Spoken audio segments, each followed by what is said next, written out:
Do you believe in fate? And do you believe that fate maybe present you with different outcomes depending on your choices? Or maybe you believe that regardless of your choice, the ending will be the same? People were fleeing from the terrifying monsters screaming to be rescued, but one girl was unlucky and twisted her leg, so she could not run anymore. She asked her companions not to leave her, but it was too late. And a second later, the monster flattened the defenseless girl. The people around them were not going to stop to help her because humanoid monsters are too dangerous. But to their misfortune, after all this pursuit, they found themselves right at the cliff, and so they decided to hide to get at least a chance of survival. The people quickly hid behind rocks, whereupon they heard the terrifying roar of a humanoid monster behind them. The blonde girl, trembling, prayed that the monster would not notice her, only that it would not happen. She asked, granting the monster didn't go that way, but looking up, she saw the monster leaning down beside her. Looking into the monster's mouth, the girl prayed that it wouldn't end like this. The guy sitting behind one of the stones realized what a devil star was. He mentally cursed at the fact that the test was too difficult for beginners. The stipulation of passing the class change task is that they need to last 5 minutes on the devil star. But for a normal person to do that, a person wouldn't be able to last even a minute here. This guy's name is Kai, and he's currently on a rookie mission on the planet Devil Star. Devil Star is a huge planet near Earth that came out of nowhere 500 years ago. What is strange is that the appearance of the Devil Star did not cause any gravitational collapses and did not affect the Earth. But after her arrival, the plants and animals of the Earth, unexpectedly, they evolved into divine beasts, bringing real chaos to this world. And worst of all, modern technology is unable to counteract these creatures. And because of this, humans are on the verge of extinction. But in a moment of utter despair, many portals suddenly appeared on the ground. By going through them, people were taken to the Devil Star itself, but in the form of their digital copies. And the moment they arrived, they realized that this place is a highly realistic simulation. And most importantly, in this world, they can get a variety of professions, each with their own characteristics, equipment, and skills. People with professions can increase their level as if they were game characters, so they can become stronger. It was also once revealed that when you reach a certain level on the Devil Star, you can return to Earth with the powers you gained on it. Only by being at this level will people be able to fight off the beasts and reclaim their land. And if one truly wants to live in their homeland, they simply had to get as much as they could from the devil. The people who dared to go to the star became known as pioneers. The monster one by one killed all the people running away with Kai. But the main problem now was that he had nowhere to run to anymore. Slowly approaching the last rock, the monster raised its spear, preparing to attack. Kai wondered if he had spent all of his family savings only to die in a place like this. His sister supported his desire to go to the Devil's Star and promised that she and her brother would try to save him money for it. Little sister had many difficulties in order to save money, while my brother continued to work, ignoring the diagnosis of kidney failure. And if he didn't get his surgery within 2 months, is he really going to die like this, without even getting any profession and spending all his money on it? Suddenly, the monster behind Kai's back roared and threw its spear at him. Realizing that things were bad, Kai immediately picked himself up and ran towards the cliff, right after which he heard the sound of crumbling rock behind him. At this moment, Kai was thinking then, waiting for his death. It was better for him to risk his life for his family. Immediately after which he jumped down. Kai was ready to grab any chance he could. The humanoid monster ran to the edge and looked at its missed victim. As suddenly, a window appeared in front of Kai, informing him that based on his actions, Kai had obtained the Hambler class. And he was also congratulated for obtaining the million chance in discovering a hidden profession. Kai had completed the profession change quest, and the system hoped that he could glorify himself as its user. A while later, Kai woke up on the riverbank and immediately wondered what was happening.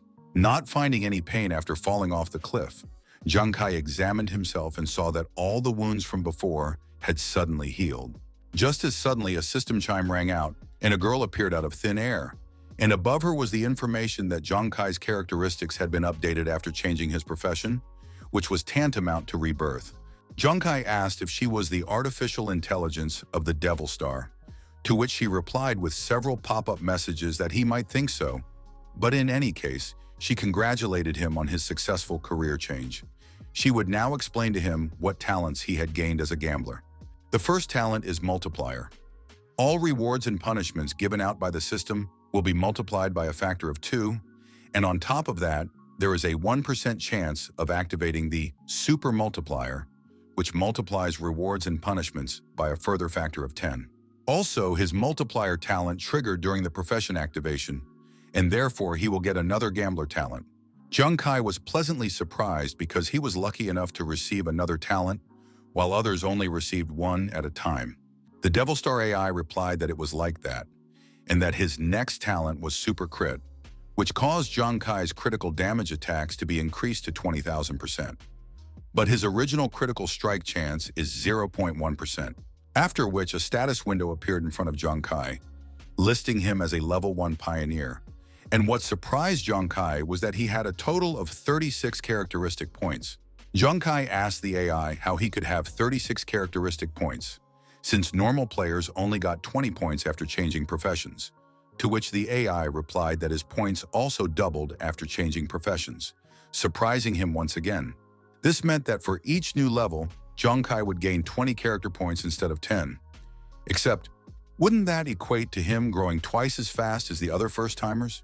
In addition, he still has Super Crit, giving him 20,000% critical damage, while the other players only have 200% critical damage. Even though Jung Kai's initial critical strike chance was 0.1%, he would be able to raise it, and then his damage would simply be abnormal. Finished with his musings, Jung Kai walked towards the river, where he saw the large iron pole that the creature from above was using. Jung Kai only planned to change his profession as soon as possible after arriving here and earn money for his brother. Even with the weakest profession on the Devil Star, one can earn a lot, but he couldn't imagine that he would suddenly get a hidden and so strong profession. Soon he would be able to save up money and his family's life would get better. But all this is just the beginning, because before that, he needs to... Jung Kai saw a window with a message that he had completed the task of changing profession, and that he should complete the quest by getting to the City of Gods in one piece. Jung Kai must complete the quest of the training zone, which requires him to reach the City of Gods in 7 days. Except that it is extremely difficult to get there, because the newbie zone is simply overrun with monsters, and if the player dies, the quest will fail, while the player returns back to the ground. The body on Earth is of course not affected in any way, even if you die here. Besides, you can even go back to the Devil Star once more. But this is a small problem only for the rich. After all, it costs a fortune to reload one's profile on the Devil Star, so the rich are not restricted from trying. The poor, such as Jung Kai, on the other hand, are required to go through with it on the first try. Just as suddenly, Jung Kai heard a loud shout somewhere in front, and he immediately realized who the source of the scream was. He waved his hands with energy and prayed to God to save him. Waving his arms in all directions, he shouted at the snakes to get out of here, as he hates snakes.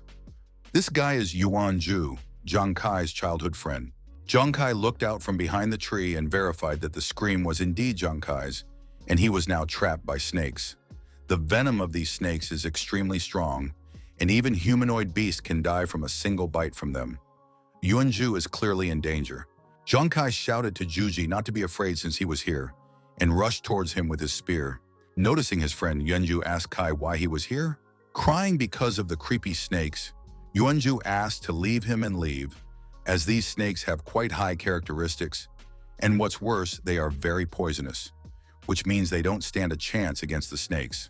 Jung Kai told Juji not to worry about it and threw his spear, instantly nailing the snake to the tree behind him that had just tried to bite his friend. Wenju was amazed by what he saw and asked Jung Kai if he could really kill snakes, or was he imagining it? Everything was just perfect. Juji is pretty good at distracting the snakes like this, allowing Jung Kai to attack the snakes from the blind spot. Except now things aren't so smooth, as the snakes have set their sights on Jung Kai himself. Worried about his friend, Yuanju shouted to Jung Kai to beware of snakes as their agility was too high. Jung Kai asked if that was really the case.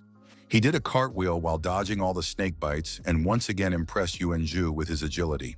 For Jung Kai, it was a deal breaker since his stats were twice as high and equal to the second level. As he had previously thought, the level 1 snakes would not be able to do anything to him. Jung Kai asked Yuanju to keep aggroing the snakes on himself, and the latter once again created armor on his arms. But what happened next again surprised Yuanju, for he had distracted the snakes for only a moment, and Zhang Kai had already managed to kill them all. After dealing with the snakes, Zhang Kai realized that his profession had great dexterity, but little strength at the same time.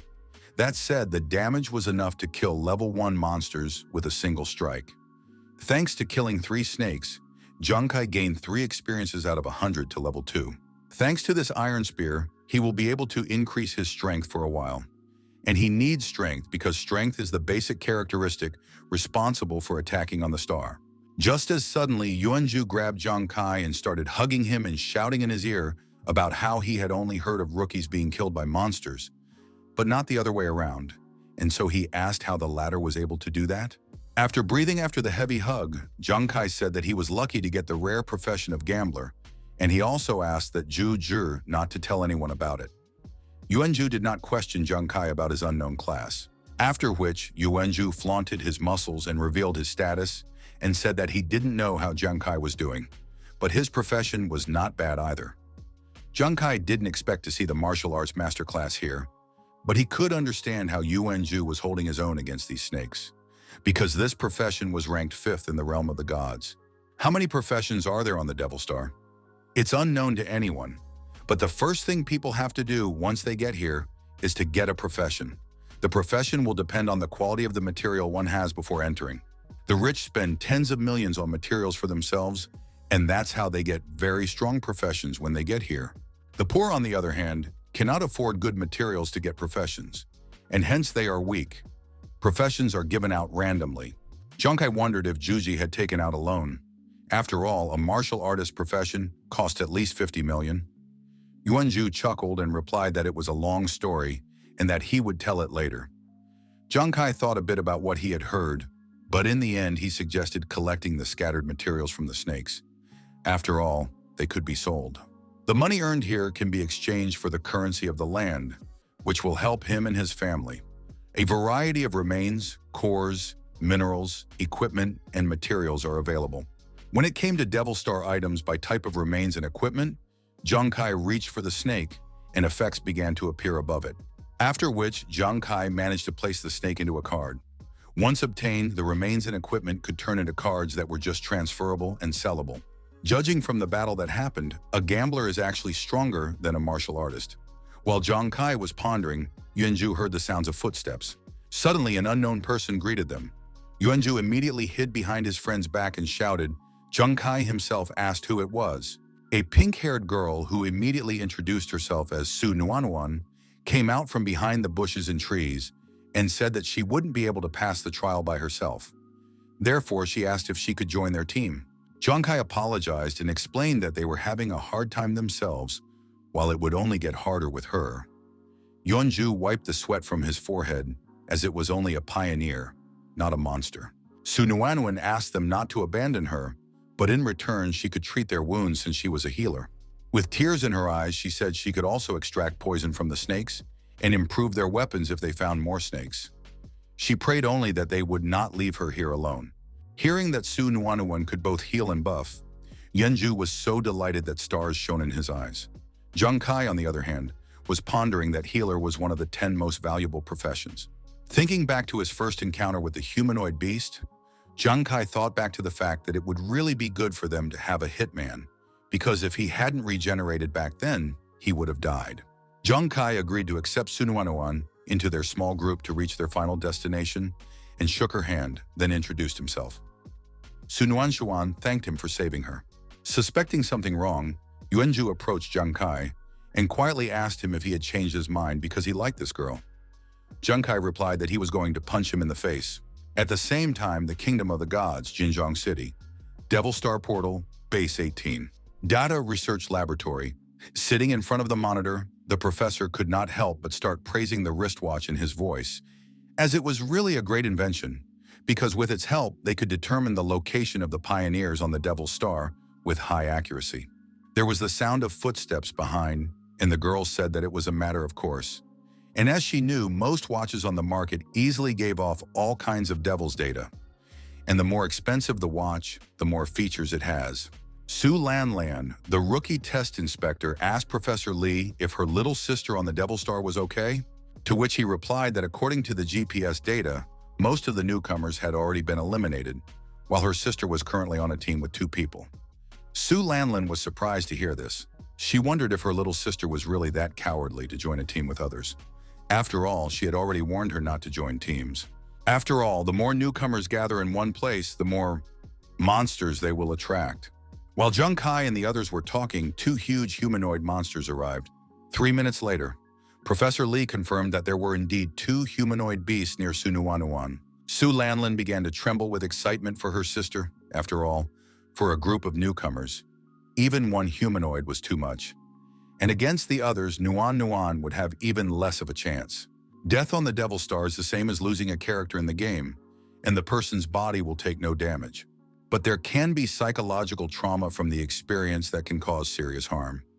Some have seen the monster eat them piece by piece, while others have been unable to speak at all and have been talking nonsense.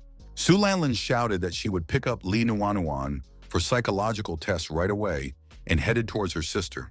But the professor asked her to wait for a while and told her that Li Nuanuan was still alive, which surprised Su Lanlin. To his surprise, Professor Lee said that 2 humanoid monsters had been killed. Everyone who heard this was astonished, and Su Lanlin ran up to the professor and asked what had happened. 3 minutes ago, the terrifying humanoid beasts were rushing after their victims. As they ran away, Yuanju cried out in terror and asked what the hell was chasing them. Su Nuanuan suggested that they were humanoid monsters and advised them to speed up. Zhang Kai realized how bad their business was, because Juji and Su Lanlin were not as agile as him, which meant that they would soon fall into the clutches of the humanoid beasts. Suddenly, Zhang Kai stopped and advised the others to speed up. With tears in his eyes, Yuanju turned to Zhang Kai as it was too dangerous. But the man only ordered them to run away while he would handle things here himself.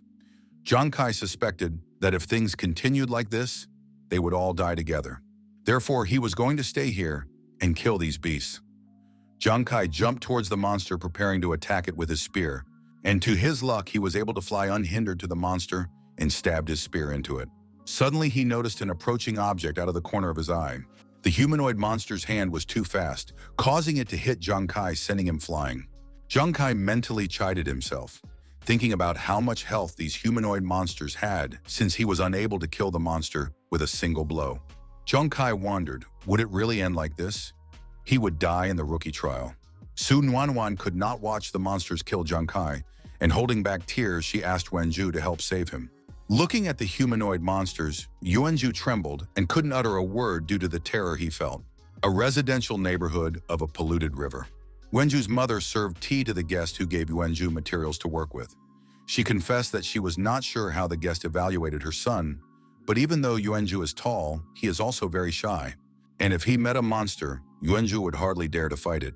The old man agreed with her and said that her child was indeed afraid of monsters quite a lot, except he had already realized that Yuanju would never leave anyone in need. And timid, he would not be in such a situation. Yuanju shouted loudly. Immediately afterward, he rushed towards the humanoid monsters, knocking them to the ground. Yuanju's strength was enough to push back the monsters, but they remained intact. Barely suppressing a shiver, Yuanju turned to Kai and asked if he had decided to protect him because he was weak. Yuanju reminded him that they were brothers, and brothers should try their best together. Yuanju shouted that they should also die together, immediately after which he once again struck the beast that he was afraid to even look at a short while ago. Zhang Kai wondered, would Yuanju be able to defeat this beast with a single blow? Even though the damage may not be much, but can a martial artist do that? Returning to Zhang Kai, Su Nuanuan asked for him to hold on and used her magic. Noticing her, Zhang Kai asked, what was she doing here? After all, she wasn't even a martial artist. But Su Nuanuan replied that she would not leave, and that a doctor should treat people despite any fear.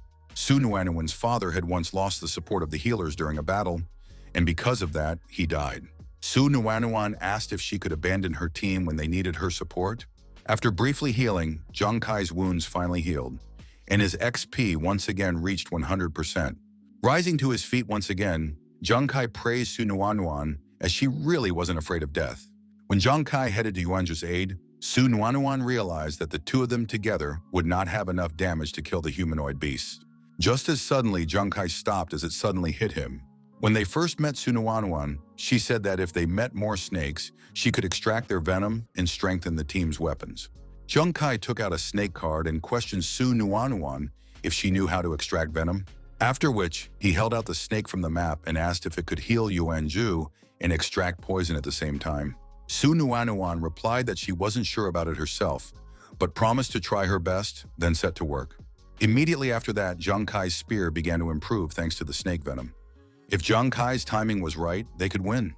At this moment, he couldn't stand one-on-one with these things, but Yuanju could take care of it. At the same time, Zhang Kai's own damage is not enough to kill a humanoid beast, but with the improvement from Nuanuan, if you look closely, their team is a great example from games, a combination of tank, DD, and hitter. Meanwhile, Su Nuanuan completed the spear improvements and Zhang Kai immediately rushed into battle, wondering, what did it matter if he was a beginner or not? Rushing to help, Zhang Kai asked Zhuji to hold the beast for him, to which the latter replied that there was no problem with that, especially now they were working as a team and fulfilling their roles.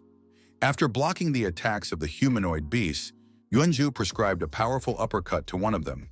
Immediately after, Zhang Kai jumped onto the second monster with the thought that even if someone found out that some rookies like them had defeated the humanoid beasts, they would be able to come and challenge them. Zhang Kai loudly shouted "Die" to the monster and stabbed his spear into it. Immediately afterward, a message appeared about killing a level 2 monster and gaining 2 units of experience.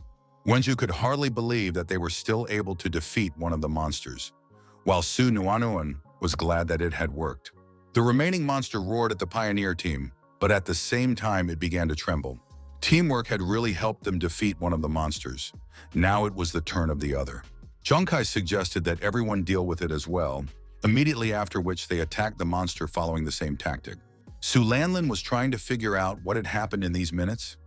What was wrong with the people's wristwatches, and were they really able to kill 2 humanoid beasts? After all, how could the 3 of them kill something that was capable of single-handedly killing a much larger group? Professor Lee was in agreement with Su Lanlin, especially looking at Su Nuanuan's watch. They can't say that she has enough strength to do this. Yes, the pioneers in her team are also not strong enough. Only Zhang Kai stands out among them, as his profession is not found in their system. Su Lanlan was astonished by what she heard and asked if this was even possible. This person probably possesses the power to kill 2 humanoid beasts, and yet they don't even know his profession. She wanted to know what kind of character this newcomer had. Meanwhile, Zhang Kai picked up 2 corpses of second-level humanoid beasts, immediately after which they all collapsed on the ground from exhaustion. Sighing heavily, Su Nuan said that they had still managed, after which Yuanju admitted that he had not expected Brother Kai to be so smart. Su Nuanuan huffed and glowed with happiness and said that since they had enough strength for something like this, they could pass the test without any problems. Yuanju agreed with her and added that they could go straight to the very finals. But Zhang Kai said that there was no need for them to be in such a hurry as they still had plenty of time before Shanxi. He suggested slowing down the pace for now, which surprised his teammates. Zhang Kai asked, did they know that after the trial, points are given? The first 3 in the top will be rewarded with equipment, and the equipment they receive after training is very good for beginners. And since they can kill beasts, they'll also be able to get points for their corpses. And with more points, they can even qualify for the top 3. So why don't they kill monsters for points and equipment then? Wenju and Su Nuanuan simply had no words to reply to Zhang Kai. A few hours later, tapping a twig on the trees to lure the beasts, Yuanju asked Kai if he really thought they should earn points like this. Even though he asked him to lure snakes, but he was still afraid of them. Barely holding back tears due to fear, Yuanju asked, would he really be the first of them to die on the Devil Star? Zhang Kai told Zhuji to be bolder. After all, he was a martial artist after all, and he was just made for the role of a tank or a damager. Plus, they could be healed by Nuanuan at any time. Suddenly, the snakes rushed towards Yuanju from his blind spot at full speed. But a moment later, Zhang Kai killed all the snakes, saying at the same time that it wouldn't be easy for them to die. Zhang Kai had killed 3 level 1 snakes, making him collect 10 experience points out of 100. All because there's a rule on the Devil's Star that the person who kills gets the experience. And since Zhang Kai was the only one capable of killing, they decided that he would be the one to gain experience first. After all, by doing so, he will be able to keep his team safe. A day later, in front of Zhang Kai, a knowing window finally appeared congratulating him for leveling up. And thanks to the multiplier effect, he also received double characterization points. Junkai was happy with the result. After all, they were able to accomplish this with just killing level 1 snakes. Su Nuanuan immediately congratulated him on his level up, and Yuanju asked if he felt any changes. Junkai revealed that he had added 20 characteristic points after his promotion, and now he already had 56. Hearing this, Yuanju and Su Nuanuan almost had a stroke of shock, for this was too much. Looking at his status, Yuanju saw his 26 characteristic points and said that usually only 10 points were given after leveling up. Hence, he asked from where the one who got 20. Meanwhile, Su Nuanuan was dizzy as Kai at level 2 already has 56 points, and it looks like he's no longer behind level 4 in terms of strength, which is surprising. Especially, she only has 12 characterization points. Junkai explained that due to his special profession, his rewards are doubled, but at the same time, his punishments are also doubled, which means he can't go bad.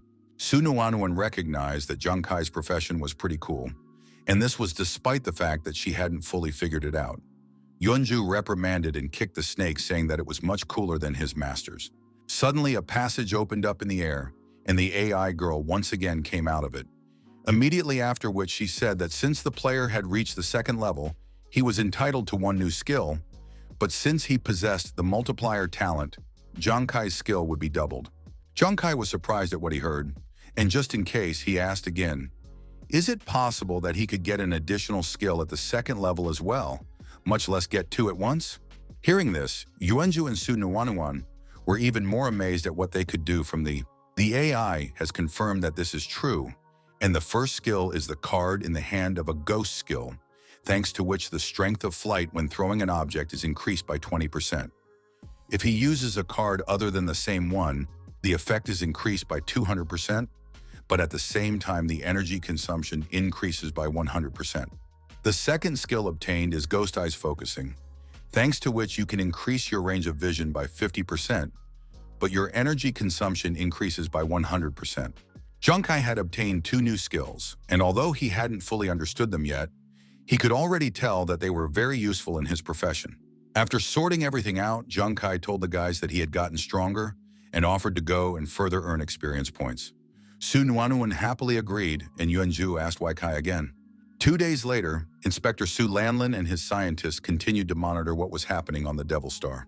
Professor Lee approached the inspector and reported that surprisingly nothing bad had happened to her sister in the past 2 days, whereupon Su Lanlin wondered if that was true.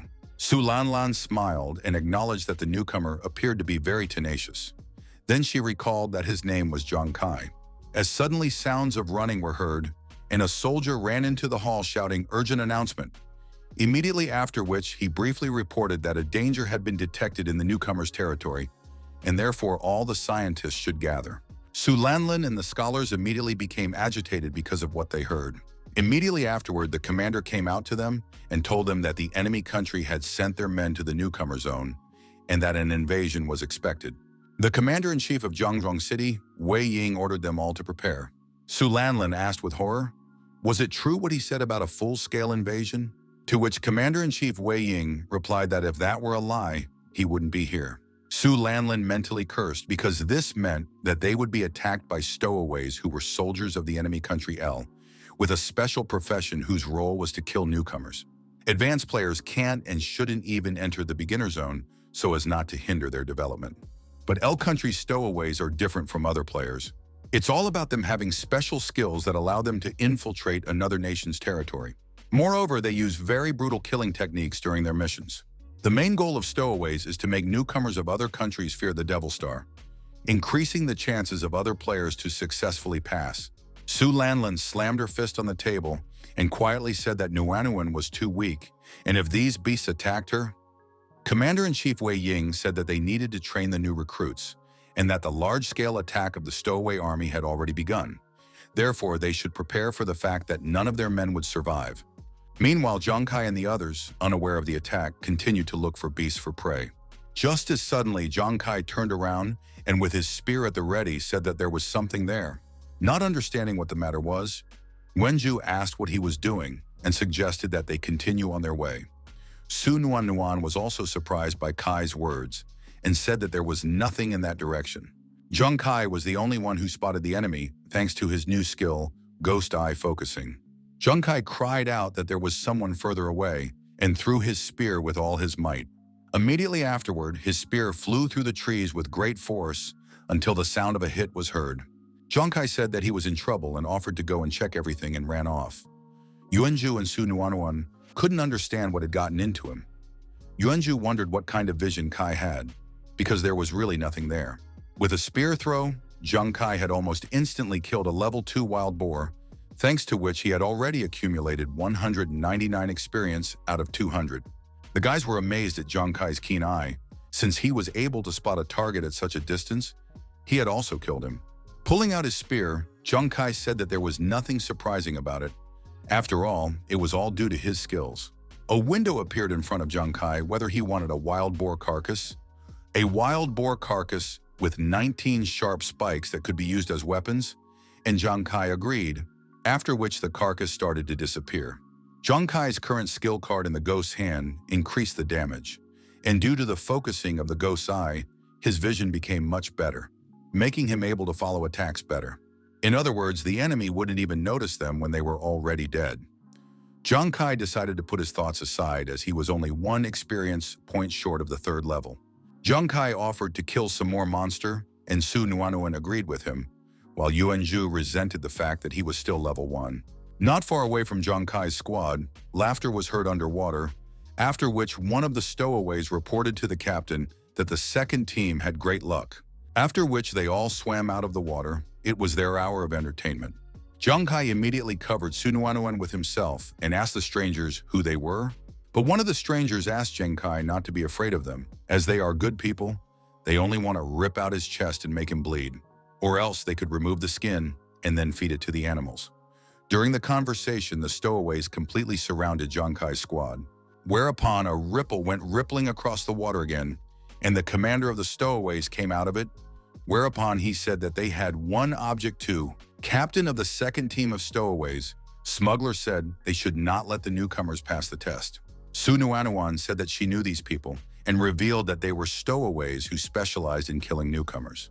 Jonkai and Yuanju were astonished at what they heard, as they were the ones who had suffered this fate. Meanwhile, Su Nuanuan had already checked the levels of the stowaways and said that all of them were above the 3rd level, and the highest level among them was the 5th level. Things were bad as there were too many people against them, and worst of all, one of them was already level 5. Jonkai realized that he and his characteristics would at best be able to compete with the 4th level, but in no way with the 5th level.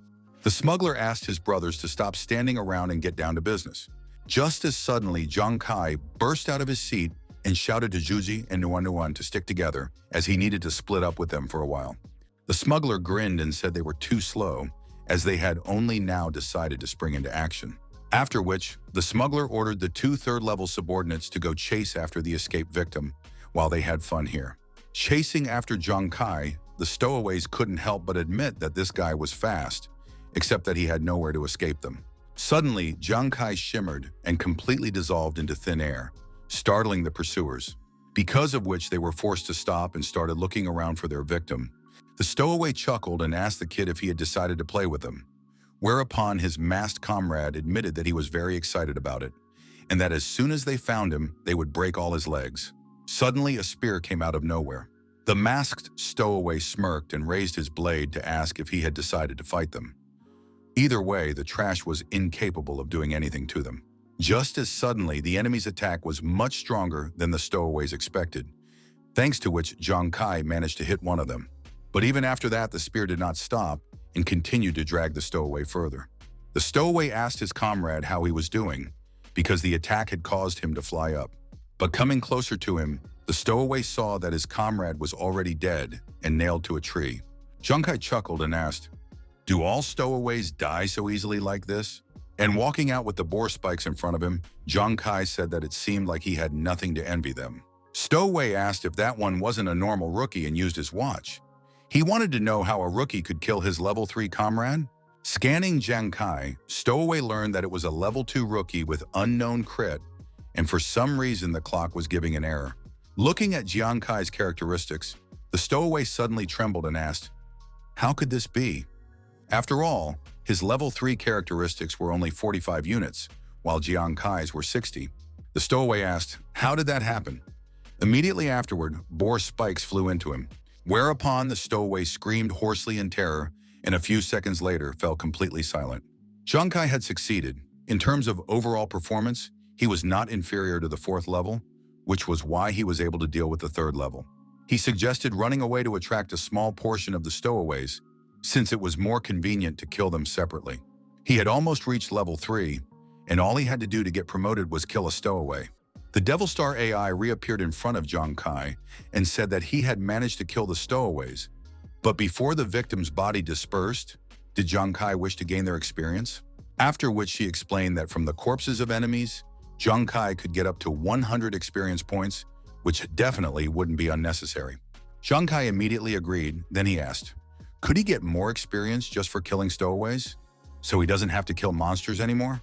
Because in that case, he needs all their experience points. After absorbing the experience, the AI congratulated Zhang Kai for reaching the 3rd level, after which Zhang Kai checked his increased characteristics. His total attribute score was now 76 points, while the level 5 stowaways only had 60 attribute points. Zhang Kai grabbed his weapons from the bodies of the stowaways. After taking the weapons, Zhang Kai also grabbed the watch of one of the stowaways, after which he finally went back to show everyone his strength. Meanwhile, the stowaways had already beaten Yuanzhu and Su Nuanwan up considerably, but they were still holding on thanks to the treatment. The stowaway in the respirator chuckled with the combination of opponents, a martial artist, and a doctor, for earlier he hadn't even expected them to stumble into the top 2 professions. These are certainly good professions, but since the enemies are exhausted, the stowaways decided to torture them to death. Tears came to Su Nuanwan's eyes. She asked Yuanzhu if Zhang Kai would be able to return. After all, there were 2 stowaways chasing after him. Clenching his teeth, Yuanzhu replied that he would definitely come back, because there was no way Zhang Kai would give up so easily, especially when such a girl was around. And when his family and friends are in danger, nothing matters. The smuggler said he was done with the foreplay and invited his stowaways to finish what they had started. Immediately after which, Zhang Kai jumped out of the forest and scattered the boar spikes. With accurate hits, Zhang Kai pierced the heads of most of the stowaways. Su Nuanwan immediately guessed who those spikes belonged to, and Yuanzhu said that he knew that Zhang Kai would come back to them. The smuggler asked who it was. He assumed that someone had snuck up on them and ordered him out so they could fight. The smuggler looked around trying to find his new enemy, but he couldn't even see his shadow. The smuggler wondered if it could be that there was a new profession, because if so, then, realizing the dire situation he was in, the smuggler rushed out, puzzling Yuanzhu and Su Nuanwan. Zhang Kai raised his spear for a throw and asked the smuggler if he was trying to escape after daring to hurt his little brother. Zhang Kai said that the smuggler's life now belonged to him and threw his spear after dealing with the last enemy. In a matter of seconds, all the stowaways were disarmed and lay dead with spikes in their heads. Stepping out of the shadows, Zhang Kai told Nuanwan that all the stowaways were finished, after which he asked if she was all right. Hearing that Zhang Kai had returned, tears once again came to Su Nuanwan's eyes. Su Nuanwan ran up to Zhang Kai and said that Yuanzhu was seriously injured, and because of the severity of his wounds, even she is unable to help him. Yuanzhu coughed, after which he told Kai that he knew he would be back, but unfortunately he couldn't go any further with them. He said he couldn't take it anymore and slumped to the ground. Yuanzhu told Kai and Nuanwan that the adventures with them were his best memories, and now he wanted them to take his share. The light in Yuanzhu's eyes began to grow cloudy, and lastly he told them to work hard to pass the test. Su Nuanwan began to sob as they lost Brother Zhu. Lowering his gaze, Zhang Kai clenched his fists and turned to Yuanzhu. Suddenly, Zhang Kai threw the body of one of the stowaways at Yuanzhu with all his might and ordered him to get down to business already.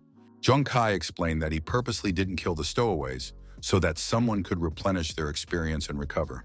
Su Nuanwan recalled that on the Devil Star, one could recover by taking experience from another player, which amazed Yuanzhu as he had never even thought of such a thing. Zhang Kai admitted that he had realized from the beginning that he was just pretending. But no matter what, these stowaways were not going to let them live, and therefore Yuanzhu might as well not feel sorry for them. Positively determined to kill the stowaway squad, Su Nuanwan and Yuanzhu wished them a good subsequent reincarnation, after which all 3 of them turned to the injured stowaway, and Zhang Kai chuckled, then asked if he would like to be their donor. Yuanzhu reached out to him, muttering about taking advantage of the willing sacrifice. Seeing those staring at him, The stowaway began to mentally scream and beg these demons to stay away. Meanwhile, in the stowaway transportation department of El City, a research institute, the stowaway started waking up, screaming about how horrible it was and that these people were too cruel. So also they took away all their experience points. Uptown L asked, "What is this? And how could these stowaways be affected like this?" The only explanation was that there was a new profession out there that could stand up to the stowaways. At the same time, but in the realm of the gods. Professor Lee said that their business was bad, because according to Su Nuanwan, her team had met with stowaways. Su Lanlan cried out because of such news and asked if it meant that Nuan. The commander-in-chief revealed that no newcomer had ever managed to get away with a stowaway before, and so they should prepare for her demise. As suddenly Professor Lee objected to the commander-in-chief and said he didn't think so. After all, Su Nuan didn't die during the battle with the stowaways. Even on the contrary, she had increased her level. The commander-in-chief and the inspector were stunned by what they heard, and Su Lanlan asked, "What happened?" The commander-in-chief admitted that he didn't understand how such a thing could happen. But if they were able to raise their level while fighting the stowaways, then could those stowaways help them kill the monsters? Quickly studying all the incoming data, Professor Lee once again objected to the commander-in-chief, as Nuanuan couldn't have reached a new level so quickly by killing a stowaway. She had ascended 2 levels. Commander-in-Chief Wei Ying and Su Lanlan were astonished that Nuanuan could kill a stowaway. From surprise, the commander-in-chief let his glass of water out of his hands and jumped up and ordered that he should be shown the data of Nuanuan's team right now. Immediately afterward, Professor Lee quickly displayed Nuanuan and her team members on the screen. The commander-in-chief still had a hard time believing that they had reached level 3, except that without killing the stowaway, they simply couldn't have risen 2 levels so quickly. Su Lanlan asked, "Is it possible?"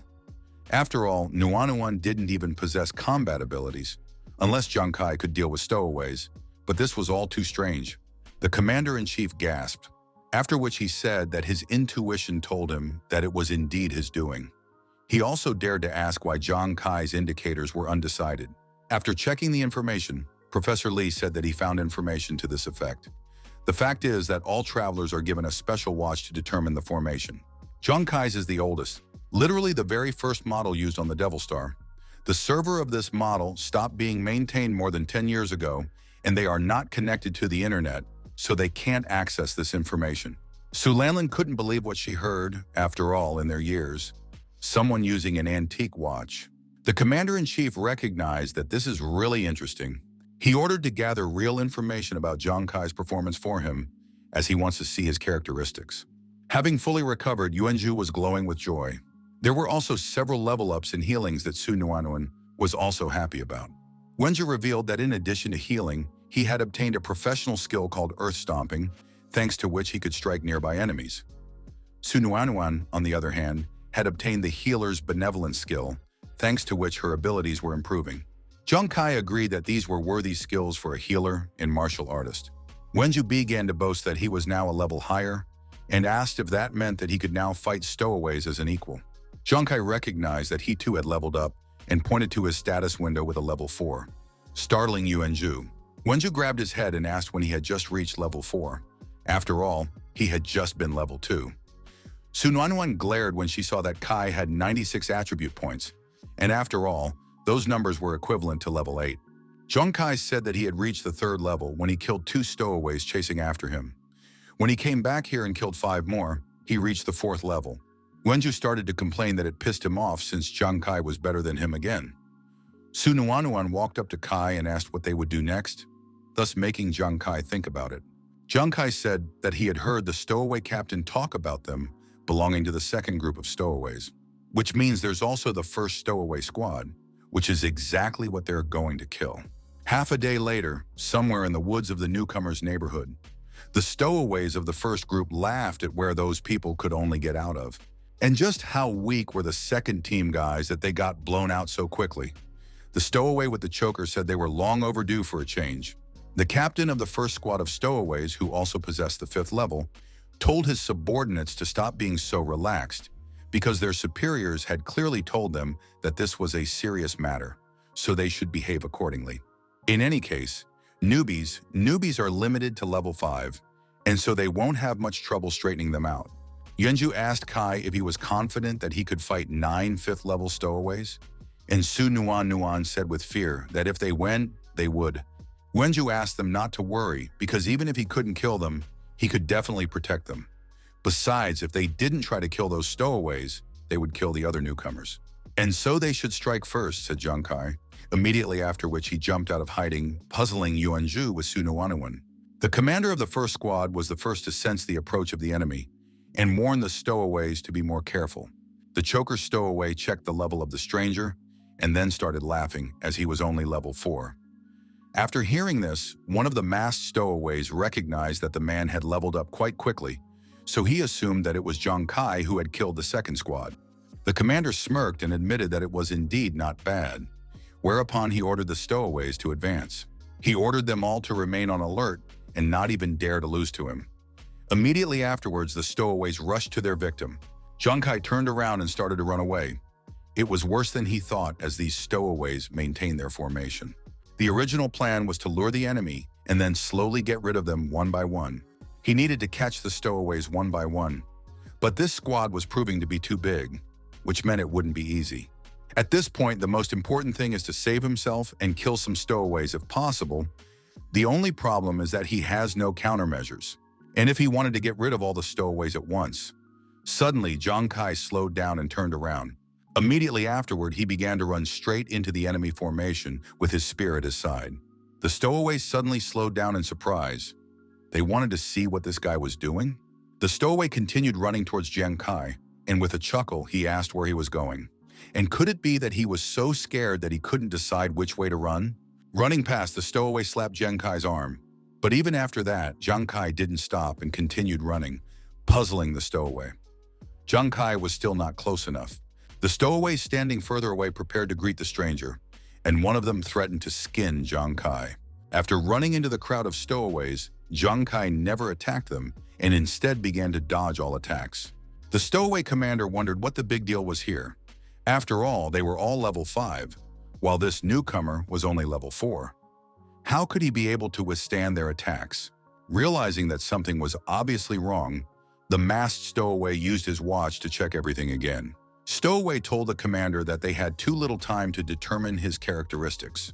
But once he analyzed the newcomer with a high-tech watch, he found that they were unable to discern his attributes. At least his dexterity is at a shocking 30 points for level 4. The commander couldn't believe what he was hearing and questioned how much agility he had. The stowaway with the choker assumed that he was just mistaken, since he himself only had 20 dexterity points at level 5. So how could some newcomer have that many? How could they defeat him? The commander realized that this could not have been an ordinary mistake, and that the watch could not be wrong. But if this guy really has such high agility, in that case, who else is chasing who? The commander shouted that their business was bad, and ordered the stowaways to flee as their business was bad.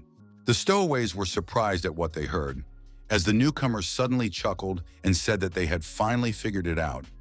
Whereupon he admitted that fooling them wasn't that hard, but it was too late for them to run. When they felt something, the stowaways looked up, where another pioneer was flying at them with a bomb. And a second later, Yuanju landed, completely robbing the opponents of the ground from under their feet. Zhang Kai praised Juji for the work he had done, then took out the boar spikes. Now it was his time to act. With quick movements, Zhang Kai stabbed the stowaways with boar spikes, completely immobilizing them. After which, all the stowaways finally returned to the ground after being attacked by Yuanju, while being impaled by the boar spikes. Yuanju cursed loudly, after which he asked, what was wrong with Kai? After all, he had single-handedly annihilated 9 level 5 representatives. He informed Zhang Kai that he had gained 2,000 experience for killing stowaways, which was enough to advance to the 5th level.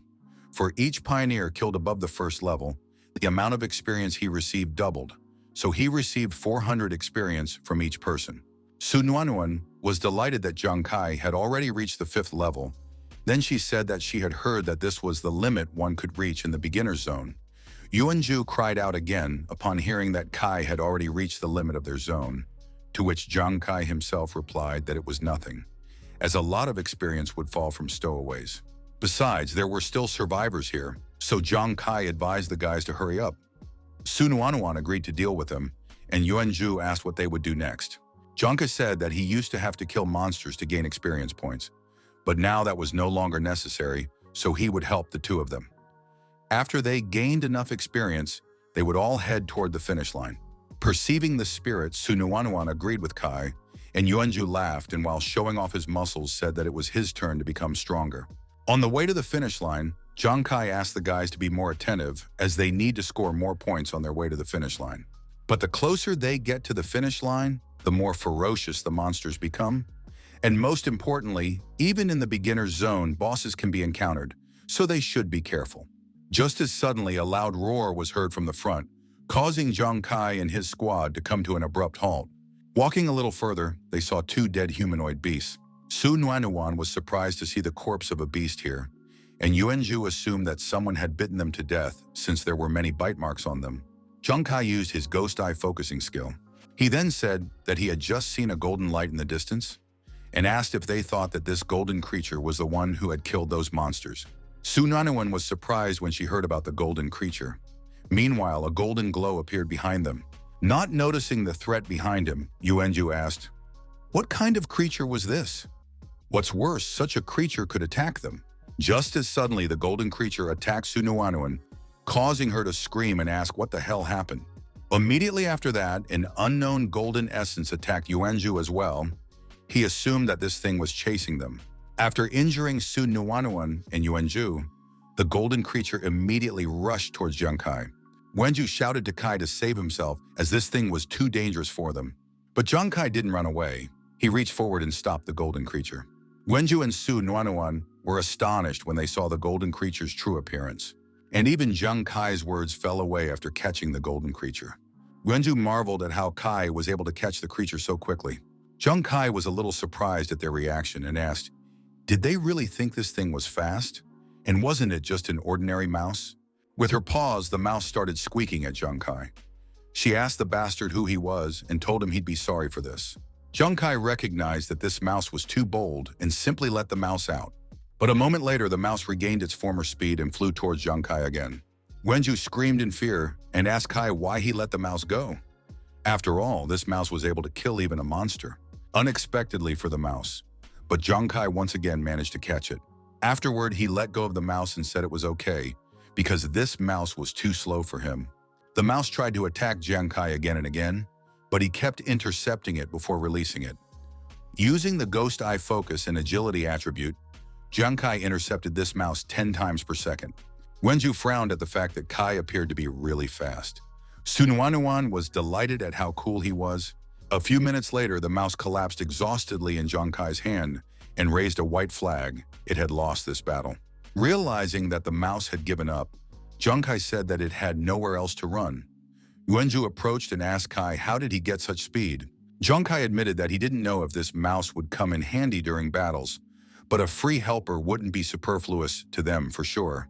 Placing the mouse on his shoulder, Zhang Kai turned to Nuanuan and said that she had almost reached level 4, and so he advised her to find the corpses and then take the rest of the experience from them to reach level 5 at the end of the challenge. Su Nuanuan agreed with Kai, after which she looked at the mouse with a spark in her eyes and said that it was very cute. Meanwhile, Yuanju huffed as he felt as if he was some kind of scum rather than a martial artist.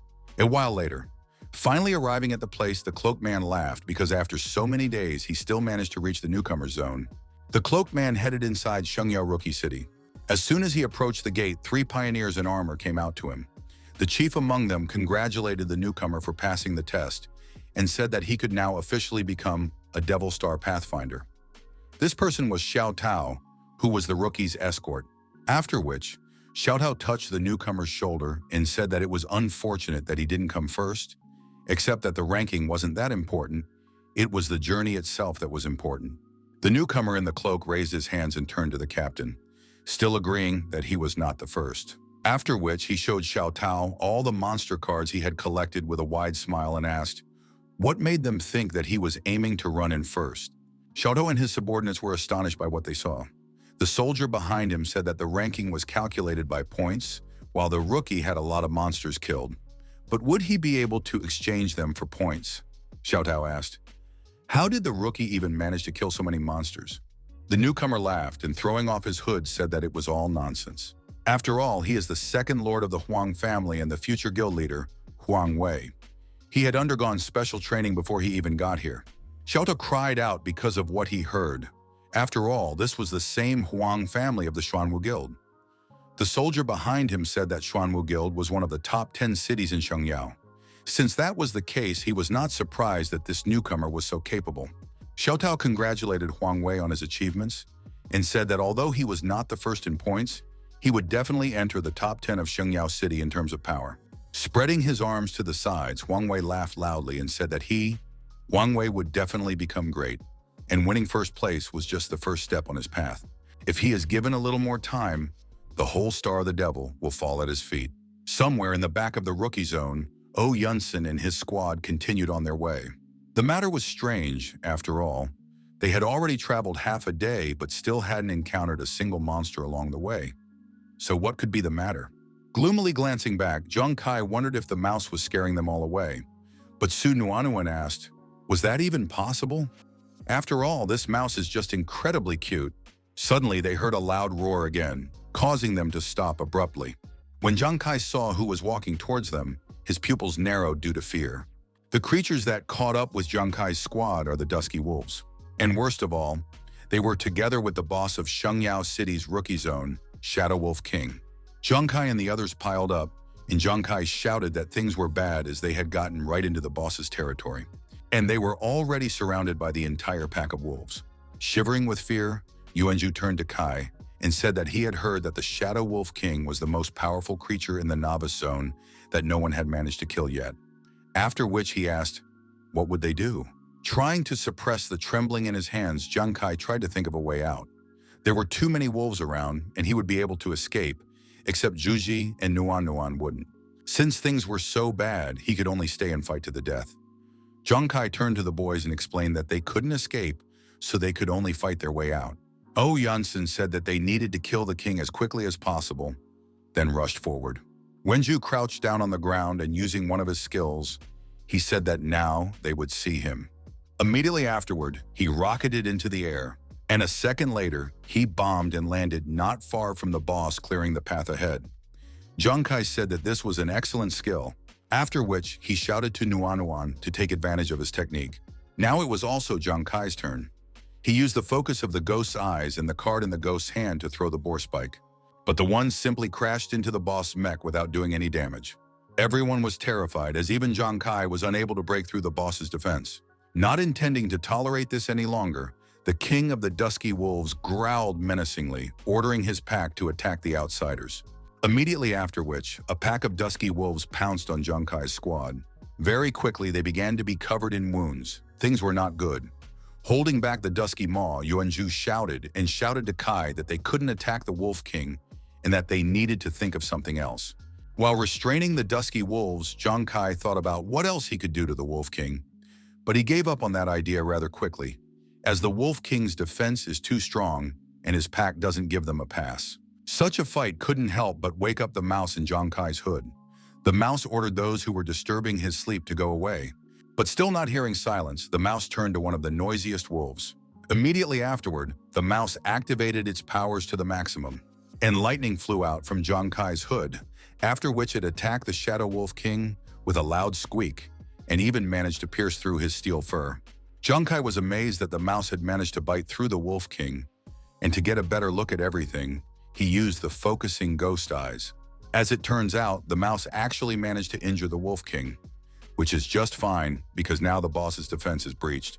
And all that's left to win is a little more pressure on the Wolf King's wound. Preparing his throwing weapon, Zhang Kai once again threw the boar spike at the Dusky Wolf King. And unlike the previous attempt, Zhang Kai managed to damage the Wolf King. Meanwhile, the satisfied mouse had already managed to jump off the Wolf King. Zhang Kai almost succeeded in giving the boss a fatal blow if he uses his focus to strike. Then perhaps, just as suddenly, the boss wound exploded due to Zhang Kai's super crit, increasing his crit by 20,000%. Su Nuanuan covered her face from the bright flash and asked, what was that? And did Kai do that? After which, Yuanzhu said that Kai had managed to kill the king of the Dusky Wolves. Even Zhang Kai himself was amazed at how abruptly their battle had ended. After which, the AI congratulated Zhang Kai for defeating the newbie zone boss, the Shadow Wolf King. Zhang Kai thought that their fight would last for a long time, but it just so happened that he had suddenly defeated the boss, thanks to a timely super crit. Furthermore, this was the first time he was able to recreate a critical strike of such power. After the death of their king, the dusky wolves stopped and suddenly began to tremble in fear. Suddenly they began to run, scattering, hoping for rescue. Zhang Kai asked Juju and Nuanuan if they could still fight, to which they replied that they would still last. Zhang Kai said that since the king was already gone, the remaining wolves were just pathetic bugs to them. Yenja hardly agreed with Zhang Kai. After all, they had barely survived this battle. Right now, they must not let the wolves go alive. Zhang Kai and his comrades began to drive the wolves in and destroy them on the spot. And after a short time, they finally dealt with all the dusky wolves. Wenju admitted that there was no way he expected that Kai would be able to defeat the rookie's own boss. And Su Nuanuan said that they were very cool. Zhang Kai asked the others to get ready to earn points. Su Nuanuan agreed with him, and Yuanju asked, what would they do next? To which Zhang Kai replied that they now had quite a few points in reserve, and so they would go straight to the finish line. Several hours later, Zhang Kai and the others finally arrived at Shengyao Rookie City. Yuanju was pleasantly surprised to see what Shengyao City on the Devil Star actually was, and Su Nuanuan commented that it was very lively. Zhang Kai said that it was a matter of course since Shengyao is the largest vacation base on the entire Devil Star. Just as suddenly, Su Nuanuan noticed that the mouse started to run away and told Kai about it. But he said it's all right, because this mouse is completely free, although he wouldn't mind if fate brought them back together. After the tryout in the freshman area reception hall, the captain congratulated Zhang Kai and his comrades for passing the test and introduced himself as Xiao Tao, the guide for all newcomers. Zhang Kai asked if he could see the ranking, to which the captain replied that of course, as suddenly laughter was heard near them, after which the guy said that it was very interesting. Huang Wei asked who would have thought that his employee would also participate in the trial, but since the one was here, he wouldn't mind showing him the ranking. Zhang Kai frowned. There was no way he expected to meet this Huang Wei here. Pressing a few buttons on the clock, Huang Wei called up the list and laughingly said that he was in first place. And of course, Zhang Kai and his company were lucky, as they were also in first place, except they were first from the end. The guys next to Huang Wei started laughing at Zhang Kai and his team and called them all trash. One of them asked, how could this scum have the conscience to come here? To save up for the trip to the Devil Star, Zhang Kai's sister worked in Huang Wei's house, and that scumbag kept hitting on her. In addition, Huang Wei didn't even consider him as a human being and often beat him up. Yuanju jumped out in front of Zhang Kai and shouted threateningly to Huang Wei that he was about to wash his mouth out with soap, but Zhang Kai stopped Juju and said he was fine. Zhang Kai apologized to everyone and warned that soon the ranking would be changed, all because they would become the leaders. Huang Wei and his underlings began to mock Zhang Kai and his comrades. Huang Wei asked, what kind of insolence was this? And what else do they want since they were already first from the end? After which, Huang Wei, barely containing his laughter, told the captain that this trash seemed to have lost his mind, and his red-haired underling agreed with the boss and suggested that Zhang Kai should go to the mental hospital. As they continued to laugh, they called Zhang Kai's squad the three idiots. Zhang Kai turned to Juji and Nuanuan and asked them not to react to these taunts. Su Nuanuan agreed with Kai, and Yuanju chuckled and reached for his watch and said that things would change soon. He said it was time for things to change. The trio pressed their watches, immediately after which they turned around, and a wall of cards from the monsters they had killed lined up behind them. Huang Wei's ward opened their mouths in shock, and Huang Wei himself asked, what is this? And in a trembling voice, he asked how. How many monsters had the three of them killed? What was surprising was not only the number of them, but also the fact that they were also killing dusky wolves in addition to simple monsters. Checking the list, Huang Wei even came across the boss of the rookie realm, the Shadow Wolf King. Trying to contain his shock, Huang Wei said that this was ridiculous. After all, how could this trio even be able to deal with the Shadow Wolf King? And was it even possible? Zhang Kai replied, whether one wanted to believe it or not, the ranking was indicative of everything. Immediately after that, cries of "look" could be heard nearby, and the people checking the rankings wondered if this was really possible. Wanting to check everything personally, Huang Wei reached for his watch. Immediately afterward, the rankings appeared in front of him, and these three did indeed make the top three. Zhang Kai oohed as he had forgotten about something and asked if they thought that was it. Afterward, Zhang Kai and his companions threw away all the stowaway watches they had collected. Zhang Kai asked the gentleman if it could all be converted into points. Xiao Tou immediately assumed that it was the same stowaway watch from the L country, while the others were astonished upon hearing about the stowaways.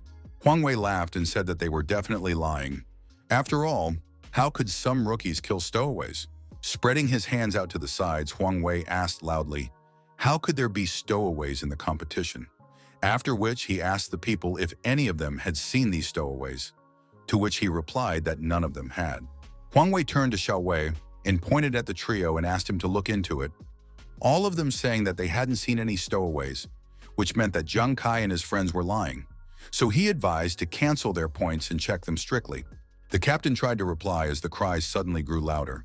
Xiao Tao shouted for him to deal with them and take the matter more seriously, then punish the liars. Suddenly, everyone was ordered to calm down, and a man who had come to the square told them that the newcomer zone had indeed been invaded by stowaways. They just hadn't had time to report it. The deputy commander-in-chief of the Zhangzhong military district, Lu Jun, admitted that he too was surprised by this when he heard about them, and so he suggested that Zhang Kai and his comrades should be properly rewarded for their dedication. Huang Wei's underlings were astonished at what they heard, but what was more surprising was that the deputy commander himself had said so, which meant those three had really killed the stowaways. Lu Jun turned to Zhang Kai and said that in order to reward him in some way, it was decided to increase his equipment reward. The original award for second and third place has been upgraded from rank B to C. As for first place, it has been upgraded to rank S. Su Nuanuan and Yuanzhu rejoiced when they heard of such a thing, and Zhang Kai thanked. The black-haired pathfinder grabbed his head at what he heard and wondered how the reward could be upgraded from A to S so easily, and the pathfinder next to him wondered if such equipment even existed. Zhang Kai's Devil Star class. Currently, Devil Star gear is divided into categories from F to S, where F is the lowest quality gear and S is respectively the best.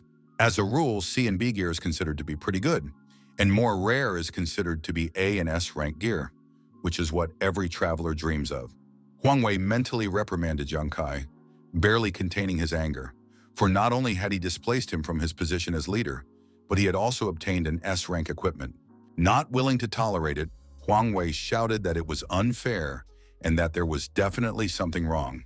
After all, Zhang Kai's family is a lower-class family, so how can he compete with him, the second lord of the Huang family? Zhang Kai asked Huang Wei if it was important in this situation. He then warned Huang Wei not to dare to insult his family. Suddenly, Huang Wei reached for his sword and Xiao Tao shouted for him to stop. But Huang Wei rushed towards Zhang Kai and asked if he wanted to say that he was wrong in his statements. After all, they really are beggars. Zhang Kai's brother is a sick man, and his sister is a cleaning lady. Zhang Kai himself has been crawling in his feet, but today he suddenly decided to change everything. Zhang Kai remained silent, unwilling to verbally respond to Huang Wei's provocation. Meanwhile, Huang Wei sped up and pointed his blade at Zhang Kai and shouted that he himself knew that Zhang Kai's sister was still working in the Huang family house, so Kai shouldn't dare anger him, or else one day he would get to her. A moment later, Zhang Kai flashed with his spear in his hands and was at Huang Wei's back, striking him.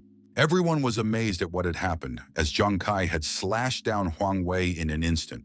One of the pioneers recalled that Huang Wei came from the Huang family, which was one of the top 10 best guilds in the country.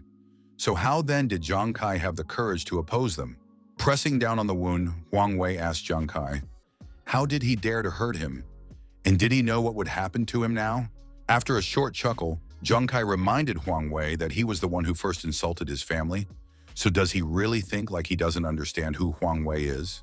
Approaching Huang Wei, Zhang Kai explained that family was the most important thing in his life. Zhang Kai raised his spear over Huang Wei and said that he didn't care who insulted his family, because in any case, Huang Wei asked for a daisy, wait. But Zhang Kai shouted that he would kill everyone and pierced Huang Wei with his spear. A message appeared saying that Zhang Kai had killed a level 1 traveler, Huang Wei, and earned 6 points. The AI asked if he wanted to take them back. Zhang Kai didn't expect to get so little experience for killing Huang Wei, hence he asked, was the Huang family really that poor? After a brief lull, the square was filled with shouts. Everyone wanted to understand how Zhang Kai only dared to kill Huang's heir. After all, even though Huang Wei was still alive in real life, the Huang family's anger was going nowhere. Killing Huang Wei was even too bold a decision. Lu Jun recognized Zhang Kai as an astounding person, as he did not lose his cool even in moments like this. Lu Jun coughed to attract attention and turned to the gentleman around, then revealed that Zhang Kai had killed Huang Wei in self-defense. Hence, he proposed to close the matter. After which, he turned to Zhang Kai and said that the three of them should follow him to get their point rewards. Zhang Kai thanked Lu Jun, while Yuanju and Su Nuanwan admired Zhang Kai. Leading Zhang Kai and company out of the crowd, Lu Jun led them to the awards. Lu Jun said that they could now see their equipment and asked them to hurry up and open it. The first to open the box was Su Nuanwan, where the Jade of Life was located. The Jade of Life is the equipment that all healers dream of at first. Lu Jun said that the Jade of Life adds 15 points to one's physique and spirit, which has a very positive effect on the healing process. Well, in Yuanju's box was an armor that he recognized as very pretty. Lu Jun said that this black rhino skin armor increases defense by 16 points and reduces damage by 16%. This equipment is great for both defense and attack. While Yuanju was admiring his armor, Su Nuanwan decided to go with Zhang Kai to see what kind of S-rank equipment was in the last box. Inside the box were 9 blades that the system could not recognize. Lu Jun was a little surprised and assumed that this equipment required a special ID. After hearing about such a thing, Yuanju thought that it must be very cool. Lu Jun agreed with him, after which he took out a card and told them that very good equipment usually required an ID. And fortunately, he could help them since he had one. Once Lu Jun attached the ID card, Zhang Kai was able to check the blades. They were 10 Calamities blades with 9 points of strength, durability, and dexterity. The special effect of the blades was that for every pursuit, the critical strike chance and critical damage dealt would increase by 10% until it reaches 90%. Once critical damage is dealt, bonus effects are doubled. Lu Jun didn't expect that these blades would be responsible for critical damage specifically, whereupon he explained that the attack power of a mere beginner was usually low, and therefore the critical damage from a rank S equipment didn't seem as good as a rank A equipment. Wenju frowned upon hearing about Kai's bad luck, and Su Nuanwan asked Mr. Lu if Kai could change his equipment. Lu Jun admitted that it was very troublesome, but since things were like this, he would try to do something. Just as Zhang Kai suddenly refused to change his equipment. To the surprise of the others, he said he didn't need to change anything, and that these blades fit him. Zhang Kai's equipment couldn't be better, because now his damage would be not twice, but 200 times more powerful. And most importantly, after such critical damage, even the Shadow Wolf King would fall in a single blow. It's just a pity that his normal critical strike isn't particularly high, so something like this wouldn't be easy to replicate. While someone capable of dealing a critical strike 10 times a minute, Zhang Kai would probably deal 1 critical strike in 10 days. Except that each use of the 9 Blades of Disaster increases his critical strike chance by at least 10%, and after a few hits, his critical strike chance and critical damage will be increased by 90%. Therefore, the 9 Calamities blades are the perfect item for the gambler. Lu Jun decided not to mind since Zhang Kai liked these blades, and since they had taken their rewards, they could finally go back to the ground. Except, Lu Jun turned to Zhang Kai and said that he wanted to warn him that someone might be looking for him, so he better be careful on his way home.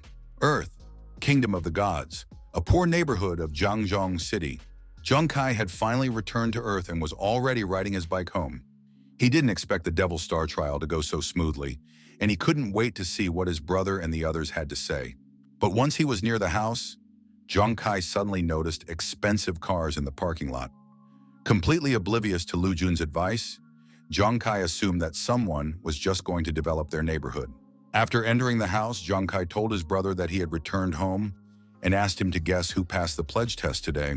But as soon as he opened his eyes, Zhang Kai saw strangers in his house instead of relatives. Huang Da greeted Zhang Kai and said that he had already heard about someone passing the rookie trial. Recognizing his brother Huang Wei, Zhang Kai asked what he wanted and backed away. Suddenly, he ran into someone's hand, whereupon that person knocked him to the floor. Immediately afterward, the door to Zhang Kai's house slammed shut. Huang Da's men grabbed Zhang Kai's hands and ordered him to kneel down and felled him.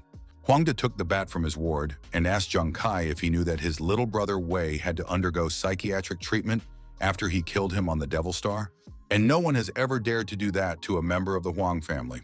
Zhang Kai had dishonored Huang Wei, and therefore he would do the same to Zhang Kai. Huang Da swung his bat at Zhang Kai. But no sooner had he lowered the bat than the door of the house flew off its hinges and crashed into the heads of his subordinates. Immediately afterward, the subordinates flew further along with the door, falling Huang Da behind them. No sooner had Huang Da asked, "Who dared?" Inspector Su Lanlan appeared in the doorway. Zhang Kai was then reminded to be more careful when he returned home. Commander-in-Chief Wei Ying asked, "Why did he let the warning pass his ears?" Su Lanlan took out an order and ordered no one to move since the military was already here. Huang Da cried out in surprise because the commander-in-chief of the city's military district, Wei Ying, himself had come here and wondered why he was here. Wei Ying grinned and said that they had come for Zhang Kai, and lighting a cigar added that they shouldn't have touched him. Wei Ying couldn't believe that someone like the commander-in-chief could come for Zhang Kai's sake, so who was Zhang Kai then? And even Zhang Kai was surprised, since such a powerful person had come here just for him. After a brief trial, Huang Da, along with his wards, were captured and handed over to the police. Zhang Kai thanked Commander-in-Chief Wei Ying for his help and asked why the man. Wei Ying asked Zhang Kai not to be nervous. After all, they had come to him for a reason. During the test, Zhang Kai, along with Yuan Zhu and Su Nuanuan, performed well. Wei Ying asked if he knew that right after the trial, the two of them were invited to join the military service. He also came to invite Zhang Kai to serve as well. Invite him as a representative of a new profession? Zhang Kai was amazed that someone already knew about his profession. Su Lanlan asked if he knew what the manifestation of a new profession meant. Currently, there are many powerful professions for travelers, but they can be changed once a person reaches level 20. Whenever a profession changes, attributes and skills also change. Some first-timers become stronger, while others become weaker. In the current times, many professions are not so necessary, and therefore the military prefer to change them, mastering new ones. Zhang Kai's profession, on the other hand, is considered new, and so Su Lanlan asked if he would like to join them. She asked him not to worry about it because they were going to rush things. After that, Su Lanlan apologized because they had studied the information about his family before arriving. According to them, Zhang Kai's brother is sick. If Zhang Kai agreed to join them, they would definitely protect his family and cover all of his brother's medical expenses. Leaving, Wei Ying suggested that Zhang Kai had gone to the Devil Star precisely to cover his brother's medical expenses. And if Zhang Kai agreed, he could come see them tomorrow or the day after tomorrow. Su Lanlan added that Zhang Kai could find her. Unexpectedly, Zhang Kai apologized and rejected the offer to join the army. Wei Ying and Su Lanlan were confused by this kind of answer, and so Su Lanlan asked why. Zhang Kai admitted that he was aware that everyone was dreaming of joining them, especially those with the profession of warrior and healer who can help them. Except he's different, and his profession is also different.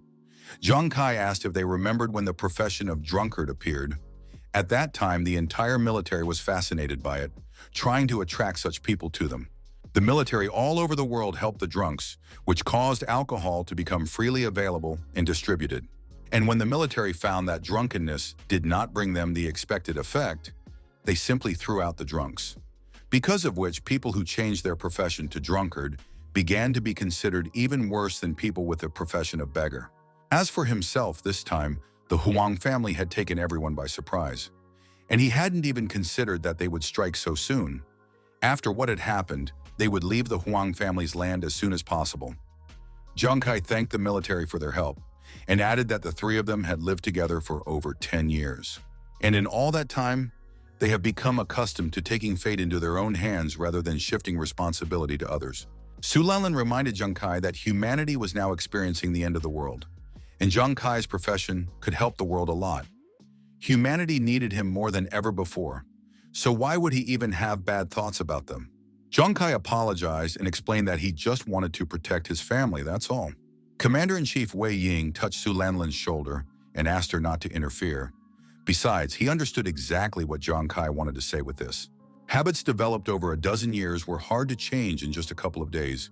But Zhang Kai must realize that his older brother doesn't have much time left, and that in the future, Zhang Kai wouldn't be able to fight alone, so why don't they make a bet in that case? With a smile on his face, Wei Ying told him that for the next month, the military would continue to protect Zhang Kai's kin from the Huang family's attacks, and if Zhang Kai could save up for his brother's surgery within that period of time, they would accept his independence and would not interfere anymore. But if he didn't save up in time, The military would cover all the medical expenses themselves, and Zhang Kai would join them. Wei Ying asked if he was willing to make a bet. Zhang Kai smiled at the commander-in-chief and said that he agreed. Zhang Kai wanted to return to the Devil Star as soon as possible to save up for his brother's medical treatment. Before leaving, he left brother Yingzi a note where he wrote that he had passed the test and that he had to return to the Devil Star. While his family is in danger from the Huang clan, Zhang Kai simply can't leave them in a place like this, which means they must move to a more prosperous neighborhood. He will have to work very hard if he wants to earn the amount of money he needs. Devil Star, City of the Gods. Zhang Kai could now officially begin his new journey. He had dressed up in his best outfit, which meant he could set off. Except that before he sets off, he needs to join a guild. Since the monsters on Devil Star are very strong, there is no point in fighting alone, and therefore all newcomers should join a guild. A guild is a large pioneer organization. This is where you can build a team to fight monsters side by side and level up. Zhang Kai was already anxious to see where he could join. After opening the door of the building, Zhang Kai greeted the people inside and said that he wanted to join the guild. The admin girl apologized and asked if his name was Zhang Kai by any chance. The problem was that he was currently banned from joining the guild. Zhang Kai was surprised to hear this and asked why.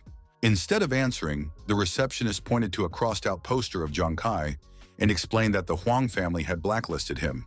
A blow to Zhang Kai's heart was the words that he would have to fight alone because of all of this. The vicinity of the City of the Gods, the safe zone, the area of choice. Because of the quarrel with the Huang family, no guild in the City of Gods can accept Zhang Kai anymore.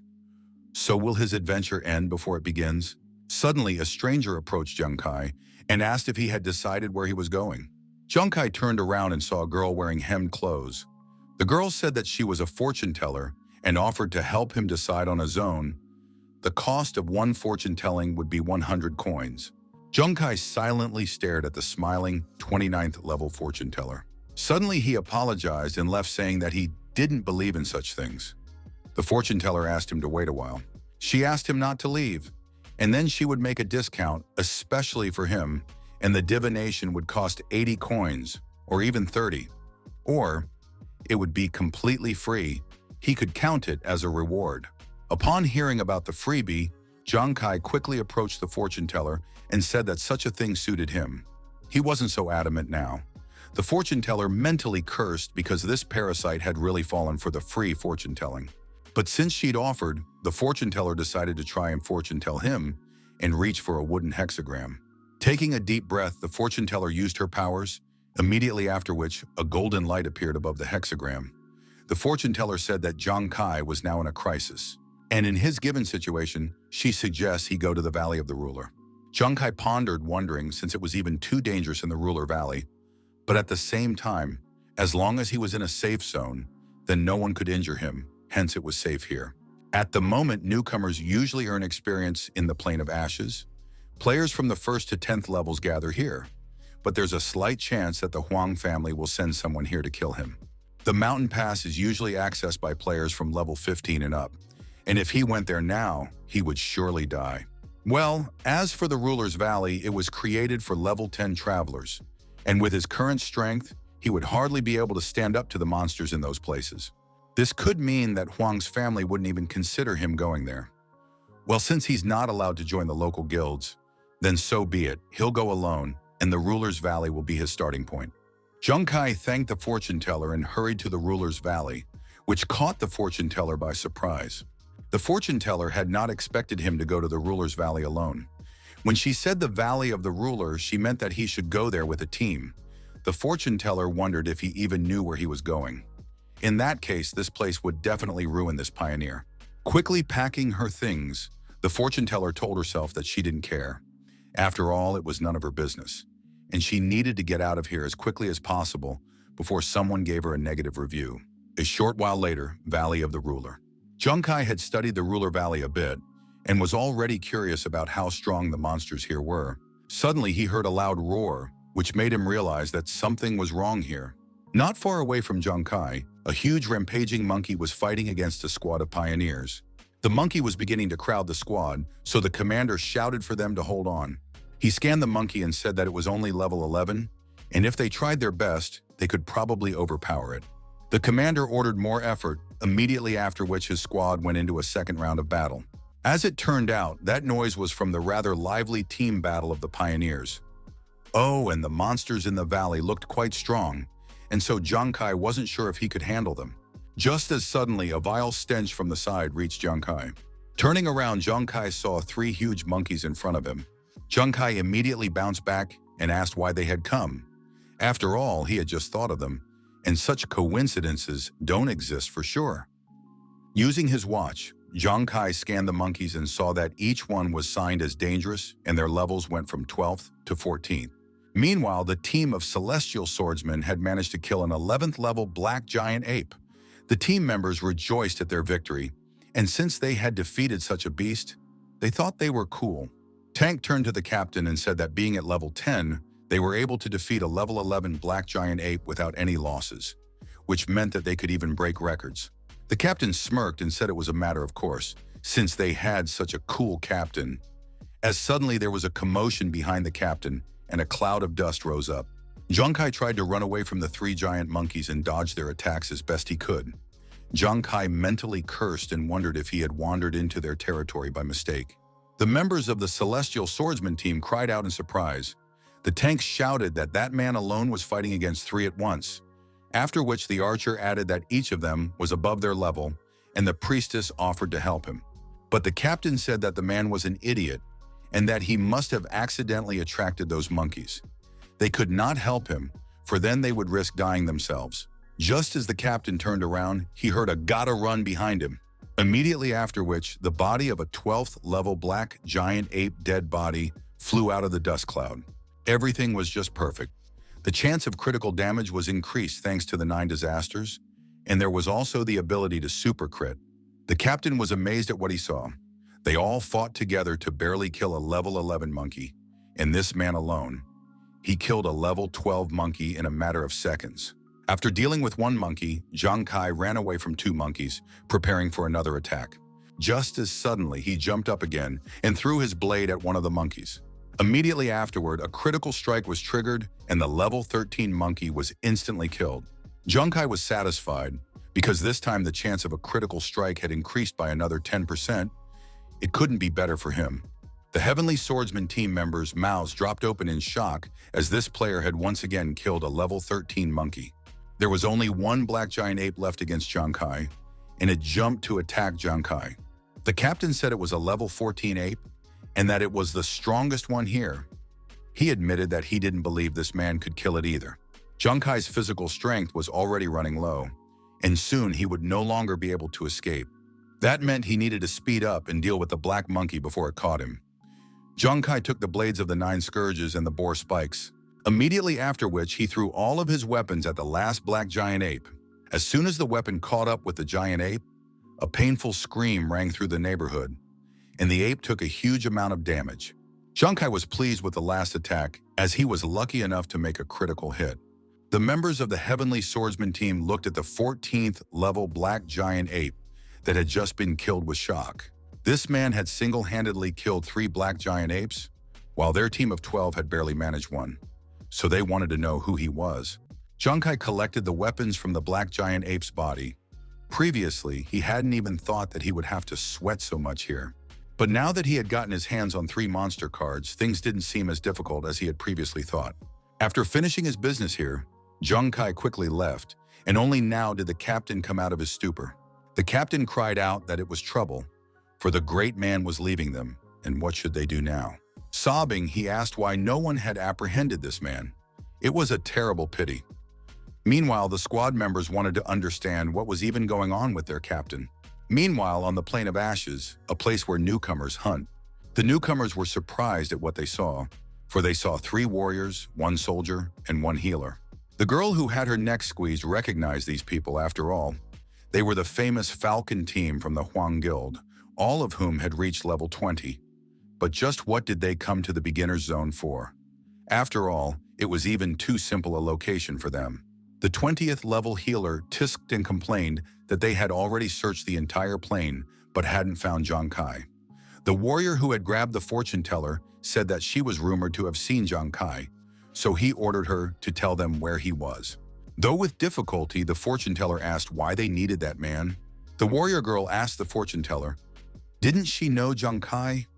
And the soldier explained that Zhang Kai had provoked the Huang family, so he should be punished as he deserved.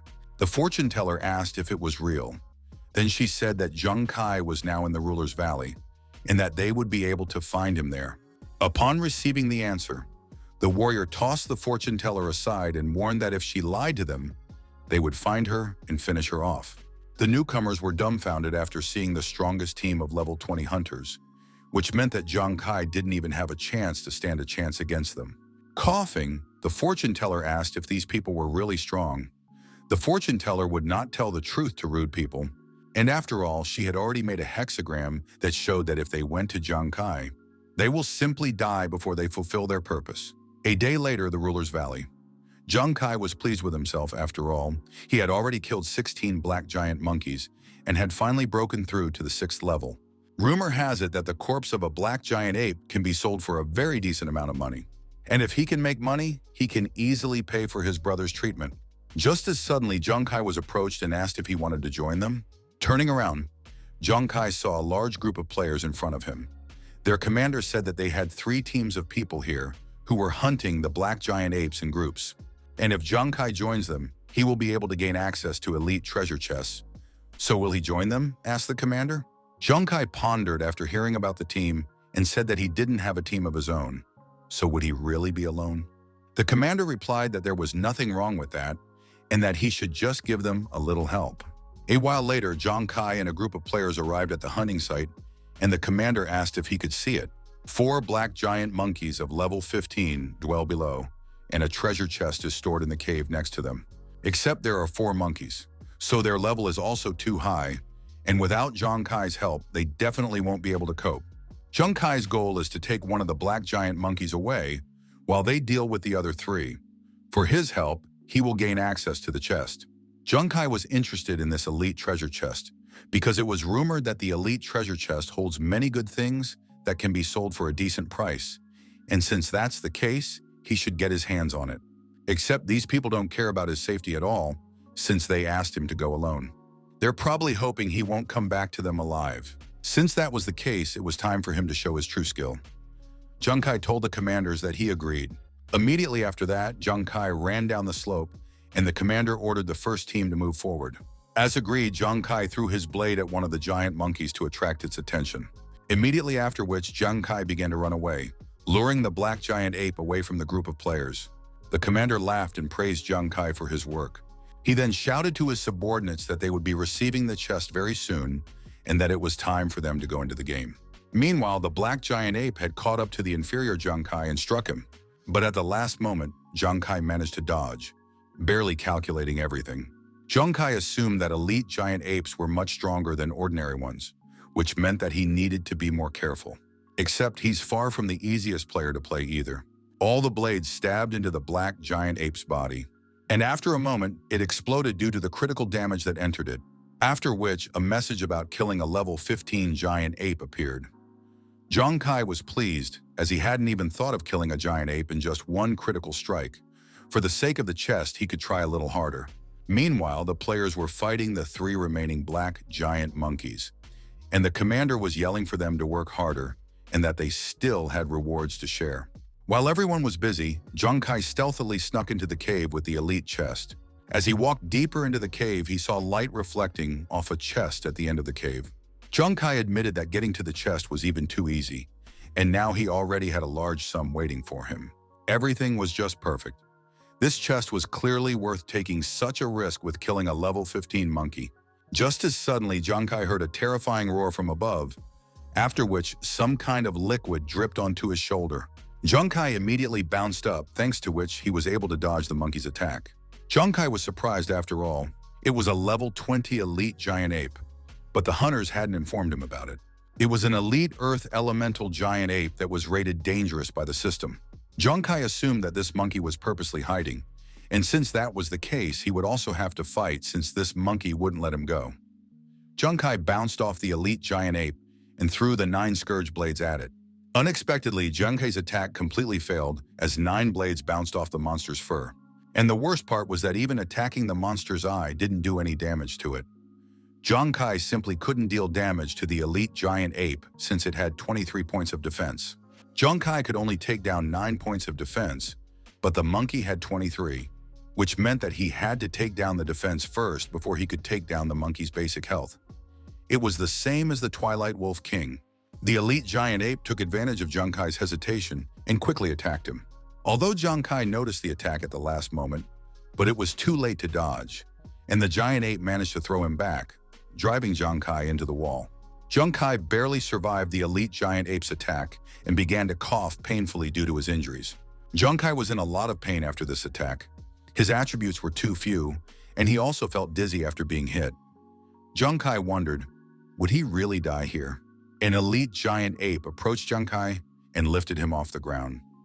Death on the Devil Star doesn't go in vain, because to go here again, one would need to wait for a whole month. And if that was the case, he shouldn't have risked coming here. In the end, it turns out that he has to join the army to help his brother and sister. Zhang Kai closed his eyes due to the heaviness rolling over him. Just as suddenly, Zhang Kai heard someone trying to call him and asking him to wake up.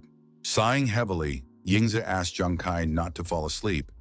He asked him to try not to sleep now. After all, his big brother will surely get him out of here. He'll get him off this battlefield. 10 years ago, the battlefield of gods and beasts. Zhang Kai wondered what had just happened, and how could he fall asleep like that? While the elite giant ape was carrying Zhang Kai to its mouth, Zhang Kai thought about the fact that his older brother had pulled him and his sister out of the battlefield. So can he die here after this? The elite giant ape put Zhang Kai in its mouth and swallowed him. Immediately afterward, a satisfied smile appeared on the giant ape's face. Suddenly, the monkey's head exploded, instantly killing it. After which, a message about killing a level 20 elite giant ape appeared. Zhang Kai had succeeded after all. Even though the monkey's external defense was high, its insides and mouth were very weak. If you attack the enemy from the inside, there's no way to defend yourself. Just like when I fought the king of the Shadow Wolves. Since he had defeated the last opponent, the elite treasure chest now belonged to him alone. Half an hour later, the 3 squads of players had finally dealt with the last giant ape. Afterwards, they started thanking the guy who had taken one of the giant monkeys away, even though he was probably already dead. And since he's dead, they'll get more rewards, which isn't so bad. Players headed to the cave, already anticipating what loot might be in the elite treasure chest. Soon they will be able to get rich. Suddenly, though, there was no elite chest in the cave. The commander asked what was the matter, and where is their chest? Why isn't their chest here? One of the subordinates turned to the commander and told him that during their battle, the boy who had distracted the monkey had returned to the cave. The commander was surprised and asked why he had not said so earlier, to which the subordinate replied that he thought he had imagined it, for how could that novice have survived an encounter with a giant ape? The players began to discuss that they had been laboring here in vain, fighting giant monkeys all day, and even if the chest wasn't here, they should get some kind of reward. One of the players reminded the captain that he owed him for months now. The captain cursed loudly and began to yell that they had ended up getting screwed over by some kid somewhere in the ruler's valley. Zhang Kai was a bit grateful to those people, as he wouldn't have been able to get that chest without them. Now it's time to see what's so valuable in the chest. As soon as Zhang Kai opened the chest, everything sparkled, for the chest was filled with treasures from top to bottom. Zhang Kai's eyes shone with dollars because the treasure chest turned out to have a lot of ore, so also equipment. The value of the Devil Star's equipment is quite high, which means he is now rich. Just as suddenly, Zhang Kai noticed another equipment lying in the middle of the ore. This equipment turned out to be gloves, except how could they help Zhang Kai? Just Zhang Kai thought about it as he suddenly felt a surge of strength. Putting on the gloves, he suddenly felt lighter, which meant there was a chance that this equipment increased agility and strength. Zhang Kai decided to test his newly acquired equipment and threw a few boar spikes. Immediately after that, a flame was lit on the boar spikes. Noticing this, Zhang Kai wondered if it added to all the weapons. There are many types of flames on the Devil Star, and some special types of flames deal different types of damage. The damage from a simple flame is extremely low, and it is unlikely to be used in combat, unless you can use it to cook food. Zhang Kai frowned at the thought that he might need these gloves just for the sake of barbecuing. Suddenly, a loud roar was heard, and with a loud rumble, 4 elite 18th level giant monkeys walked out towards Zhang Kai, and the system trumpeted danger. Zhang Kai bounced up and threw his 9 calamity blades at the elite giant monkeys, during which he wondered, did they come because of that gauntlet attack? Literally just now, he had struggled to deal with one monkey, and here there were 4 of them at once. Junkai threw the blades into the snarling ape's mouth, for at this moment, he could only focus on attacking them one by one. Just as the blades reached the ape's mouth, it suddenly snapped its jaw, causing the blades of the 9 disasters to bounce off its strong teeth. The system said that he had failed to break through the defense, and that he had dealt 0 damage. Junkai realized that things were really bad for him, and so he started running away from the elite giant monkeys. As it turns out, these giant monkeys know they need to protect their mouths. The monkey that had recently been struck by the blades suddenly had a light on it that Junkai hadn't noticed. Junkai at this moment was pondering that even if the giant monkeys were running with their mouths open, he wouldn't be able to kill them so easily. So would he just die today? Meanwhile, the flames began to deal 10 damage per second to the monkey, after which it dispersed to the rest of the elite giant monkeys. Meanwhile, Junkai finally smells that something is wrong here, and as it turns out, his flame is working on these giant monkeys. The giant ape running ahead reached its hand forward to grab Junkai. Just as suddenly, it took 2,000 flame damage and exploded, surprising the rest of the giant apes, after which the giant ape fell to the ground, continuing to take 2,000 damage each. The other 3 giant apes also noticed that there were strange flames on them. Immediately after, they began to explode one by one, taking 2,000 flame damage each. Junkai stopped abruptly and wondered, why did the giant apes suddenly die? The system notified Junkai that 4 elite giant monkeys had been killed. And at this moment, Junkai remembered that his flame damage was 10, so how did it manage to increase to 2,000 damage? Does it turn out that the damage of his flames suddenly became 200 times stronger? This all means that the gauntlet flame turned out to be not so simple. Not only is it able to utilize its super crit effect, but it can also gradually spread out, dealing more and more damage to a group of enemies. Although normal flames are not particularly strong in power, but as long as the monster does not have fire resistance, fire damage can ignore defenses. With all of this, he was now capable of dealing 2,000 damage per second, almost turning him into a fire mage. It was a great piece of equipment with the ability to deal group damage.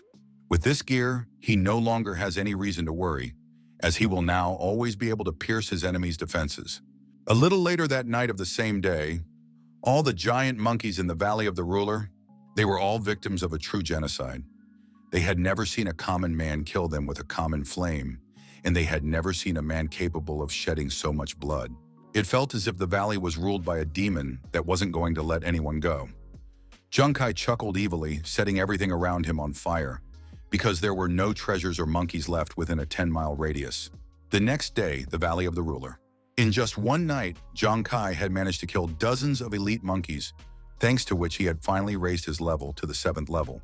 This was, of course, all thanks to his equipment, as the damage from his fire gauntlets could kill anything up to level 20. Junkai looked over the giant ape and treasure cards he had collected overnight. In just a night, he had collected a dozen elite treasure chests, which he could sell along with the corpses of the giant monkeys for a huge amount of money.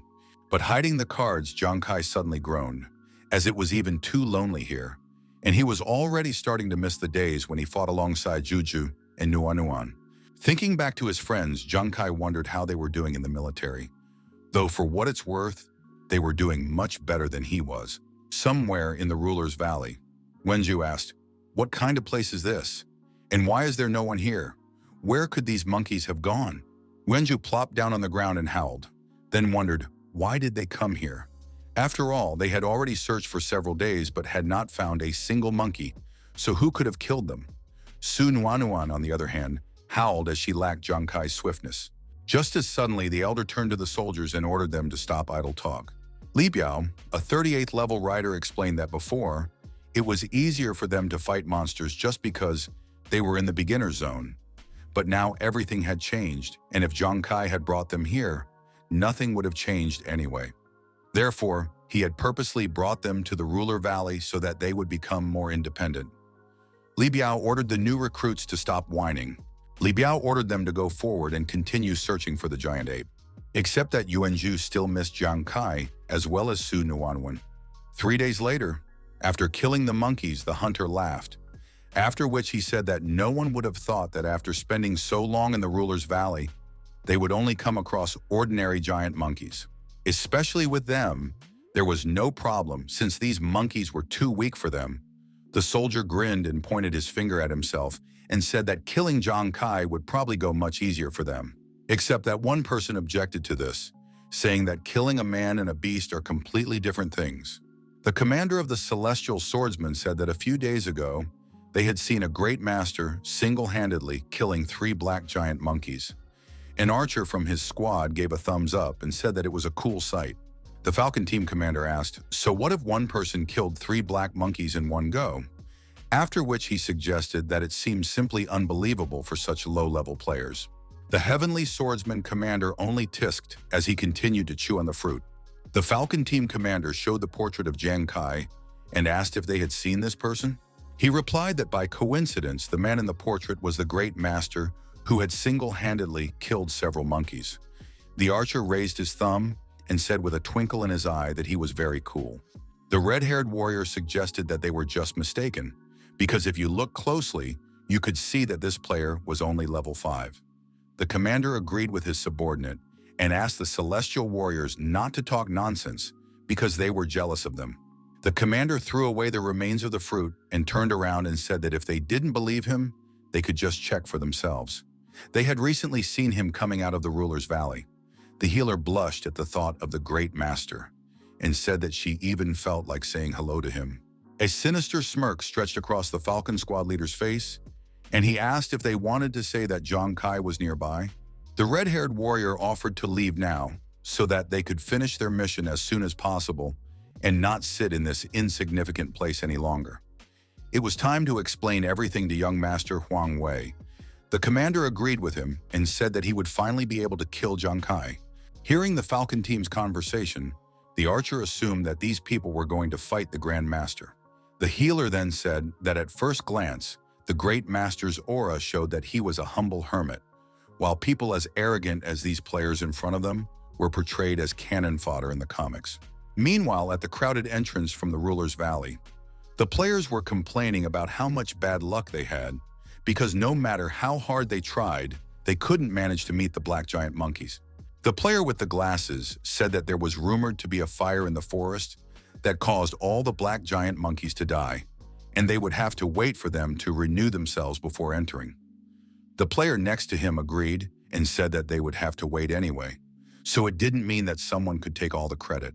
At the same time, the cause of all their troubles was passing by the players who had embezzled all the money for the black giant monkeys. In the past 3 days, Zhang Kai had killed all of the black giant monkeys, so his level had finally risen to the 10th level. He had also obtained 19 elite treasure chests during the sweep of the ruler's valley, and now he could return to the City of Gods to sell all the goodies he had accumulated. Just as suddenly, someone ordered Zhang Kai to stop.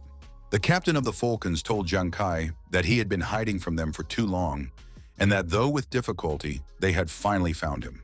Everyone around immediately recognized the Zhang family's 5th team of hunters, except what could they possibly want with this guy?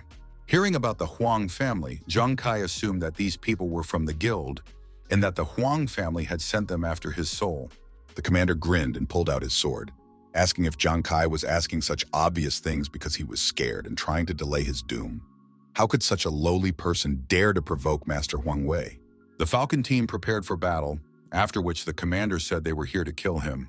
Immediately after, Zhang Kai ducked down, dodging the attack of one of the players, and explained that actually, Huang Wei was the first one to attack during the rookie trial. He was just defending himself, so were they sure they should attack him? The commander laughed and then admitted that he didn't care who was right or wrong here. The warrior girl asked Zhang Kai if he knew how much they would earn for killing him. Zhang Kai asked, was this really what it was all about? But if they decided to confuse good with evil just for personal gain, Zhang Kai said that in that case he didn't need to hold back and threw the 9 calamity blades. But the Falcon team members had no problem dodging the blades flying at them. The commander said that it was too ridiculous to miss a nearby opponent with a throwing weapon, and this insignificant flame. Was this really Zhang Kai's ability? The girl warrior laughed and said that right now, she couldn't even believe that this kind of trash could even defeat their young master. The onlookers were surprised that Zhang Kai was actually using the most ordinary fire in battle, and yet he was doing so little damage that he was only embarrassing himself more. One of the players in the crowd laughed and then admitted that he had really expected to see something powerful, but apparently this fire was only good for lighting a cigarette. Junkai oohed and asked, did his flames really have such a low damage? In that case, what would they say if the flame damage became a little high? The Falcon's team commander was surprised after it suddenly took 2,000 damage after taking 10 damage per second. Suddenly, the commander exploded and ignited, causing him to start screaming loudly in pain. Screaming in pain, the commander asked what was going on. Why did this insignificant flame suddenly start doing so much damage to him? The girl warrior and the soldier took a closer look at the places that this strange flame was already clinging to. Just as suddenly, flames erupted and also completely engulfed them. The remaining warrior and healer were just starting to take 2,000 damage each. The healer cried out in pain and asked why she felt like the same thing was about to happen to them. The warrior agreed and admitted that he had the same feeling. Next, the series of fires continued, completely wiping out the Falcon squad, after which it was reported that the pioneer Zhang Kai had destroyed the 5th Falcon squad and took their experience. The players watching were amazed at what had happened and wanted to understand what had just happened. Zhang Kai said that if they were willing to give him their heads like this, then in that case he was willing to accept this filial reverence. The players around him were screaming, what the hell is going on here? After all, this guy had just annihilated 5 Falcon teams, and he did it alone. This was a top-tier 20 team. It was all too impossible, and if some of them hadn't seen it with their own eyes, how someone was destroying top players with ordinary flames, they wouldn't have believed it and would have thought it was a fake. Everyone wanted to know who this impossible guy was. In the meantime, the system had started awarding experience. Some of the players started checking Zhang Kai with their wristwatches, but for unknown reasons, they couldn't see his characteristics. Suddenly, it dawned on the players what the deal was here. The person in front of them was a fire mage using a strange equipment to block detection by outsiders. Yes, after a short consideration, they realized that it was none other than a fire god. Zhang Kai was satisfied with killing the 5th Falcon team as he was able to quickly gain 2 additional levels. Zhang Kai turned to the Devil Star AI that appeared nearby and asked, why couldn't the players around him see his attributes? To which the AI replied that since his talent gambler multiplier doubles attributes, the difference in attributes between him and others of the same level became too great, making it impossible for outsiders to evaluate Zhang Kai's attributes. Zhang Kai accepted such an answer. After all, it was good since no one could see them anyway. It would only give them less reason to be jealous. Devil Star, Shengyao City, a trading house. Zhang Kai greeted the shopkeeper and said that he wanted to sell the equipment he found. The half-asleep woman welcomed Zhang Kai into their establishment. She mentally wondered what the big deal was here. Was it just one poor rookie in a day? In any case, today's results would be terrible again. Zhang Kai said that he didn't have that many people with him and asked the hostess to calculate their value. The landlady asked how much such a poor-looking man could sell her. Supposedly, it would be no more than... Just as suddenly, the girl's gaze grew wider, for in front of her was a wall of corpse cards of elite Black Earth elemental giant monkeys. Zhang Kai said that this batch of goods contained dozens of corpses that he had collected. And sure enough, with a motion of his hand, Zhang Kai pulled out more elite treasure chest cards, which amazed the hostess even more. Zhang Kai revealed that he had collected 19 treasure chests. Zhang Kai apologized and asked if she could see him behind all those cards. He also wondered how much it would all cost. The landlady began to tremble with fear. She wondered if this guy could have come from some hunting factory. Everyone else sells a little bit at a time, but why would he want to sell so much at once? The hostess quickly shook her head to get rid of all unnecessary thoughts. Immediately after that, she changed her face and suddenly laughed. She asked him not to worry, as she was the best salesperson here, so she wished he would let her do the math now. There was no way she expected that this man would turn out to be her biggest customer. She is ready to get this order even if it costs her life. Soon, the mistress finally tallied everything up and was finally able to exhale. After which, she turned to the esteemed customer and told him that his corpse cards could be sold for 10,000 Devil Star coins, while the elite treasure chests could be sold for 170,000 Devil Star coins. Zhang Kai was pleasantly surprised to hear that he could get as much as 180,000 Devil Star coins for all of this. It's because 1 coin of the Devil Star equals 10 coins of the City of Gods, which means he has 1.8 million in his pocket. That's more than enough for his brother's medical expenses. In that case, he could already consider that he had defeated Commander-in-Chief Wei in the bet. Not only would he not have to join the army, but he would be able to pay for his brother alone. Just as suddenly, someone turned to Zhang Kai and asked him to wait. The panting fortune teller asked the guy who had gotten the free fortune to stop for a while. She summarized that she had been right to advise him to go to the ruler's valley, and he had probably already accomplished a lot, as well as killed a few rude men. Zhang Kai agreed with the fortune teller and also thanked her, as her advice had helped him a lot. The fortune teller asked if he could do one thing for her. Zhang Kai agreed to listen to her since she had done him such a favor. Blushing slightly, the girl introduced herself as Hu Yan and asked Zhang Kai to take her into his group. She wanted to fight alongside him in the future. Zhang Kai immediately said goodbye to the fortune teller and went on his way. Hu Yan was indignant at what she heard and asked if he would really just leave. Hu Yan admitted that this was what was to be expected, as the military had previously rated the fortune teller class as useless, and she shouldn't have hoped for more. Hu Yan asked for him to forget about it, whereupon she remembered that Zhang Kai liked free stuff and offered to give her equipment to Zhang Kai, because from the looks of it, this would be the last time she would enter the Devil Star. Zhang Kai went back to the fortune teller and asked what she meant by the last time.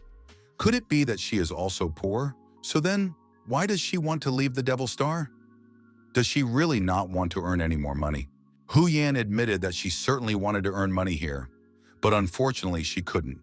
After all, what team needs a loser who can do nothing but guess during the battle? When the military determined that feng shui masters were a pretty strong profession, she took advantage of the support of feng shui masters from the military, so she successfully managed to reach the 20th level and change class to become a fortune teller. Except that the initial abilities of a feng shui master are to have a sharper perception of time, space, and people, and after changing class to fortune teller, he only gains an additional skill for divination. After a while, the military came to the conclusion that the fortune tellers had no practical skills, so they simply gave up on them. They were also very weak, so no one wanted to team up with them, so their level did not increase much. Though she visits the Devil's Star every day, no one takes her for their crew, and if she returns to Earth, then she will become a construction laborer and do hard labor, because at least that's the only way she'll have savings to live on. Zhang Kai admitted that her life is not easy, and he understands her, because he is not a rich man either, and he has to worry about his elder brother's health and medical expenses all the time. Hu Yan wondered, what if she could still endure it? After which she smiled broadly and told me that she also has a younger brother and sister on Earth. She is the sole support of the family, which means she should not give up. In Zhang Kai's mind, the image of his brother coming in from his part-time job appeared. He was telling Zhang Kai that everything was fine and that Big Brother would handle everything. Zhang Kai realized that his older brother was the same. He was also eager to evolve on the Devil Star and was determined to fight the Beast God in the future. But after taking him and his sister in, his brother became worried that no one would take care of them, and so he turned down the opportunity to go to the Devil's Star. And he does this even after his body has reached its limit. Hu Yan decided to stop distracting Zhang Kai and asked if he still needed her equipment. If he needed it, she would go to the warehouse and gather everything for him. Either way, she should go back and face her life. This time she should come out of the Devil Star for the last time. Zhang Kai asked for her to stop and said, next time. He then told her that his name was Zhang Kai and that he was going to log out of the system, but not for good. And if he could still find her when he came in here again, then he wouldn't mind forming a team. Hu Yan didn't expect that someone would actually accept her into the team, but after Zhang Kai's words, a spark reappeared in her eyes. After a few seconds, barely suppressing a shiver, Hu Yan asked, "Is it true?" As he left, Zhang Kai said that it was true, but if he lied to her, he would never see money again in his life. Tears started to flow from Hu Yan's eyes, and quietly laughing, she started to wipe them away. Zhang Kai is such a stingy person, but he still cares about money, but since he dared to say so, it must be true. Suddenly, Hu Yan flew into Zhang Kai's back and began to thank him. After all, he really is a good person. Fighting off the fortune teller who wanted to hug him, Zhang Kai asked what she was talking about, to which she replied that it was about his words, the land, the slum, Zhang Kai's place of residence. Zhang Kai turned to his older brother and sister. Afterward, he said that they wouldn't have to go to work anymore because he had made money for them. The older brother asked, "Really? Suddenly, his sister asked him where he could have gotten the money. She also suggested that he had done it illegally. Zhang Kai asked, what was she talking about? He had earned his money from the Devil Star, and tomorrow already, Big Brother would undergo surgery while she could return to school where she would start studying hard. Yings had turned to Xiao Kai and asked, he had to work hard to earn money for them, right? Zhang Kai turned away and said with a bit of embarrassment that it was nothing compared to how much work his elder brother had put into raising 2 orphans. Compared to that, his days on the Devil Star were nothing. Zhang Xiaokai asked his brother not to worry about it. After all, he was the one who used to work hard before, but now that he had the opportunity, he would definitely want to provide Big Brother with a good life. After which they all clinked soda glasses to the health of their loving family. It wasn't until Zhang Kai started drinking the soda that he suddenly received a call on his phone. The caller was Commander-in-Chief Wei Ying, and he acknowledged Zhang Kai's victory in their bet, after which he asked if he was free right now. Wei Ying said that he would send someone later to fetch Zhang Kai to see something, so he asked that Zhang Kai not forget about it. Outside the safe zone of the City of Gods, the battlefield of the Beast Gods, as he walked along with the soldiers, Zhang Kai only thought about the fact that after so many years, the city he once lived in had become like this. Zhang Kai asked the Commander-in-Chief why the Commander-in-Chief had summoned him. Suddenly, there was a loud roar and everything around it shook. Immediately after which, Zhang Kai saw a huge beast. But after a second, he noticed that there were also humans against this divine beast. Currently, the Devil Star Pioneers go through a division every 20 levels, which are divided into 6 stages in total. Among them, the Pioneers from the 1st to the 80th levels that can become stronger are promoted, but their strength is only of benefit on the Devil Star. Whereas the Awakened Ones are different, all because when the Pioneer goes to the 81st level and up to the 120th level, they will become transcendental, and then there will be a qualitative change. And all because at that moment, the power they could only use on the Devil Star could be withdrawn, and with it back to Earth, where it could be used.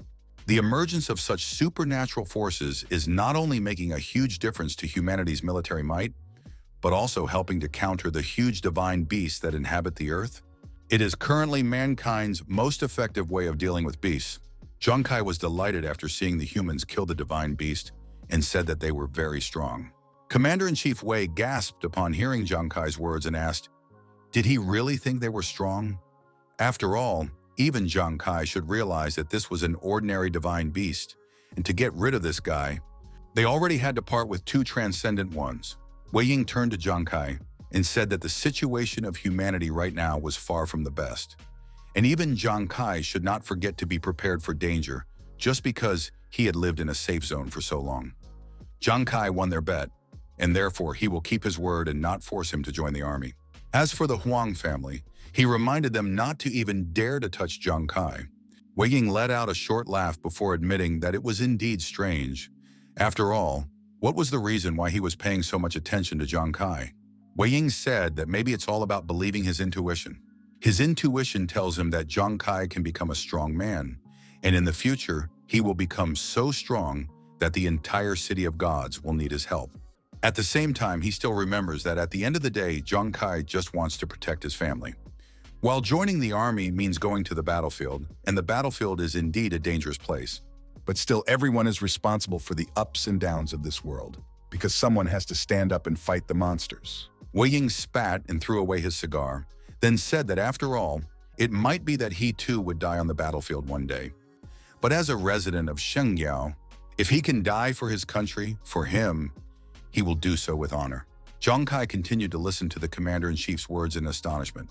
Suddenly, he turned to him again and said that he was not going to interfere with Zhang Kai's choice. But if Shengyao was in danger in the future, he hoped that Zhang Kai would then be able to do so if he had enough strength, and he would fight for Shengyao. After speaking with the Commander-in-Chief, Zhang Kai rested on Earth and returned to the Devil Star a few days later. Wandering the streets of Shengyao City, Zhang Kai pondered the fact that the Commander-in-Chief put him so highly, even though he didn't expect it. Therefore, Zhang Kai wondered, would he be strong enough in the future to be needed for Shengyao? Zhang Kai decided not to dwell on it, but to take care of himself first. The black giant monkeys from the Ruler's Valley were no longer a threat to him, which meant it was time to find the next monster to kill. After checking the information on the watch, Zhang Kai found a suitable elite monster, the Banshee. She has extremely strong damage and can instantly kill a pioneer. Her attack has a fear effect, and she also has a ghostly body. The Banshee's abilities are the Banshee's Scream, which allows it to immobilize first responders within a 10-meter radius and strike fear into them. It also had a ghostly body that only dealt damage from within 10 meters of the Banshee. Jonkai recognized that it was indeed a powerful monster, because up close the player would die from screaming, and attacking from a distance, he would not be able to harm the monster. Apparently, the monster is much stronger than the elite black giant ape, which means it will need to find a teammate. Meanwhile, Hu Yan was standing asleep, hugging the sign, calling for the captain in her sleep, causing people passing by to take her ill. And on the sign was a request not to yell at her as she was waiting for the team captain. Noticing such a sight, Junkai asked if she had been waiting for him here since he came out of the Devil Star. Hearing Junkai, Hu Yan immediately woke up. She then ran up to him and told Captain Kai that she knew he had returned, and that was why she had waited for him here for so many days. Junkai said that he always keeps his promises. Hu Yan turned to Captain Kai and asked if he would take her to fight the monsters. After that, her expression became more cunning, and Hu Yan said that she had found another teammate for them. She immediately realized that he would help them in the battle against the monsters, so she asked the captain if he wanted to take him. Junkai gasped in surprise, then recognized that it was a good time and asked if he was useful in killing monsters. After all, she didn't take some drunkard into the squad. Just as suddenly, a short man with bags of bottles approached them and introduced himself as Yu, a drunkard. Before he could properly introduce himself, Junkai had already run away from them. He didn't agree with such a teammate. Hu Yan wondered if he was serious. She then shouted to Captain Kai that he should take Yu as he was very hardworking and obedient. Hu Yan revealed that he was willing to cook for them, massage their legs and shoulders, and even said that if he joined their team, he would be willing to share the rewards. Hearing this, Jonkai's face immediately changed. Immediately afterward, he grabbed Yuan Yu's hands and introduced himself, saying that he was his partner from now on and that he had recognized his talent from the first time. Perceiving the spirit, Junkai said that today, as the team captain, he had no choice but to take him to fight the Banshee. After all, they were now one family. While Junkai was laughing while talking about the family, Yu asked the fortune teller if he was serious. Hu Yan replied that he was serious, but they were not a family. They were just free laborers. Their captain was always stingy. Valley of the Ruler, home of the elite Banshee monster. A ghostly hand peeked out from behind the door, after which it slowly opened the door. That was the elite monster, the Banshee they were going to hunt. Ignoring the squeals of the Banshee nearby, Junkai turned to his team members and told them that the Banshee was a monster that was much stronger than the black giant apes, and if she revealed them, they would be killed instantly. Hence, they should speak as quietly as possible. He also asked them to consider that only attacks within 10 meters of the Banshee could harm her, so they should wait quietly, looking for an opportunity to attack. Hu Yan said that she understood everything. After that, the captain was approached, but he asked Hu Yan to be a little quieter. Hu Yan didn't understand why he was saying this to her, after which someone turned to the captain again. Junkai once again asked Hu Yan to be quieter, to which she replied that it wasn't her. Junkai asked if it wasn't her, then who was making noise? After which they turned around together, and they saw that Yuan Yu was already drunk and started shouting, "Captain!" Yuan Yu asked to see what he had found, as suddenly it was like thunder piercing his ears. Yuan Yu shouted his thanks to the captain and shouted even louder that this toast was for him. Only upon hearing the noise, the Banshee immediately jumped up and began preparing to attack. Realizing that they were about to die, Junkai asked what the hell was Yuan Yu doing? And didn't Hu Yan tell them that him joining the team would help a lot in the monster hunt? To which Hu Yan replied that she was just talking nonsense. Meanwhile, the Banshee used her heartbreaking scream on the people below, after which a negative fear effect was imposed on Junkai and Hu Yan. The Banshee slowly flew towards Junkai, but he couldn't move because of fear. Junkai recognized that this Banshee was more dangerous than he thought. Hu Yan said that they couldn't win and that they should prepare to die. Suddenly, Yuanju noticed the incredible girl and jumped towards her with his mouth open. Through his laughter, he asked if she had come to see him. Yuanyu crashed into the Banshee with a missile and then pushed it away, thus saving Junkai and Hu Yan. Placing the Banshee on the ground, Yuanyu said that it must have been fate that brought them together. whereupon he asked the beautiful woman if she would let him caress her well. Yuan-yu said it was perfect, that glowing skin so smooth.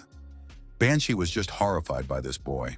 Meanwhile, the fear effect was removed from Zhang-kai and Hu-yan, making them able to move again. Zhang-kai wondered what was going on, and why couldn't the Banshee control Yuan-yu? The Banshee's scream has a cooldown time, which means he has to use it for when the Banshee attacks them with their scream again. Realizing that he had to act quickly, Zhang-kai threw the 9 calamities blades. After that, small lights formed in the places where the blades hit. Yuan-yu asked the beautiful dyke if she wanted to kiss him, after which he curled his lips into a tube and leaned towards the Banshee. Just before the kiss, he said that from now on she would be his wife. Just as suddenly there was an explosion, taking with it an elite monster, a Banshee. The slightly charred Yuan-yu awed and asked, what happened to his wife? Meanwhile, Zhang-kai received the report of killing a Banshee, and Hu-yan, sitting on her lap, marveled at how the captain had killed a Banshee in an instant. Yuan-yu suddenly trembled, whereupon he told Zhang-kai that he was a real bastard and fell to his knees. He asked why the man had blown up his newlywed wife. Yuan-yu sobbed loudly and cried out that she was the only love of his life, and that after losing her, he wouldn't be able to love another for the rest of his life. Turning away from Yuan-yu, Zhang-kai awkwardly asked Hu-yan if Yuan-yu often got drunk and went crazy. Zhang-kai awkwardly replied that Yuan-yu was a drunkard, so he simply couldn't help but drink, and that his tastes changed to quite specific tastes when he was intoxicated. Well, since it was over here, Hu-yan volunteered to bring the captain an elite Banshee treasure chest and a corpse card, then ran away. Looking at the cheerfully running Hu-yan, Zhang-kai thought about the fact that the Banshee shout didn't work on Yuan-yu. Except why didn't the Banshee attack work on him, and how did he manage to fight it off? The most unpleasant thing about drunks is that when they get drunk, they completely lose control of their minds. But can it be that such a fatal flaw is able to ignore the fear of the Banshee? For if it is... Meanwhile, Hu-yan had already returned with the treasure chest. Zhang-kai chuckled, realizing that Yuan-yu was the perfect artifact from nature to fight against Banshees. Hu-yan felt uneasy, and she wondered why the captain had such an evil smile on his face. A short time later, another Banshee dwelling, Zhang-kai shouted to Yuan-yu that he was picking him, as if he wanted to summon some pocket monster. Immediately after, Hu-yan untied Yuan-yu, and he flew to another attractive person with a lustful face. The Banshee screamed loudly, dubbing to immobilize her enemy and kill him. But the effect was the opposite. In addition to the fear not working, Yuan-yu also started giggling. He asked the beauty why she started drooling as soon as she saw him, and did she really want his body so badly? Yuan-yu crashed into the Banshee and said that he desires her as much as she desires him. Everything went just fine as the drunkard trick worked, and now Zhang-kai could attack the Banshee at close range. While Zhang-kai was getting closer, Yuan-yu was telling the Banshee about how he fell in love with her at first sight and offered her to light the flame of love that night. Taking advantage of the Banshee being immobilized, Zhang-kai threw the blades of the 9 scourges at her. Immediately after, it exploded, causing Yuan-yu to fly into the air. As he flew away, Yuan-yu shouted to Zhang-kai that he was a bastard for daring to kill his wife again, and for that, he cursed him for misfortune. Yuan-yu cursed Zhang-kai until he hit his head, landing on the ground. Everything went exactly according to plan, hence Zhang-kai's suggestion to kill another Banshee before Yuan-yu sobered up, which Hu-yan immediately supported. 3 hours later, Yuan-yu pleaded for them not to blow up his 11th wife, but a second later she also exploded, and then he flew into the air. As Zhang-kai and Hu-yan took away another treasure, Yuan-yu sobbed and complained to those bastards that they had blown up his already 23rd wife. After a while, he begged them to spare his 35th wife. Zhang-kai laughed after obtaining another elite treasure chest, after which he admitted that he hadn't even expected that with Yuan-yu's help, they would be able to obtain 35 treasure chests and wipe out all the Banshees of the Valley of Rulers in one fell swoop. Hu-yan admitted that she hadn't even dared to dream of such efficiency. What was most important was that after killing so many Banshees, Zhang-kai had already obtained the 14th level, and that was only at the cost of Yuan-yu's broken heart. Zhang-kai recognized that Hu-yan was right to call Yuan-yu useful. Hu-yan suggested to think of it as if they were helping Yuan-yu train his mental stamina after breaking up with a girl. Listening to the words of these two, Yuan-yu said that they were not humans but beasts. Hu-yan ran up to Yuan-yu and said that he was incredible, but since he heard their conversation, he called them real beasts. Meanwhile, Zhang-kai continued to smile. For for this wasn't all they got. While killing the Banshees, Kai collected some skill cards in the huts, so he would be able to gain additional skills. The first skill is Rain Prayer, which uses the user's spirit power to summon heavy rain. If you use this ability on the right terrain, you can even create lakes and rivers out of thin air, which can be very useful in combat. This card Kai decided to give to Hu Yan since she was level 29, and her spirit power was higher than his. Hu Yan was surprised when she was handed the skill card and asked if she really could. With tears in her eyes, Hu Yan thanked Captain Kai because now she finally had some skill other than fortune-telling, and she would no longer be a useless person who could only guess during battle. Suddenly, Hu Yan shouted to Captain Kai that he would always be her brother from now on. Then she started bowing, hitting her forehead on the ground. Kai asked her not to do that because she really deserved this skill card. A bump popped out on Hu Yan's head from the blows, but she continued to run around with the card in her hands, happy that it was no longer useless. Kai thought about the second card because it was definitely a hidden skill activation card. When using this card, he can activate an additional hidden skill of his profession, but this skill can only be used once, after which it disappears. Kai decided to try using the card because even though this skill was disposable, it could still be of use to him. A Devil Star AI appeared in front of Kai, after which it congratulated him for activating an additional skill, Casino Stealing. When this skill is activated, Kai can steal some of his opponent's characteristics and add them to his own, but after half an hour, the skill will expire. Kai asked the AI, was this really the entire effect of the hidden skill? To which the AI replied that it was. Kai grabbed his head and started screaming, because such a valuable one-time skill could only steal 1,000th of another person's attributes. Kai started cursing this and beating his hands on the ground. He currently had 200 attribute points, and if he stole some 0.2 points per person, then what was the point? Meanwhile, Yu woke up after a stormy night. He was trying to figure out what had happened to him and why had he fallen asleep. Also, why does he feel pain in his heart? Hu Yan walked over and quietly whispered that he was the greatest lover on the Devil Star, then asked, did he forget that he had lost 35 wives last night? Just as suddenly, Yu remembered what he had been doing throughout the night and threw up, after which he sobbed and started to apologize to Captain Kai. As he is only holding him back, he is a drunkard and is incapable of not drinking. And if it doesn't suit him, he agrees to leave the team. Kai held out the equipment to Yu and asked what he was talking about. After all, he was the hero of last night and therefore deserved this equipment. And if it wasn't for Yu, they would have died from the Banshee countless times. Yu deserved to be called the main member of this team. Yu was embarrassed at what he heard, but still refused the captain, as he had asked to be on this team himself, and they shouldn't tolerate him. Kai asked him to accept the equipment, plus he had already said that he wouldn't treat his teammates badly. After that, Kai said that he had equipment for Hu Yan as well. Hearing this, Hu Yan immediately blushed and turned around. In her eyes, Kai was a beautiful man that called her to give her equipment and money. Hu Yan and Yu's eyes glistened. They wanted to know if this was all true. As they suddenly started bowing together, Captain Kai's head hit the ground. Hu Yan vowed that they would follow him from now on, and Yu added that they would even die for him. Devil Star Trading House. The landlady was pleased to see her best customer again. After counting all the cards, she said that everything was simply excellent, because the total value of the monster bodies and elite treasure chests was 840,000 Devil Star coins. Kai was pleasantly surprised by what he heard, because in terms of the currency of the land, it would be 8.4 million coins of the City of Gods.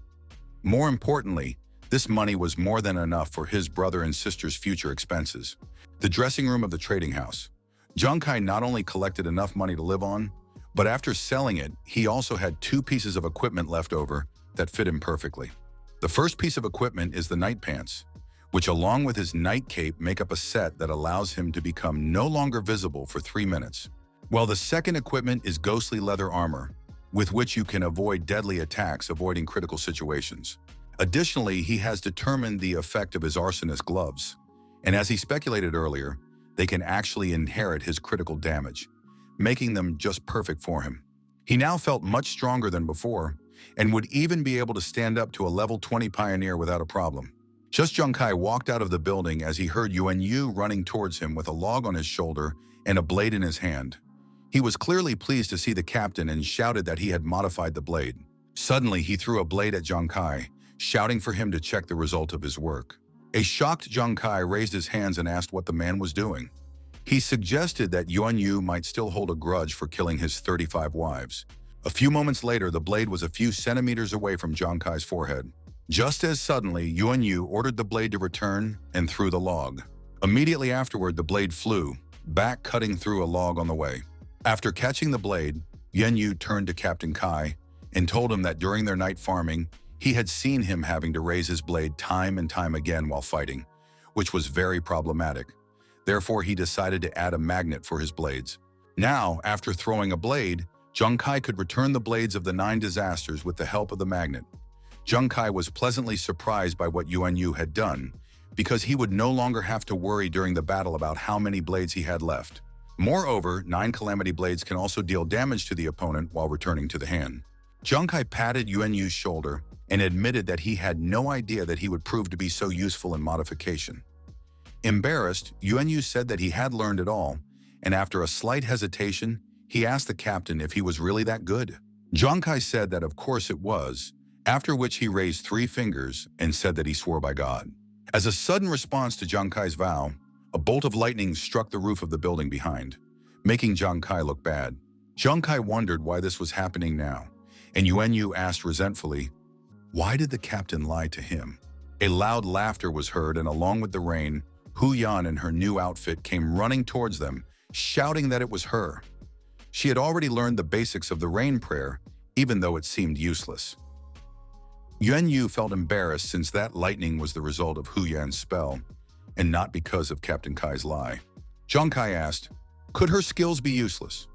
As an option, he suggested looking at what she had done. After all, these people hiding from the rain was precisely because of her.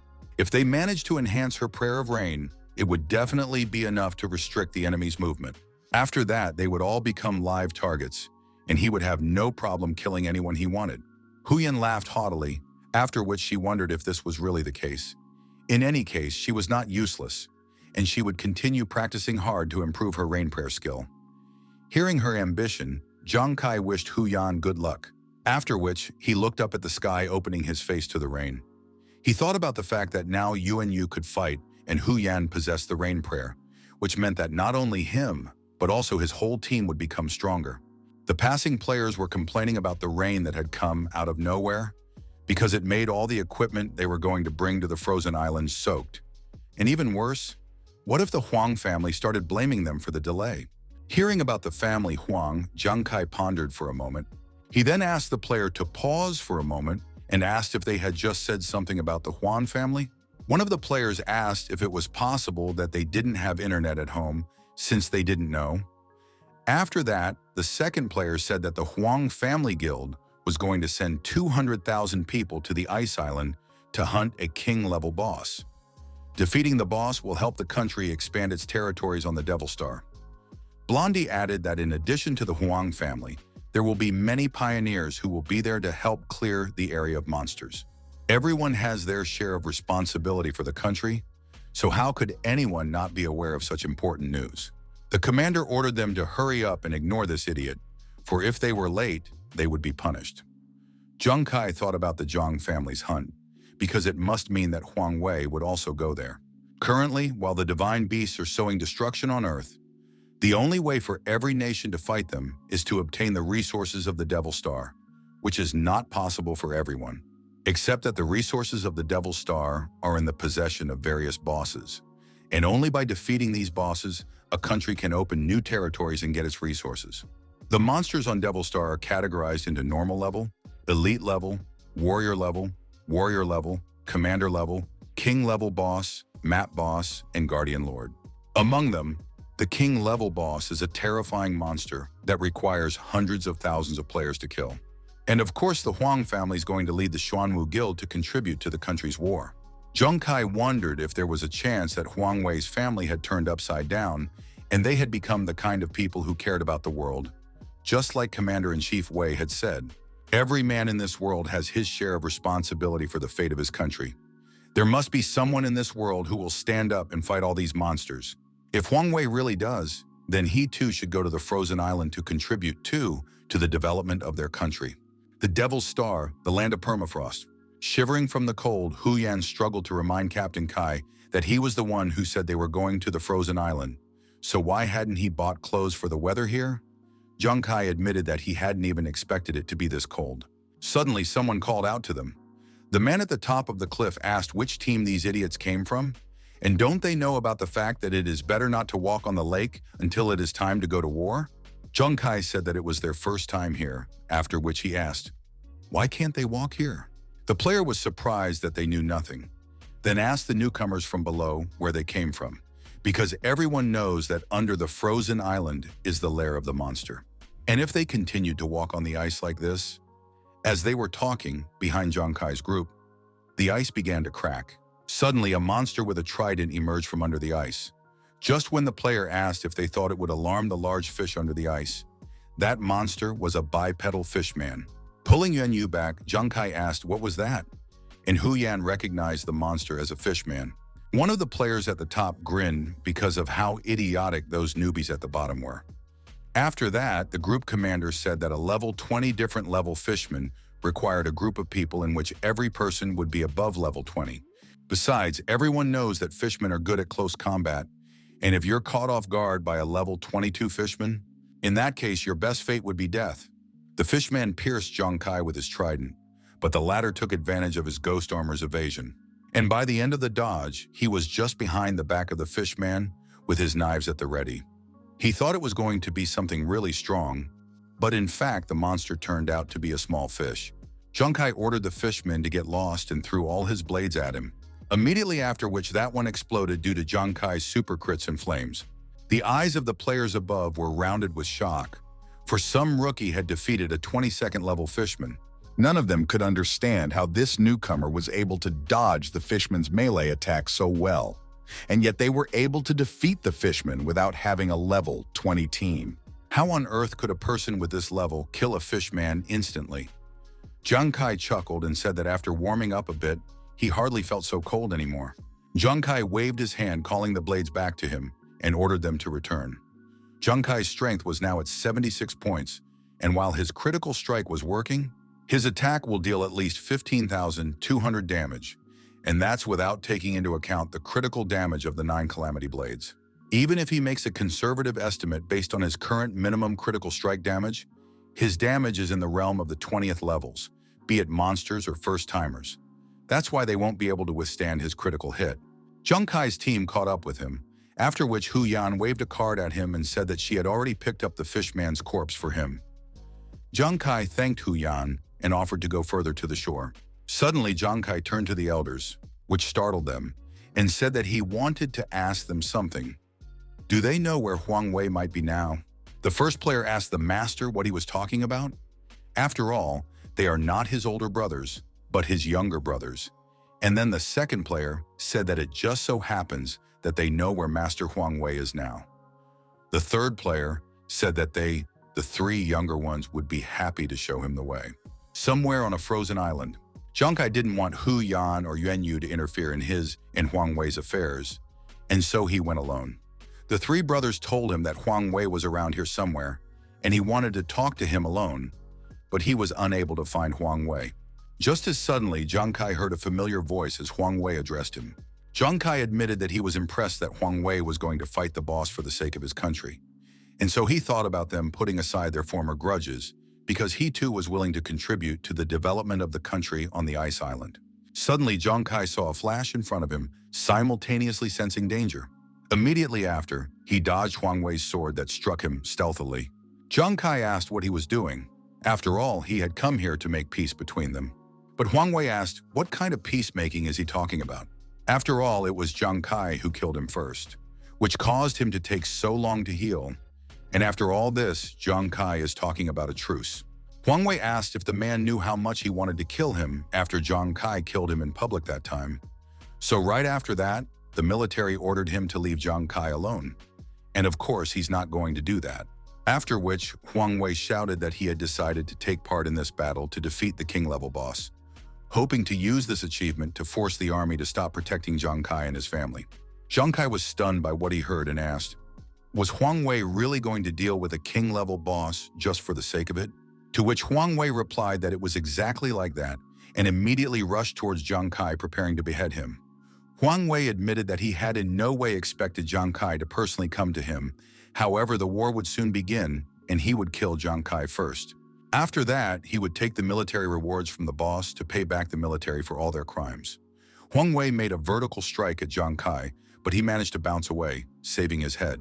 After failing to hit Zhang Kai, Huang Wei immediately jumped towards him. Zhang Kai grinned and admitted that he had made up too much unnecessary thoughts and hadn't fully realized that Huang Wei was still the same villain. But if Huang Wei really wanted to kill him, he would advise attacking together. After all, he had already destroyed their 5 Falcons. The hooded player laughed and reminded Zhang Kai that he was only able to deal with the Falcon team because of the support of the military. After which, the tailed player asked Zhang Kai if he really thought he could defeat their master. After all, Master Huang Wei had already reached the 10th level, and he also wore a set of rank S equipment. Scanning Zhang Kai, the third hunter said that it was for sure, after all, this guy. As he suddenly became dumbfounded for a second, he then asked how this guy managed to reach level 14 so quickly, despite being the same age as their young master. A second later, an explosion was heard, and Huang Wei began to scream in pain from the pain inflicted on him by the flames. Receiving incessant cries, Huang Wei asked what the hell was going on and why those flames. Huang Wei couldn't help but scream once again and started begging his wards to save him. The players themselves were trying to figure out what was going on. The fire that enveloped their young master's body was clearly an ordinary flame. So why was it causing him so much damage? Zhang Kai told Huang Wei's underlings that their young master was dead, and that if they didn't wish to repeat his fate, they should just leave this place. As the words, "No, I'm not dead yet," were suddenly heard, and after the flames subsided, a charred Huang Wei could be seen. Huang Wei revealed that his equipment set blocked his life when they reached 1%, preventing him from dying. Huang Wei ordered his underlings to avenge him by killing the bastard as soon as possible. Huang Wei ordered that they should torture Zhang Kai for as long as possible before he finally died, and the two accepted the order, after which they began to close in on Zhang Kai.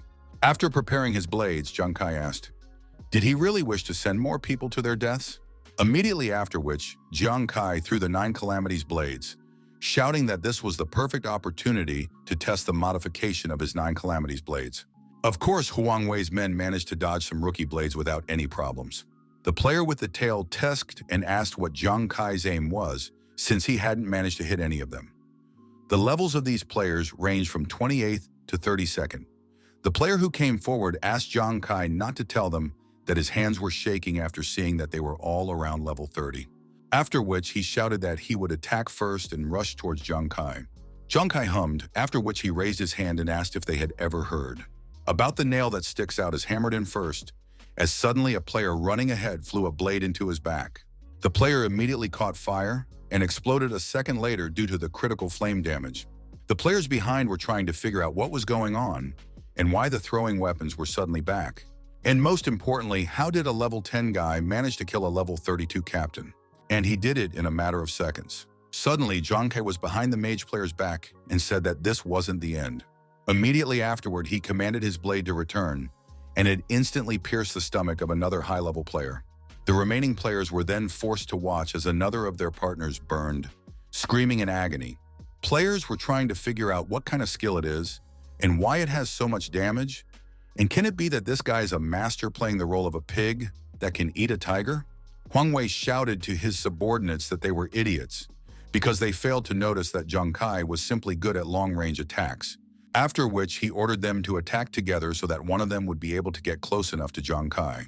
Huang Wei was smiling because thanks to this fight, he had realized that Zhang Kai was an assassin specializing in long-range attacks and dealing huge damage to his opponents. But if they could only get close to him. Suddenly, another explosion rang out, immediately after which the smile fell off Huang Wei's face, for both of his subordinates were enveloped by Zhang Kai's deadly flames. Huang Wei felt uneasy and wanted to understand what had just happened. After the flames subsided, Zhang Kai walked past the corpses saying that trash would always remain trash. It doesn't matter if he's the only one, or if there's a whole bunch of them. Falling back to the ground, Huang Wei cried out in panic that it was simply impossible. After all, their level gap was too high. So how did Zhang Kai do it then? Calling upon his old weapon once again, Zhang Kai said that he had intended to leave the past in the past, but Huang Wei had disappointed him too much. Zhang Kai turned to Huang Wei and asked if he was right in saying that he intended to kill him. Huang Wei asked Zhang Kai to stop and asked what he was going to do to him, to which Zhang Kai replied that he wasn't going to do anything wrong, but if Huang Wei really wished him dead, he couldn't help but retaliate against him. Zhang Kai said that he had heard that Huang Wei was traumatized after he killed him last time. Therefore, this time, Zhang Kai smirked and said that he would make this injury a little more serious this time. Immediately after, he struck his spear straight into Huang Wei's forehead. Loud cries of pain were heard on the icy island. 5 minutes later, Zhang Kai had once again gained a large amount of experience from killing a pioneer. In addition, he didn't expect the fact that he had killed 4 30th level players, and one Huang Wei he would get a 17th level at once. Just as suddenly, a red warning message appeared in front of Zhang Kai, saying since he had killed more than a dozen pioneers from the same team, he was receiving the punishment of bloodthirsty killer. During this status, all players will have access to his location, and when killing the bloodthirsty killer, they will receive triple the amount of experience loot. To get rid of this punishment, you must use 10 tears of remorse. Zhang Kai once again wondered, what the hell? Bloodthirsty killer wasn't a horrible penalty title on the Devil Star that made everyone beat you up? A person who receives this punishment becomes a walking bag of experience for others, as his location is known to everyone, and anyone will be ready to kill him just seeing him. Even worse, his talent can increase the penalty tenfold. So if he's unlucky, Zhang Kai was horrified at the thought that if he died, he would lose 30 times more experience, causing him to even be able to return to the first level. Zhang Kai ran away, thinking to himself about how bad this was, because now he would be barred from public places. He must find a way to remove this status as soon as possible, using the 10 tears of remorse. Permafrost Island, the Huang family camp. The logger guards listened to their boss's screams with horror on their faces.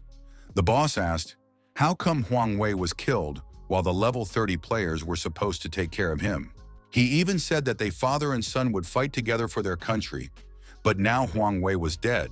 So wouldn't that make him look untrustworthy to everyone in their country? This man is Huang Wei's father, Huang Tong, the commander of the garrison on the Permafrost Island. Huang Wei's older brother, Huang Da, the deputy head of the garrison, asked his father, what should they do next? Huang Tong slapped the table, causing it to crack, and shouted that they should attack directly. They should capture the king-level boss, and once they got him, they could use the military merit to pressure the military to stop protecting Zhang Kai and his family. And after all this, he would personally make sure that Zhang Kai would pay the most painful price. Half an hour later, somewhere on the Permafrost Island, Hu Yan asked the captain where he got the extra title from. Yuan Yu was surprised to notice that he was a bloodthirsty killer, and Zhang Kai asked them to be quiet and not expose him. After that, he said that he didn't have time to explain what had happened. But the main thing was that he was now officially an enemy of the Huang family, so they should get out of here as soon as possible. Hu Yan was surprised at what she heard and asked the captain if they weren't going to earlier. Just as suddenly, a terrifying roar flew through the surroundings, causing Zhang Kai's group to come to an abrupt halt, and Hu Yan wondered, what was that? Yuan Yu said that it was a battle horn, except why did they hear it now? And even Zhang Kai wondered, could it be that the Huang family had decided to attack the boss earlier? Hu Yan looked around and noticing something, asked Captain Kai to look at it. Immediately afterward, they all noticed that the ice lake was beginning to crack. And after a while, the whole place was dotted with fish people. Afterward, they saw him, a huge fish man sitting on a throne, a king-level boss, an ice fish lord whose level they couldn't even see. Even though it was from afar, the ice fish lord had already put Zhang Kai's group under tremendous pressure. Meanwhile, the Zhang family came out, with the men they had recruited. Huang Tong shouted to the warriors that the king-level boss, the ice fish lord, had been lured out. Hence, they should all prepare for battle. If they win in this battle, they would all not only receive a generous reward, but they would also help their country seize land and resources, which would help them protect their families from the oppression of the beast gods. Therefore, whether it is the present or the future, they must fight to win, even if they die for it. Huang Tung shouted to the warriors that once the arrow left the bow, there would be no turning back. And now, the battle with the king-level boss has officially begun. The warriors of the City of Gods immediately rushed to attack the king-level boss and his fishman minions. Wen Yu turned to the captain and suggested to just leave the battlefield. Meanwhile, Hu Yan couldn't recover, thinking that there were 200,000 people here, which showed the scale of the battle with a king-level boss. Just as suddenly, Zhang Kai raised his hand and refused them, saying that they didn't need it now. While they are fighting, the Huang family will be too busy to pay their attention to him, and since that's the case, they can stay and watch the battle with the king-level boss, through which they can learn a lot.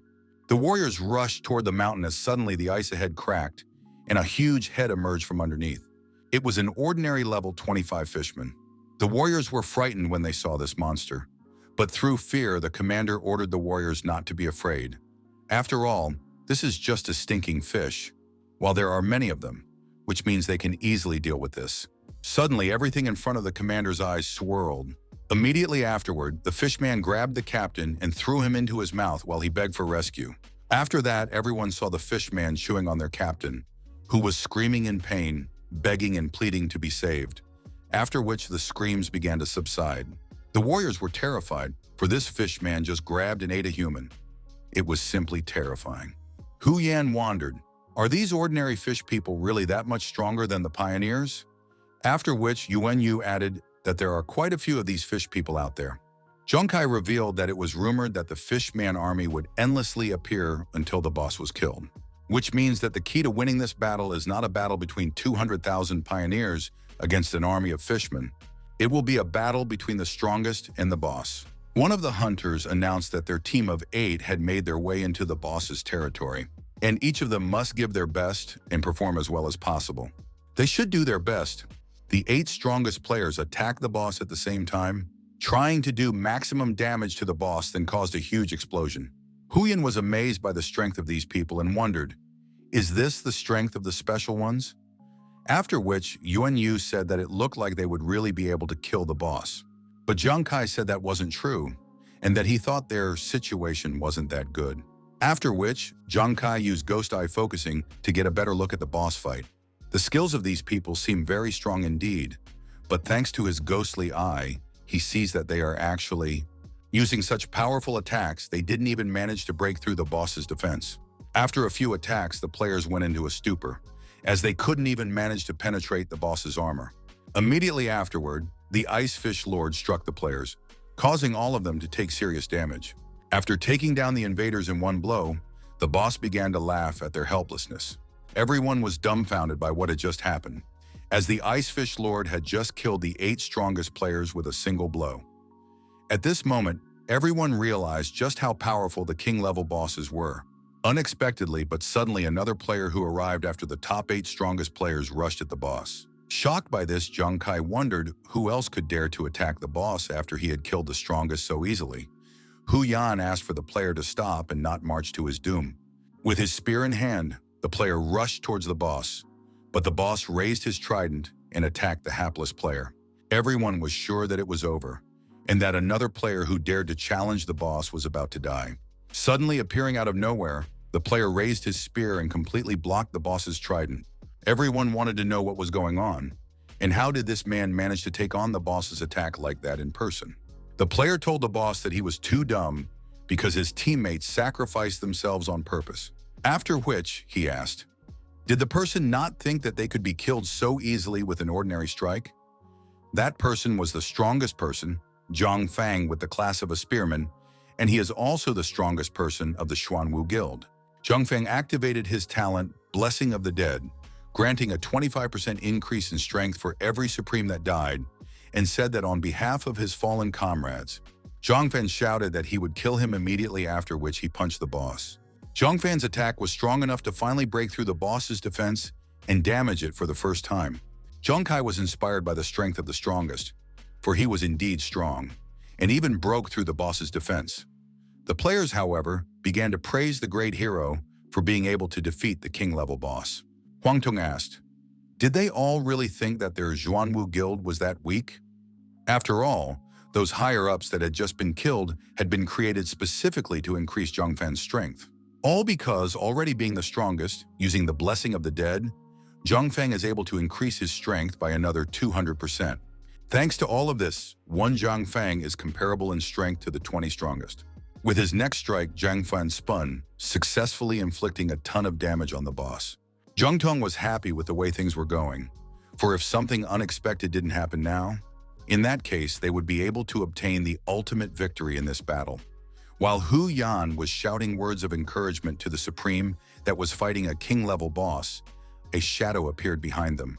It was the shadow of an elite monster, a 32nd level sea fishman.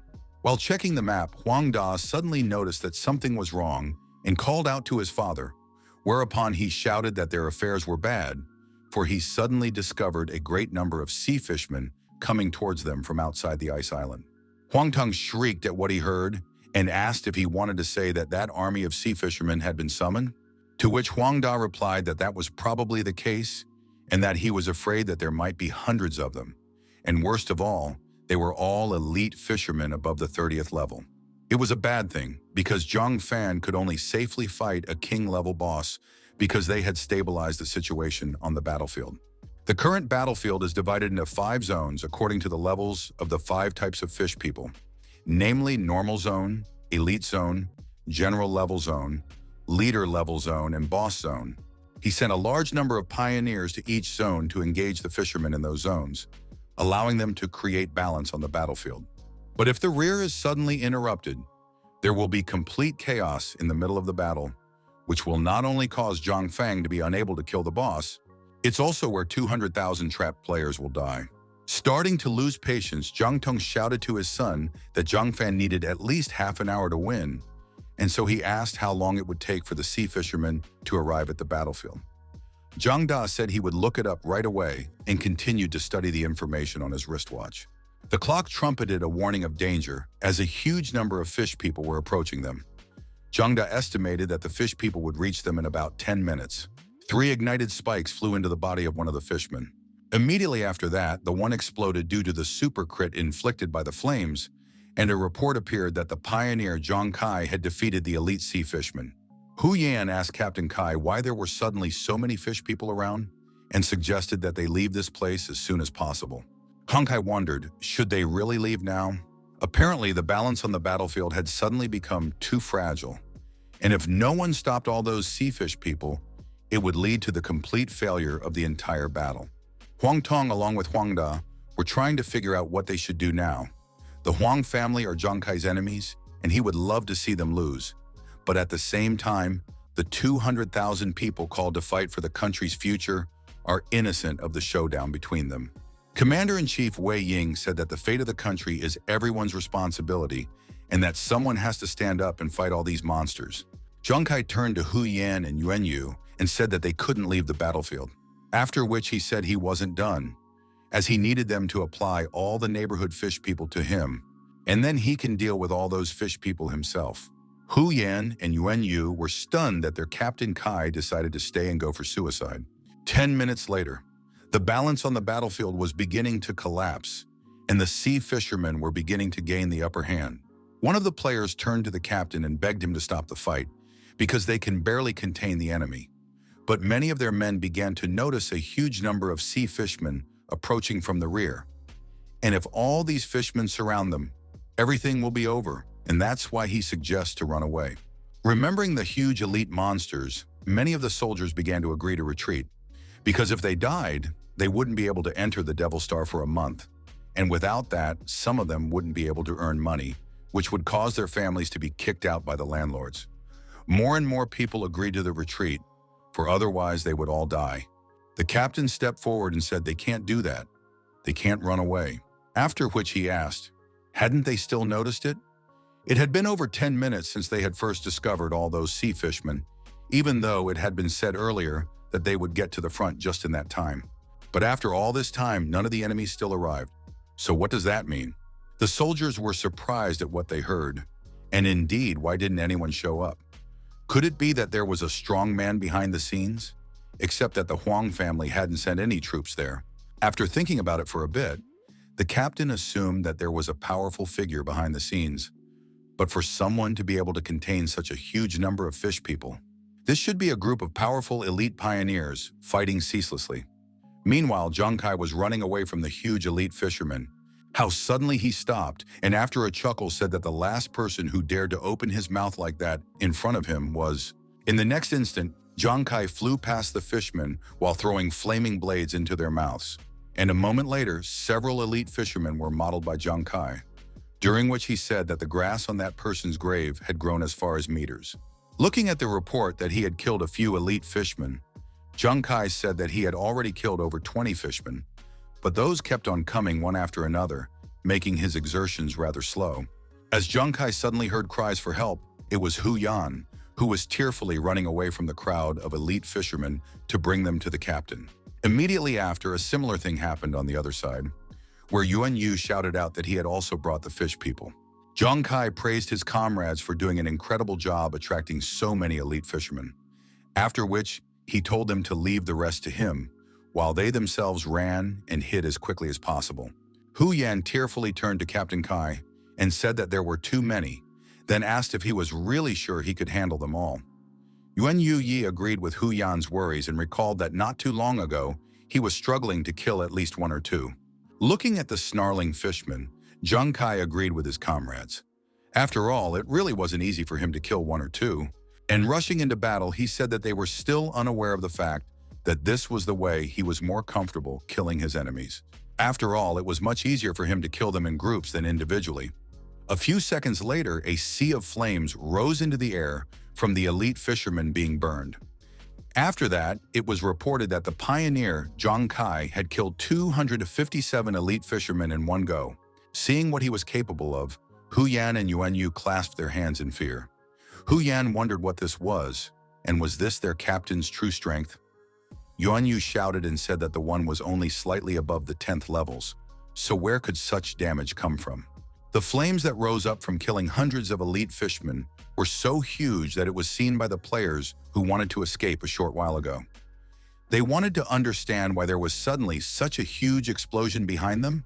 In the meantime, Wang Da turned to his father and said that the sea fishermen coming from the rear had suddenly disappeared, and he asked if he had asked for reinforcements from the military.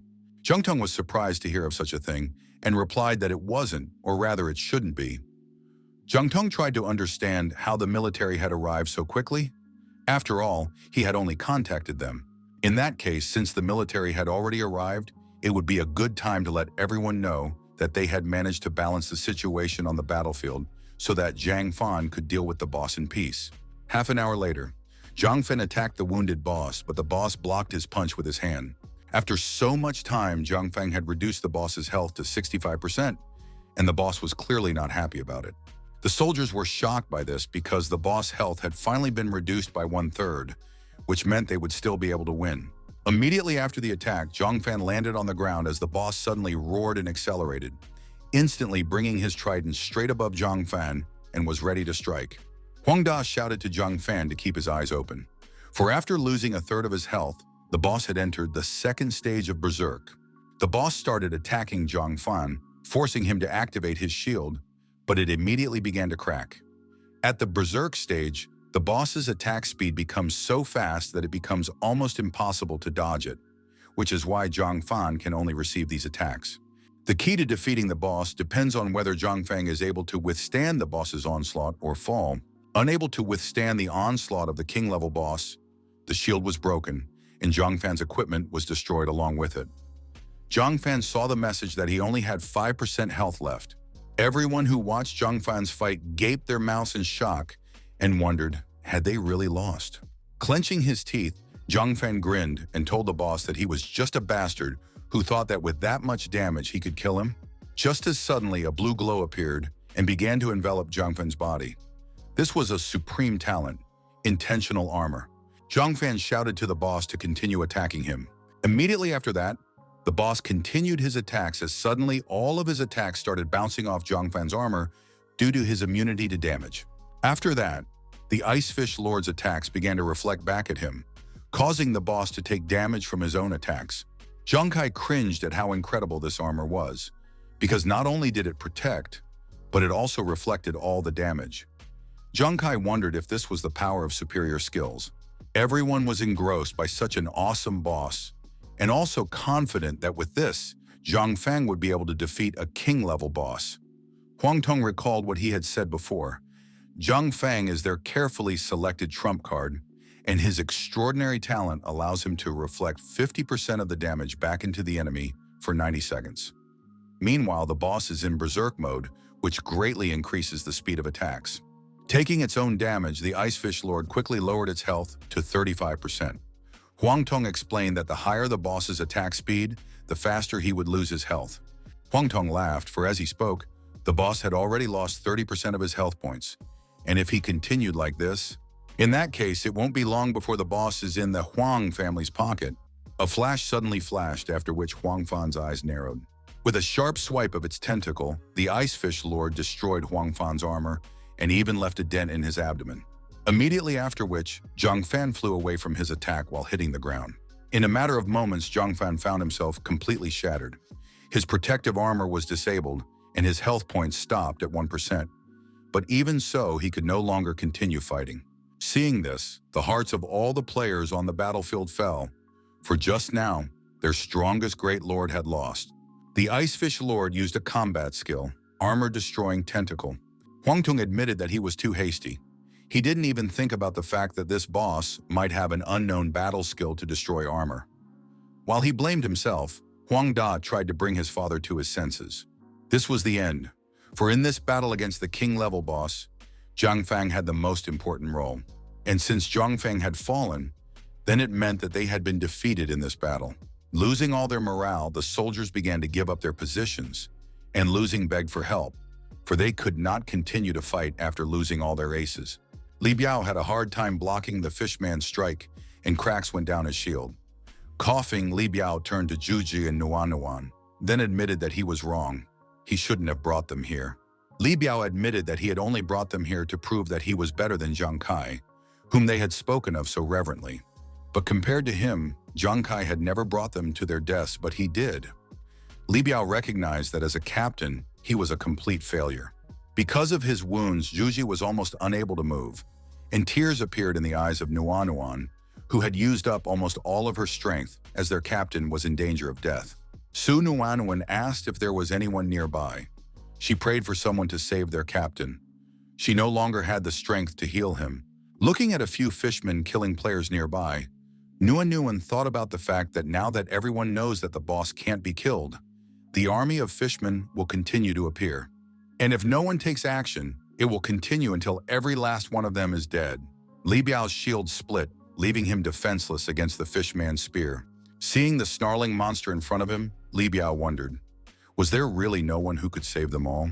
As if out of nowhere, flaming blades flew in, instantly destroying the human fish.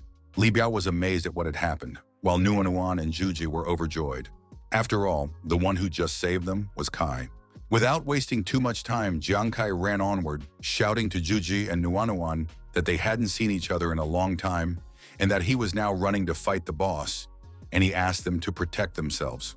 Barely holding on, Yuanzhu asked if he heard correctly that Kai wanted to fight the boss? And how is it that he has such a clear sense of Kai's location? Not understanding what was going on, Nuan admitted that she was also feeling it. The soldiers on the battlefield suddenly felt something strange and began to wonder why they felt someone near them. Some of them remembered that something like this had happened before, because it was the bloodthirsty killer effect. Hu Yan asked the captain what he was doing, and hadn't he forgotten his status? After all, he still has that title. In front of Zhang Kai, a message appeared that he had been discovered by 200,000 players. Some players immediately had a change in their faces, because just now they were ready to die as they suddenly encountered a bloodthirsty killer. Killing the bloodthirsty killers would give them a lot of experience, so why don't they take the chance before they were killed by the bloody fish people? Players ruthlessly attacked the bloody assassin, playing a race to see who could pick up the experience first. But they couldn't escape Zhang Kai's gaze, and a moment later everything around them was covered in flames, covering the entire view. Juji wondered what was going on and if Zhang Kai had been killed by these people. But in reality, it was only his critical strike. Without slowing down, Zhang Kai asked if they could handle it. Barely alive players were trying to figure out why this player was dealing so much damage, and how could he do such a thing as a level 10 rookie. Su Nuan and Yuanzhu took heart. After all, Zhang Kai was fine. Nuanuan wondered if it was Kai who had dealt with those people. After all, in that case, he had become much stronger. Meanwhile, Li Biao almost lost the ground from under his feet because of what had happened. He finally realized who Zhang Kai was, which amazed him, because he had managed to escape unharmed, even after being attacked by so many people above the 20th level, which was simply impossible.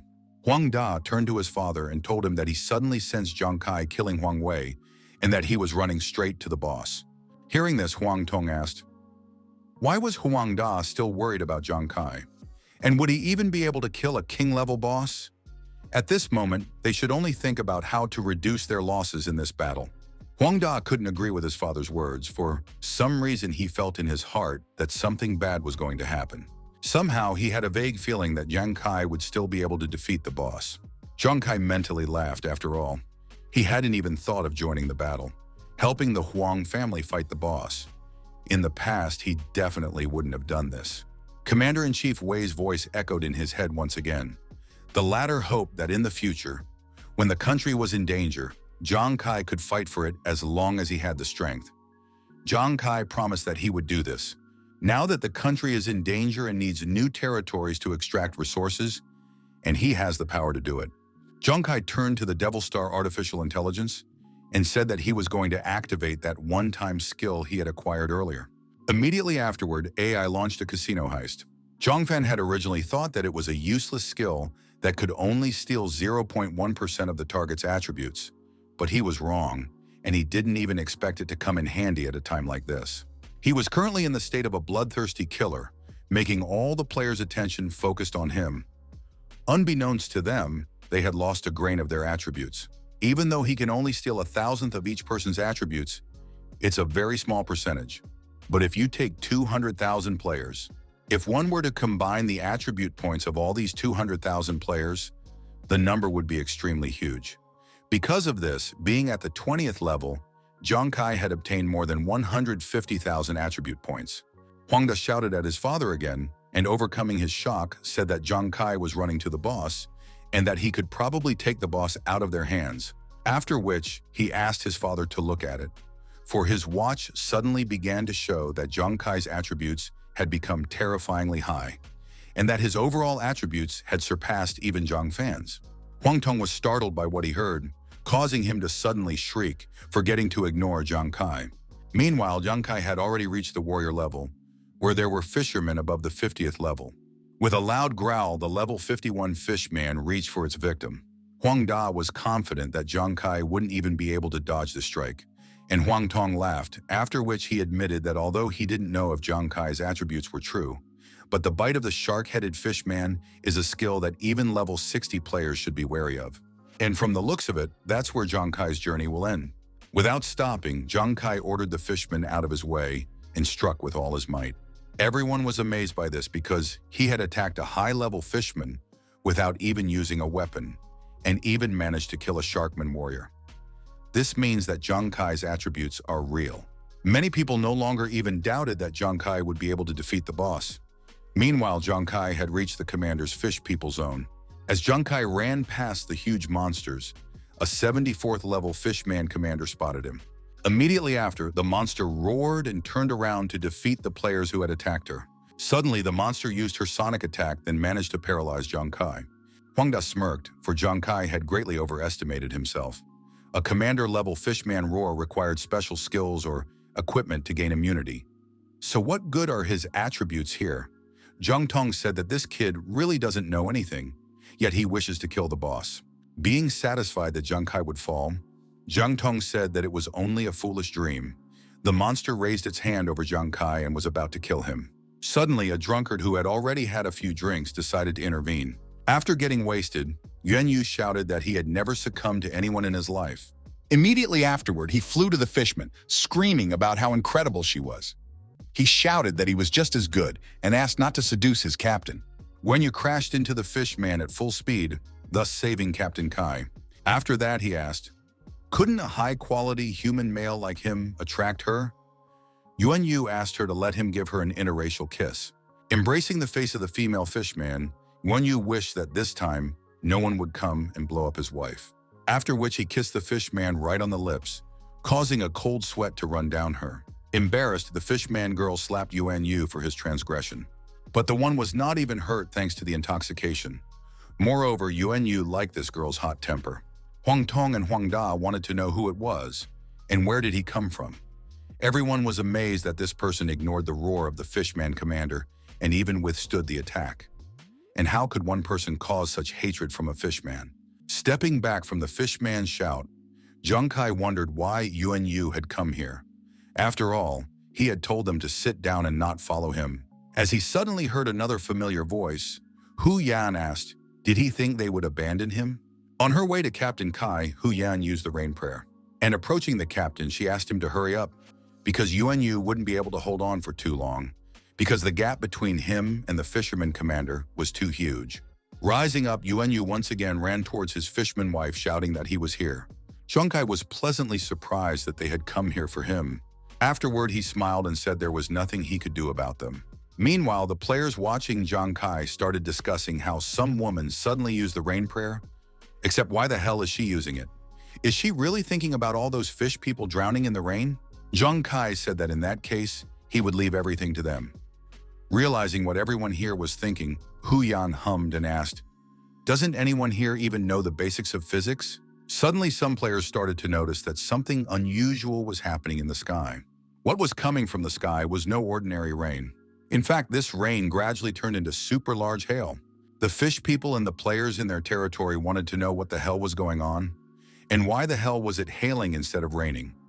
And most importantly, why the hell was she not distinguishing between enemies and friends, attacking everyone in a row?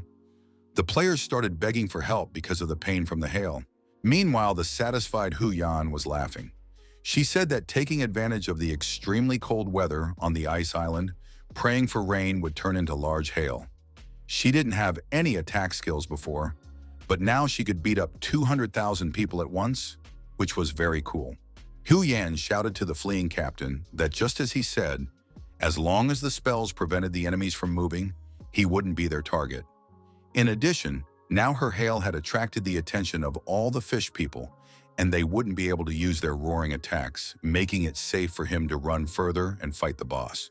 Suddenly, Zhang Kai stopped and began to look around in astonishment.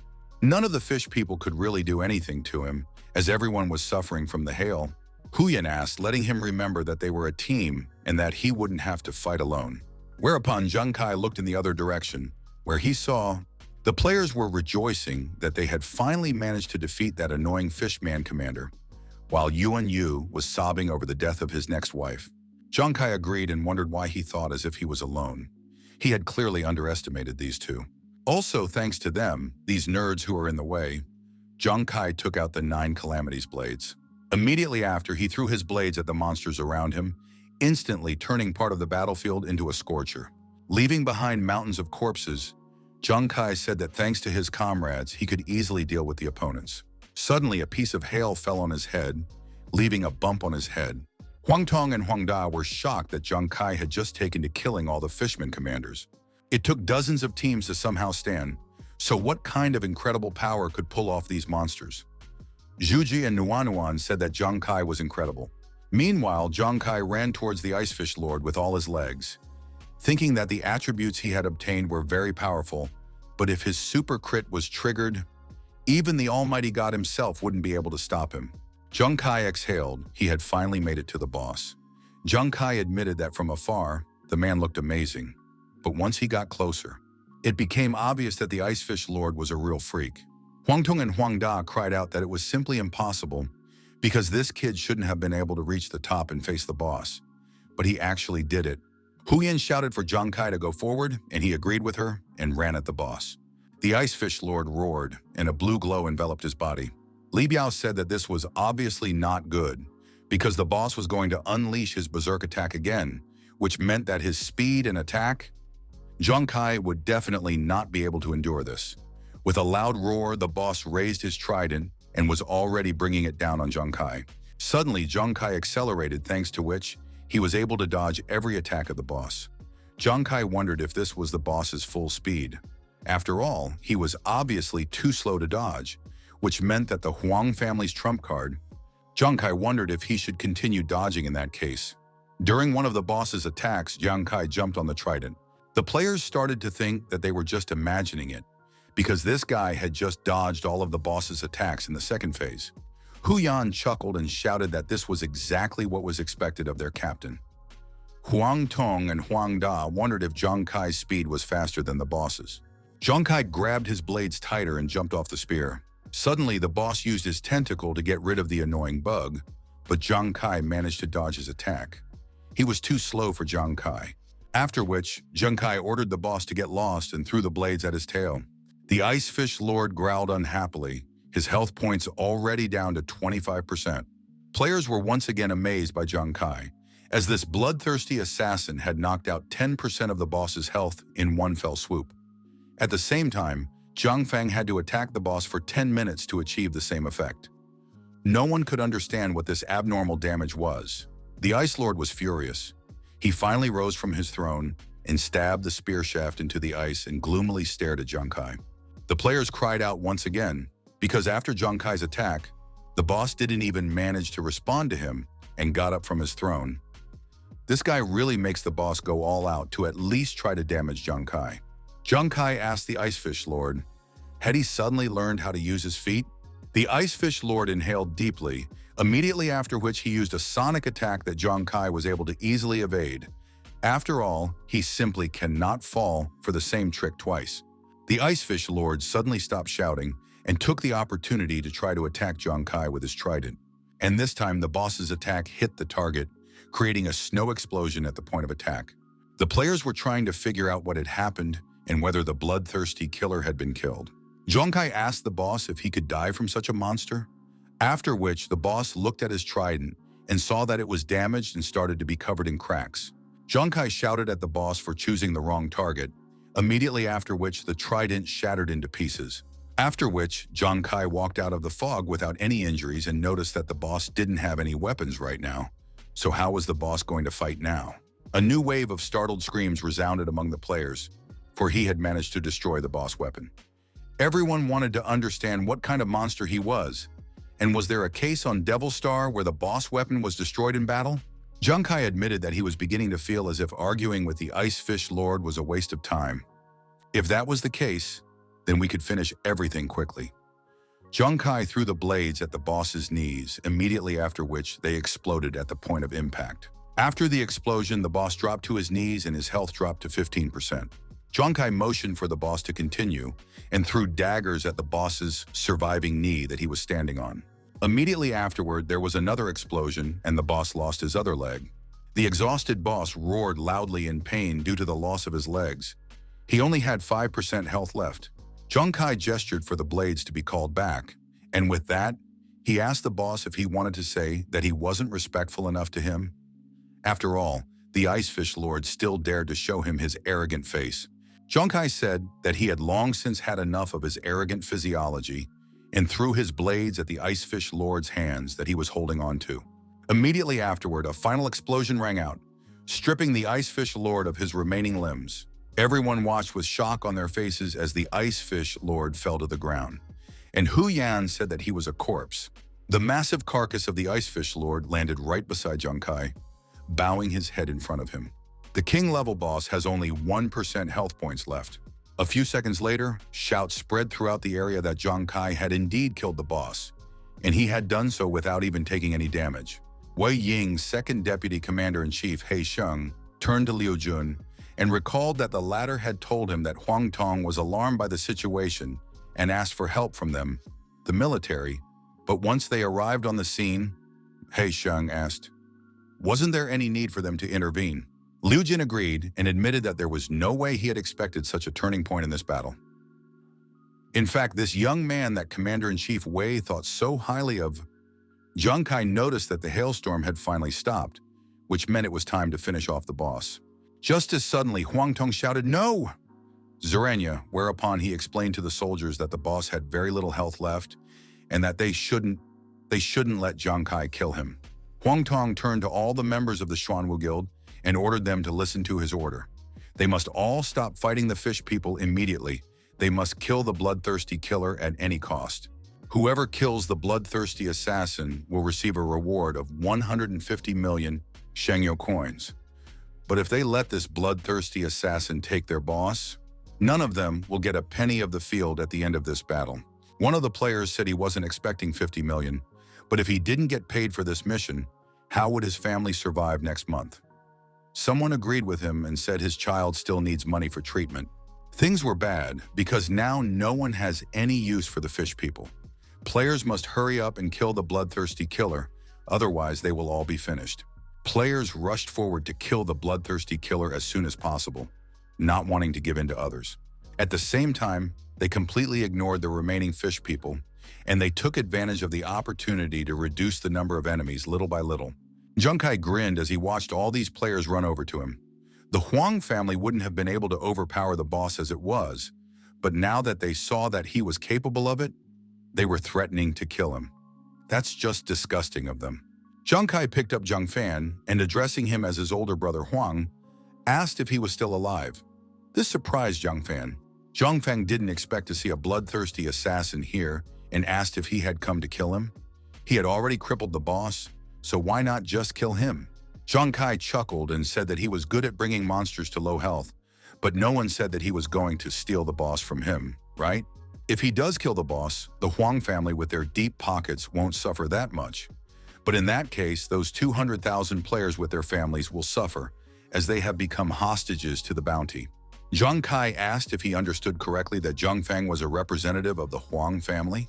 In that case, he wants the ace of the family Huan to give the boss the final blow. Zhang Fan couldn't believe what he heard. After all, this guy is just giving him the kill of a king-level boss. Zhang Kai asked him to hurry up, because if he didn't move, the players would come and chop him up. Zhang Kai asked for Zhang Kai to do him a favor. Zhang Feng agreed with Zhang Kai and said that he understood, after which he summoned his spear. Zhang Feng thanked Zhang Kai, immediately after which he gave the boss a final blow. As he was dying, the Ice Fish Lord roared to the entire area, after which his shouting gradually subsided. The Ice Fish Lord's health points dropped to 0%. A system alert appeared in the sky. Zhang Fang of the Xuanwu Guild had killed the king-level boss of the Ice Fish Lord. The players were amazed when they saw the alert, because the boss killer was not a bloodthirsty assassin. It was Master Zhang Fang who had killed the boss. The Ice Fish Lord's body began to scatter in the wind, and at the same moment, the army of fishmen began to escape, jumping into the water through gaps in the ice. Players were trying to figure out if it was true that Master Zhang Fang had killed the boss. After all, it would mean that the bloodthirsty assassin had decided not to steal the boss for unknown reasons. So would they get the reward after that? Huang Tong asked, what happened? Why did they suddenly win? And does it turn out that their Zhang Fang killed the boss? Zhang De wondered, could it be that Zhang Kai had willingly given up killing the boss? Players rejoiced in their victory. In addition, it turned out that this bloodthirsty killer is actually a nice guy. He really became the boss thanks to what became their great hero. And now, if anyone dares to touch their benefactor, they will be ready to dare to go to war with him. Wenju bellowed as this move from Zhang Kai was really awesome and showed the people around him his magnanimity. Su Nuanuan, admiring Zhang Kai, couldn't help but say that he was really cool. Li Bao uttered, to believe is to see, and today he was truly convinced that Zhang Kai was the protagonist of this battle. Meanwhile, Hu Yan shouted to everyone that their bloodthirsty assassin was great and generous. After which, she laughed and said that now they all knew how strong their captain was, and yet they didn't even look at the person who had chosen Zhang Kai to be the captain. Suddenly, the players started to think of something. After thinking about it for a bit, they realized that the Huang family had just tried to threaten them, which was a very disgusting move on their part. In fact, the Huang family only wants them all to die, and when things don't work out, they still want the others to bear the cost. United, the players started shouting at the capitalist dogs to go to hell. Is money really that important? Many players shouted to the heads of Huang to come out and fight one-on-one if they dared, and they also wanted to leave this rotten guild. Huang De turned to his father and said that it was bad, because 200,000 people leaving the guild and leaving negative reviews would cause their reputation to completely collapse. Huang Tong turned gloomy. He was in a full-blown rage. Huang Tong swore that he would fill in the name of that bastard Zhang Kai. Zhang Tong said that he would leave first and promised that they would definitely take revenge on Zhang Kai next time, to which Zhang Da agreed. Standing by the dissolving body of the king-level boss, the Huang family ace extended his hand to the bloodthirsty assassin and said that it was a pleasure to meet him, then introduced himself as Zhang Fang and said that he was greatly indebted to him. After which, Zhang Fan admitted that he was really curious. How did the one obtain such enormous attributes? Zhang Kai shook Zhang Fan's hand and also introduced himself, after which he explained that he had gotten these attributes from his one-time skill, which surprised Zhang Fan. Zhang Fan asked if there was really such a strong, disposable skill. Zhang Kai told him that this skill wasn't actually that strong, and that once it was used, it would disappear forever.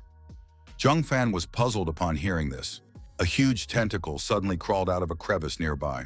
Zhang Kai explained that he had simply used the punishment mechanics from the bloodthirsty killer, after which, suddenly Zhang Kai was interrupted by the tentacles that enveloped him in the blink of an eye. They immediately dragged Zhang Kai behind them, enveloping him more and more tightly so that he wouldn't escape. Huan ran to the scene of the boss fight and asked where her Captain Kai had gone. Zhang Feng admitted that he was too careless, after which he asked if Zhang Kai was her captain. Hu Yan confirmed it and asked what had happened. Zhang Feng said that he was sorry, but still he has to give her the bad news this situation. Most likely, Zhang Kai had caused the boss's posthumous revenge. Hu Yan was horrified at what she heard. Posthumous vengeance is a special skill that manifests after the death of some bosses. And it's truly terrifying, because when a deceased boss manages to take revenge on the original, an extremely terrible punishment will befall the pioneer, and torture until death is only the first step in their revenge. The worst part is that after a person who has gone through posthumous vengeance will return to Earth. Most of the time, they can't bear the memory of this torture, and they eventually decide to choose. Hu Yan trembled. She was scared even at the thought that Captain Kai could end up like this. She couldn't accept that their Captain Kai would leave them like this. Meanwhile, Zhang Kai woke up feeling excruciating pain. Zhang Kai wondered why he felt like his body was about to be crushed. Finally opening his bloodshot eyes, Zhang Kai wondered where he was. Right now, Zhang Kai was at the mercy of the Ice Fish Lord's tentacles. The boss's tentacles passed through Zhang Kai's entire body, causing him unbearable pain. Zhang Kai felt as if something was growing into him. A warning appeared in front of Zhang Kai. The one-time skill, Stealing Casino, and the attributes acquired with it would soon run out. There were only 20 seconds left, so he had to be ready for it to avoid being in a dangerous situation. Zhang Kai realized that he was now being tortured by this monster, and that he might still be alive only because of its attributes. 5 seconds had already passed. Zhang Kai realized that if his attributes died, he would instantly die. It was a shadow of the hatred left by the boss he had mutilated. With a loud shout, Zhang Kai ordered the dodging ghost armor to activate, thanks to which he was able to escape the tentacles of the shadow of hatred and return to the ground. Thanks to the evasion, Zhang Kai became empty and got rid of the tentacles. Examining himself, Zhang Kai realized that his body had also returned to normal. The hateful shadow roared that it wanted him dead and pointed its tentacles towards Zhang Fai. Zhang Kai couldn't dodge as he was too weak, which meant he had to give his best. Meanwhile, the timer had reached 3 seconds. Zhang Kai took out a steel and short spike. He was going to make another use of these stolen attributes. Immediately after which, Zhang Kai threw all of his throwing weapons into the shadow of hatred. And at the last moment, all of his guns hit the boss and blew him up. Zhang Kai sighed and asked, "That's it." The Devil Star AI appeared in front of Zhang Kai and congratulated him for managing to escape the Ice Fish Lord's posthumous vengeance, and for discovering a treasure zone that had yet to be discovered. The AI welcomed Zhang Kai to the underground kingdom of the fish people, after which, Zhang Kai noticed that there was a gate behind the shadow of hatred. The AI explained that this was the secret treasure hall of the Ice Fish Lord. Zhang Kai was astonished to learn that the boss's territory was so huge. The AI told him that in 10 minutes, the countdown to the destruction of the hall would begin, and so she advised Zhang Kai to gather as many treasures as possible in that time and escape. Zhang Kai interjected, "What did she mean? This countdown again? And what would happen if he didn't make it out in time?" The AI explained that failure to escape would result in instant death, and all the boss treasures previously collected would disappear. Only by escaping before the timer expired would he be able to appropriate the boss treasures. After speaking, the Devil Star AI disappeared. Immediately after which, the treasury began to collapse little by little. It was too sudden, but from this sign, Zhang Kai assumed that the report had already gone. But he doesn't care about that. Zhang Kai rushed to the treasure room. After all, he needs to collect as many treasures as he can. Immediately after which he will run away. He can only try to do all of this. Walking inside, Zhang Kai's eyes sparkled because of the mountains of treasures he saw. As soon as Zhang Kai looked at the bubbles, a system greeting appeared. Zhang Kai had just discovered 3 portions of the secret potion of the fish people, drinking which he would be able to increase his attribute points by 60. Zhang Fan immediately started drinking potions as he didn't have time to think too much. The system asked how should she allocate all those attribute points. Zhang Kai replied that she should put it all into agility. Once Zhang Kai finished with the potions, the system congratulated him once again, for he had discovered a rare boss treasure chest. Zhang Kai was overjoyed at this amount of treasures and couldn't help but say that it was simply marvelous. Most importantly, none of these treasures were below rank A. Zhang Kai had at least 7 minutes left, so he assumed that he should be able to take it all out if he hurried. Suddenly, the system decided to give Zhang Kai a system reminder that the underworld realm treasure chest would last for another 90 seconds. Hence, it advised him to speed up and retrieve it as soon as possible. Zhang Kai was indignant that even the boss treasure had its own timer. The countdown began. Zhang Kai was carrying the treasures out of the boss's secret treasury with all his might, shouting to himself that he should speed up even more. 90 seconds later, Zhang Kai collapsed exhaustedly on top of the boss's mountain of treasures that he had taken out of the treasury with such difficulty. The system congratulated Zhang Kai for discovering tears of remorse and advised him to use 10 of them to get rid of his bloodthirsty killer status. Zhang Kai was pleasantly surprised, as it was like finding something valuable without any effort. Zhang Kai was satisfied with the treasure gathering, because not only had he found so many treasures at once, he had also removed his status as a bloodthirsty assassin, which was an incredible fortune. Suddenly, Zhang Kai's attention was caught by an object that clearly stood out among the others. The system congratulated Zhang Kai again, for he had discovered the profession transformation scroll and advised him to use it to transform the profession of the 20th level. Zhang Kai remembered that when a pioneer reached the 20th level, he had to change his profession before he could level up again. Zhang Kai wondered, could it be that with this thing, he could transform the profession? The next day, at the place where Zhang Kai was captured by the boss's posthumous revenge, an altar was set up to him. Hu Yan and Yuan Yu sobbed because their captain had not appeared for so long, and he certainly couldn't do what Zhang Fang had said. Zhang Fang said that people usually killed themselves after something like this. Hu Yan and Yuan Yu believed that it was because the god was really jealous of their captain's talent. Their captain died an even too horrible death. Meanwhile, Zhang Kai was already almost out of the crevice in the mountain. Hearing something from below, Hu Yan asked Yuan Yu to be more careful as another fish man was climbing out towards them, whereupon she grabbed an ice block. Immediately afterward, they started throwing ice blocks into the crevasse together, shouting that they were not going to let some fish man interfere with their captain's funeral. They were going to guard the captain's grave. One of the ice blocks fell on Zhang Kai's head, causing him to slip, almost getting out of the gorge. That caused Zhang Kai to fly to the bottom once again. Falling down, Zhang Kai asked, "What bastard did this?" He had almost reached the top. Hu Yan suddenly froze when she heard a familiar voice. Meanwhile, Yuan Yu prepared a huge cloud of snow. Hu Yan wondered why that voice sounded so familiar to her. Yuan Yu dropped a huge cloud of snow and shouted to the cursed fish man that it was for their captain. A short while later, Hu Yan and Yuan Yu laughed loudly while running away from their captain. Trying to catch up with them, Zhang Kai, laughing, said that it had been a long time since they had seen each other, and that he had in no way expected that he would miss them so much after just one day, except that all of this was just Hu Yan and Yuan Yu's idea of how their meeting was supposed to go. Zhang Kai was furious and threw blades at his subordinates, all because those two traitors tried to kill their captain. He wanted to know, did they have any idea how hard it was to get out of the crevice? Zhang Kai asked, how dare they dare to hit him? In response, however, Hu Yan and Yuan Yu shouted that they didn't do it on purpose. Earth, City of Gods, the 18th Devil Star entrance base. Commander-in-Chief Wei Ying asked how come they were unable to find Zhang Kai after he was supposed to go offline. Haixing said that it wasn't quite like that, and that the reason why Zhang Kai's attributes had suddenly increased had finally been figured out. It was because he had used a one-time skill, and he would no longer be able to use it again. Wei Ying agreed with the second deputy. After all, If a 20th level child could have over 100,000 attributes, the transcendent ones didn't need to train anymore. Lujin reminded that those who faced the boss's posthumous vengeance, like Zhang Kai, would have died long ago and gone offline. So could it be that the shadow of hatred was still torturing Zhang Kai? He Sheng asked if it was possible to torture him for that long. He admitted that he was thinking that this guy should have died a long time ago.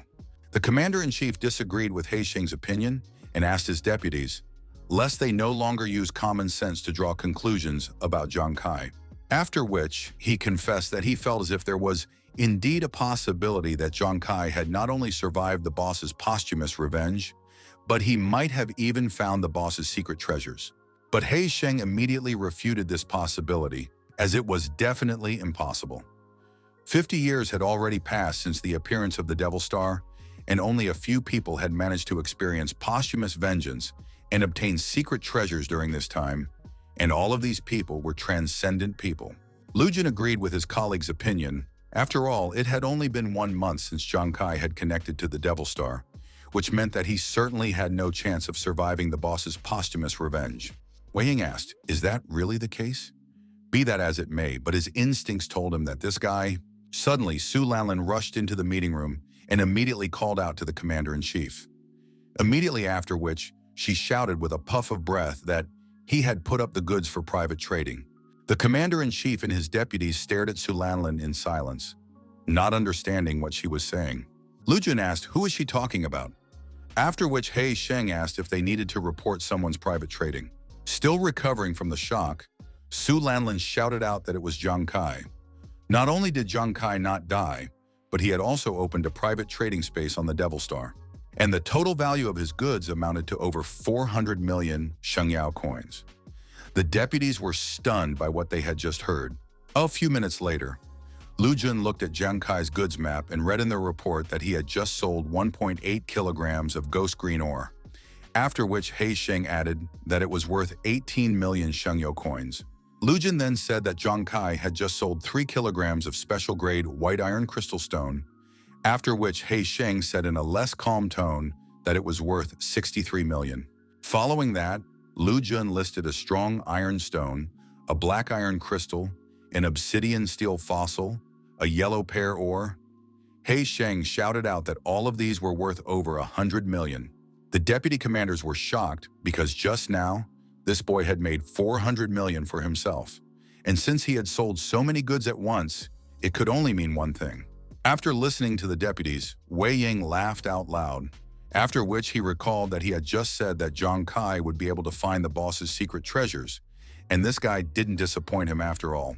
Su Lanlan turned to Commander-in-Chief Wei and reported that members of the Huang family had suddenly come to see him, and that apparently they wanted to talk to him about something.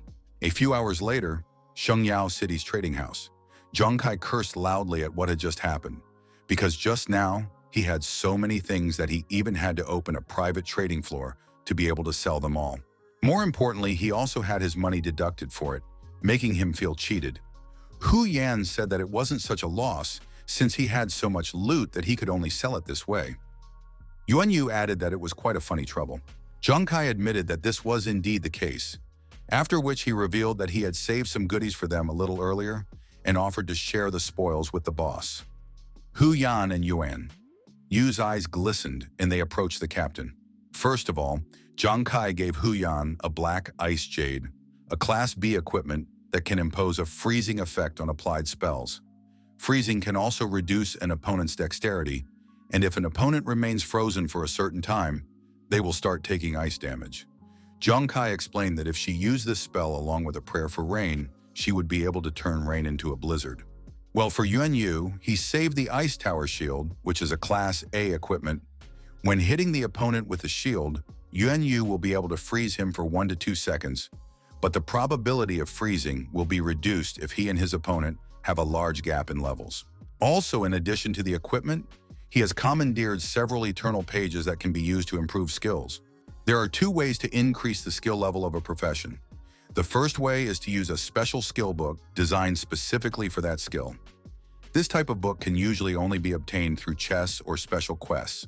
The second way is through the universal enhancement items he obtained from the treasure chests of the Icefish Lord, which can level up all skills eternal pages. As a treasure in fierce demand, they are almost impossible to obtain, and if put up for auction, the eternal pages will be sold in the blink of an eye, while the price of just one page can reach 500,000 Shengyao coins. The number of eternal pages required to improve a skill depends on the strength of the skill. For example, the more advanced a battle-related skill is, the more pages it will take to improve it. Hence, Zhang Kai suggested taking these pages first. Meanwhile, Hu Yan and Yuan Yu didn't take their eyes off Captain Kai. In their eyes, Zhang Kai, standing on the mountain of gold, was throwing them gold and banknotes, inviting them to join in and enjoy it all. Suddenly, Hu Yan and Yuan Yu hugged Zhang Kai, after which Hu Yan turned to him. Hu Yan suddenly sobbed and vowed that they would pray for his great kindness and blessings every day. Yuan Yu supported Hu Yan's words and added that if Captain Zhang died, his soul would surely go to heaven. Zhang Kai was embarrassed by Hu Yan and Yuan Yu hugging his legs and crying in public, and so Zhang Kai ordered the two of them to let him go now. The footsteps of a man in lats were heard nearby, after which the man asked Zhang Kai if he had any idea what embarrassment was. Huang Da complained that a bunch of lower-class people walking down the street don't even care about their image, and therefore it's no wonder they're the most common bastards. Zhang Kai was surprised to see Huang Da here, and Hu Yan asked, "Who is he?" Huang Da turned to Zhang Kai and said that he was warning him not to be too arrogant, and that he should not dare to think that he could oppose the Huang family again and again just because he had the protection of the military. After which Huang Da added that he was here to say one more thing, namely that he would mercilessly kill him during the guild trial. He would show the military that Zhang Kai was simply a useless bastard who wasn't worth their protection. As he left, Huang Da said that once the military gave up on him, Zhang Kai would have to prepare to die in his hands. Zhang Kai asked what a guild trial was and what was Huang Da even talking about. Hu Yan was surprised that Captain Kai didn't know this. She explained that the guild trial was a competition held by the military to weed out the strongest guilds. The minimum level to join a guild is 21st level, and this is divided into 4 more levels every 20 levels, up to the highest 20th level. Each guild sends a team of 5 to compete, who will battle other teams of the same level in pairs until the top 3 at that level are determined. Since the military generously rewards the top 3 at each level, there are many guilds with great powers participating in the trials each time. Zhang Kai recalled that he hadn't participated in the guild trials, so why then was Huang Da? Zhang Kai decided not to think about nonsense and reminded them that they had a big harvest this time. He then said that he had to go off the grid for a while to visit his family, to which the two agreed. Land, Shengyao Kingdom, Zhangzhuang City. The elder asked his younger brother why he had bought so much and how much did it all cost. Zhang Kai asked, "Didn't the one just have surgery?" That was why he was worried about big brother not getting enough nutrition. The elder smiled awkwardly. After all, even if Zhang Kai was worried about him, he had bought way too much stuff, and the delivery guy kept bringing new gifts. Zhang Kai asked if it could really be called a lot, to which his older brother replied that this place was like a grain warehouse right now. After which, he turned to his brother and said that he had already put him in the most expensive hospital, and if he continued to waste money like this, the elder brother sighed, then said that as soon as he was discharged, he would immediately go back to work to help Zhang Kai relieve the financial pressure. But Zhang Kai said that there was no problem with that. Yes, and besides, he remembered his dream.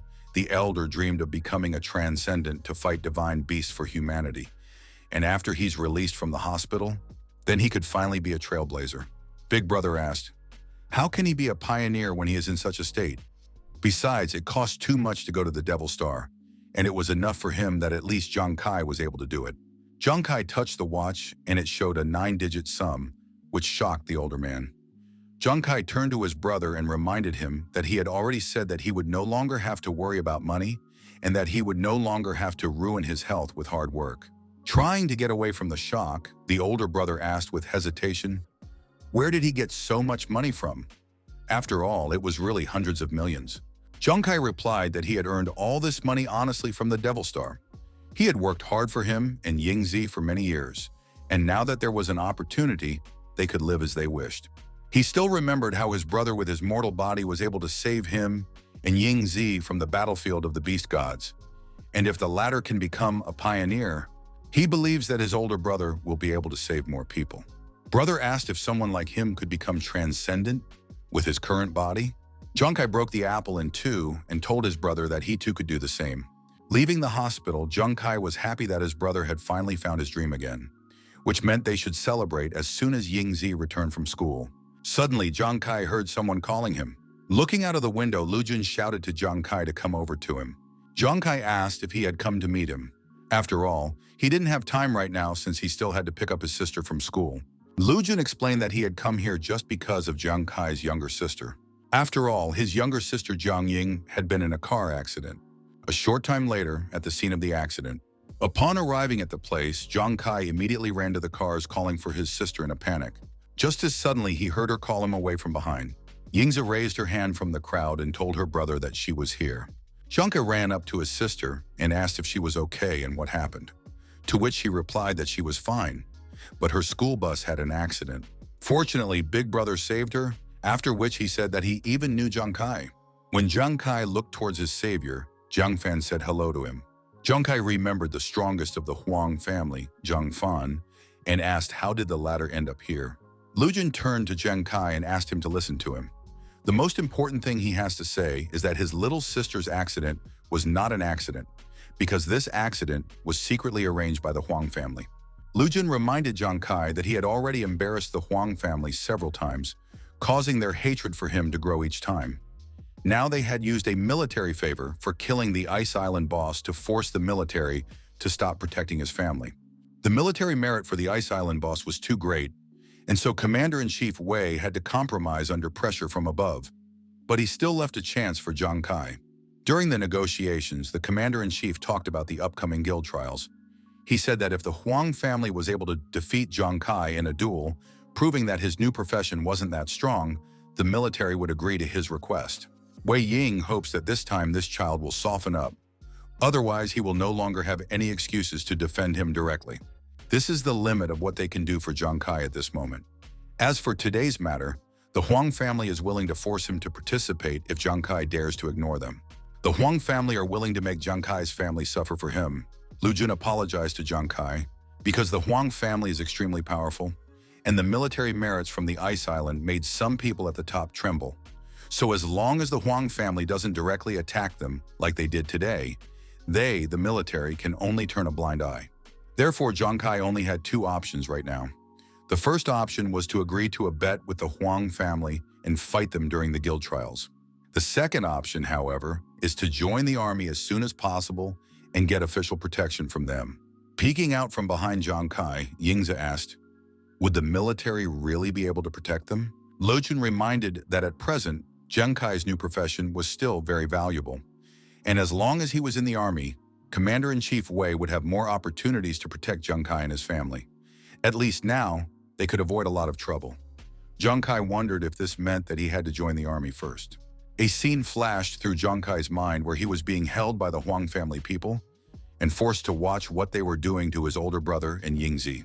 Wan's family members asked him if he really thought he could relax after joining the army. To them, he is just a worthless gambler, a real waste of space. Zhang Kai was not willing to rely on the military because if he joined them one day and relied on their protection, he would one day become just like the current drunkards and feng shui masters. Eventually, he would be rejected by the military because of the poor development of their profession, and at that moment, his family will be even more oppressed by the Huang family. The Huang family has a big business, and in terms of resources, wealth, and power, he's absolutely no match for them right now. But his profession, Hambler, has a multiplier talent that makes his attribute points almost twice as high as people of the same level, which means that when fighting opponents of the same level, his total attribute points and critical damage can give him a huge advantage over the rest of the professions. Even if he faces higher-level opponents, if he had the right strategy, he would be able to win in certain situations. Precisely because Hambler is a new profession, the Huang family has no idea about his strength. Except, are these the only advantages he has? In that case, instead of seeking refuge and waiting to die, it would be better to take the risk. He will take this opportunity to make the military witnesses. He would make this wager with the Huang family perfectly explicit and publicize it so that everyone in the City of the Gods would know about it. And as long as he can defeat the Huang family, the military will pay more attention to his new profession and continue to provide them with protection. At the same time, in such a well-known situation, if the Huang family suddenly tried to make a move against him, they would have to consider the double pressure from the public and the military.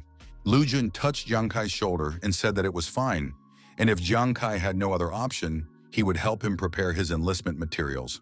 Suddenly, Jiang Kai turned to his brother Lu Jun and asked if it was true that the team for the trials should consist of 5 people. After all, he only had 3 people on the team now, and therefore could he take Yuan Zhu and Su Nuanuan from the army? Lu Jun was surprised at what he heard and asked what the other person meant. Jiang Kai replied that he had made up his mind. Would he participate? Lu Jun asked him not to be so impulsive, because Jiang Kai should definitely realize that if he accepted the challenge, he would be facing the giant that was the Huang family. Jiang Kai turned to brother Lu Jun and asked him not to worry so much, then said that he was very clear and grateful for their plans for him, but everyone has their own way, and he chooses the path that will allow him to take fate into his own hands. Clenching his hand into a fist, Jiang Kai said that he had to defeat the Huang family during the guild trials. Lu Jun told Jiang Kai that the latter was too impulsive and that he should. Just as suddenly, He Sheng clapped his hands and said, "This is good. Jiang Kai has courage and therefore he is willing to support him." He Sheng recognized that Jiang Kai was starting to like him. Lu Jun asked He Sheng what he was trying to do, but He Sheng ignored him and introduced himself to Jiang Kai, then told him that even the Huang family dared not mess with him, and that he promised to help Jiang Kai by lending him people. After which, Jiang Feng said that he was still inspired by Jiang Kai's courage and reminded him that he was still indebted to him. He would keep an eye on the Huang family, and if they tried to ruin the relationship with the Jiang family again, he would definitely let Jiang Kai know about it. Zhang Yingzi jumped up and told her brother that she would also support him. Lu Jun reminded everyone that they were no longer children, so why did they suddenly decide to follow Jiang Kai and act so impulsively? He Sheng said that they are both like this. So what about Lu Jun? Lu Jun sighed, after which he still agreed. Be that as it may, Commander-in-Chief Wei ordered him to help Jiang Kai. And since that was the case, he would take care of the Jiang family's safety, while Jiang Kai should just focus on preparing for the trial. Jiang Kai was very happy about this. Lu Jun, Jiang Feng, He Sheng, the 3 older brothers and Commander-in-Chief Wei, Jiang Kai would like to thank them all for their concern, and if they needed help in the future, he would definitely help. A while later, Yingzi asked her brother if he was sure he wanted to come and see the house at such a late hour. Jiang Kai said that the Huang family had fully revealed their true colors, and that he and his older brother could no longer live in a slum with poor security. After reaching the gate, Yingzi turned to her brother and asked if they had the wrong address. After all, these villas cost hundreds of millions, and they certainly couldn't afford such villas. To which Jiang Kai replied that they were actually in the right place, after which he took out a VIP card and attached it to the scanner. Jiang Kai said that this would now be their new home. Yingzi cried out in surprise upon seeing this house, and still not fully believing it asked, "Is this really it?" Afterwards, she looked at the pool and said it was incredible. Walking inside, Yingzi was surprised by the huge living room. After all, it was already bigger than their old house. Walking into the kitchen, she wondered if this was a restaurant, and how many dishes could be put on such a long table. And finding the room with exercise machines, she said that their big brother was still weak, and that he could exercise here in the future. Upon reaching the last room, Yingzi's breath caught. She asked if this was her new room, to which Jiang Kai replied that of course it was her room, and asked if she liked this new house. When Yingzi turned to him, Jiang Kai saw tears protruding in her eyes. Yingzi said that she liked it, except is it really not a dream? This place is really very beautiful, but is this really their new home? Jiang Kai replied that this is indeed their new home, except that everything she sees now is just the beginning. From now on, when he's here, she and Big Brother won't have to worry about life anymore, and the 3 of them will live better and better lives. After finishing, Jiang Kai stroked his contented little sister.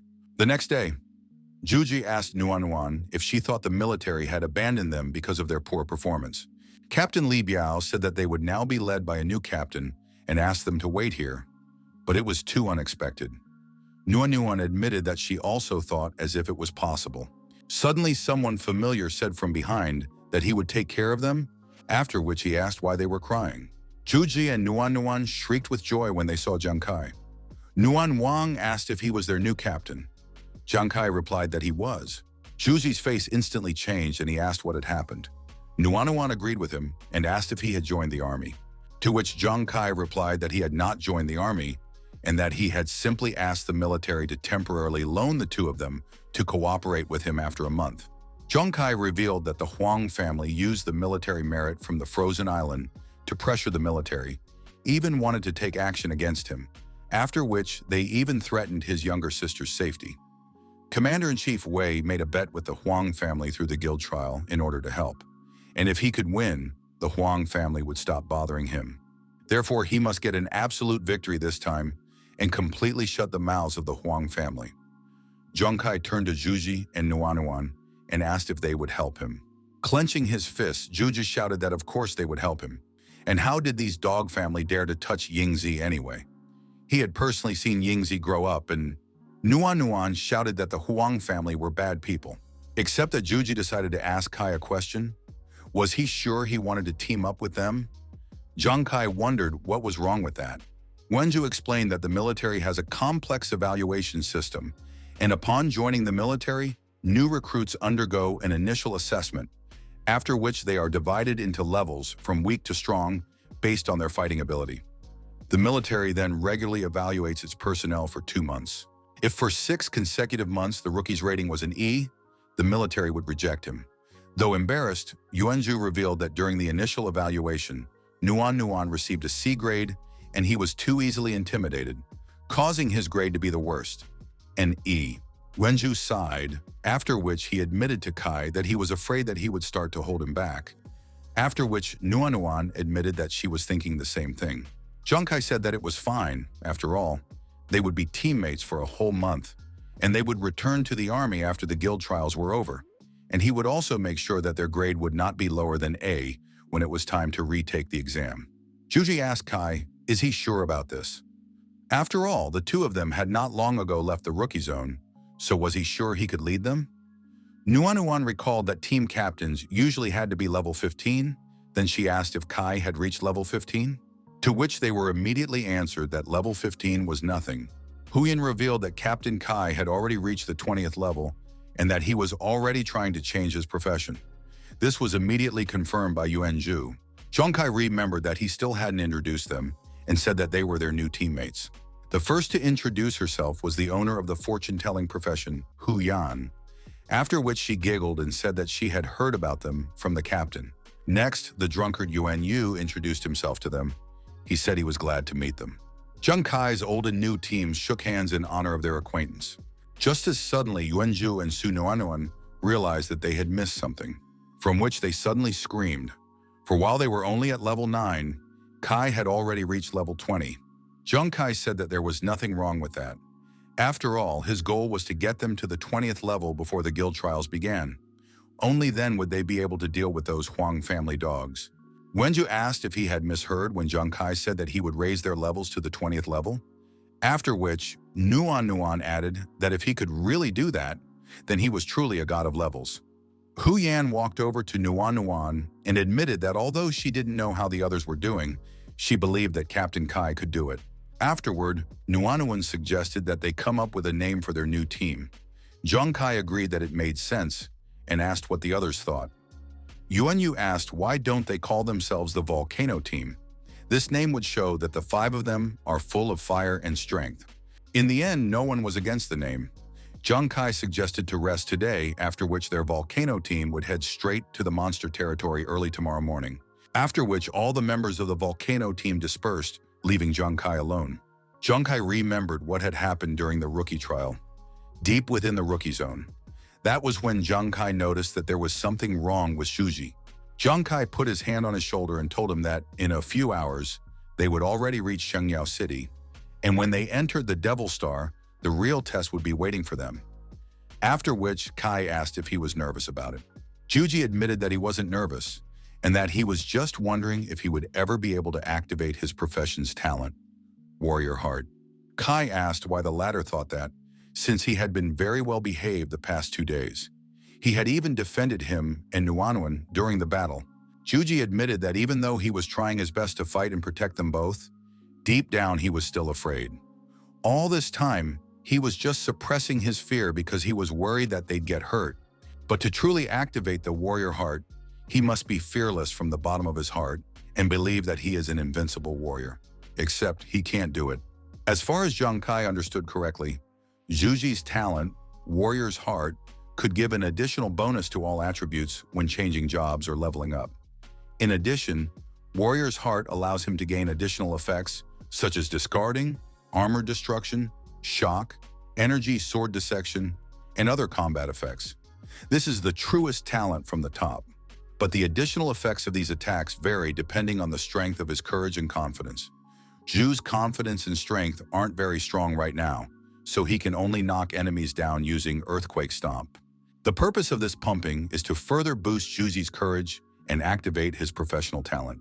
Before that, he would take the opportunity to increase his strength. Earlier, Zhang Kai had distributed 55 eternal fragments each to Hu Yan and Yuan Yu, and he could use the remaining 50 to improve the card in the Ghost's Hand and Ghost's Eye Focus. Zhang Kai turned to the Devil Star AI and asked it to improve these two skills for him. Immediately after, it granted Zhang Kai's wish. Now when throwing items, the strength increased by 30%, and when using items like cards, the strength increased by 250%. But the consumption of physical and mental energy increased to 110%. Zhang Kai thought the improvement was great, as the piercing power increased by 10%, and when using cards, it increased by 50%. He was only disappointed that the energy consumption had increased by 110%, but it was still within the acceptable range. The AI revealed that gamblers often became addicted to gambling, and that after practicing for a long time, their hands became increasingly flexible. The AI then congratulated Zhang Kai for discovering the additional state of flying ghost cards. As Zhang Kai wondered, what was this additional state Gambler's Time? When entering Gambler's Time, attack speed is increased by 100%, but Gambler's Time lasts only 10 seconds without external delay. In this state, physical and mental power consumption increases by 220%. The recharge time is 60 minutes. Zhang Kai was amazed at the 100% increase in attack speed. After all, it was equivalent to doubling the attack speed. The Ghost's Level 2 Eye Focus improved to the highest level of visual range, and tracking ability increased by 60%, while energy consumption increased by 120%. As Zhang Kai expected, the visual range and tracking ability improved, along with the energy consumption.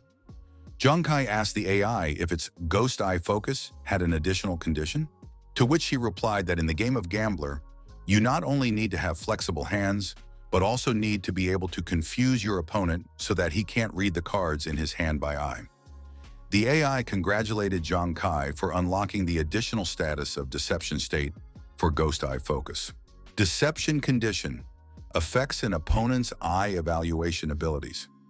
The effect depends on the difference in mental strength between the two sides. If the opponent's mental power is much higher than the player's, the effect will be close to zero, but cannot be negative. The duration is 10 seconds, during which the mental power consumption increases by 240%, and the recharge time is 60 minutes. The AI revealed that no matter how great the opponent's mental strength was, Zhang Kai was able to influence him, but in that case, the effect would be so small that it could be ignored. But no matter how big the gap with the opponent was, there was no risk of a reverse effect. Zhang Kai recognized that this effect was really good, even though its effect would be reduced in inner-level combat, and that he already couldn't wait to try out the two new abilities. 2 days later, Zhang Kai said, "This is here.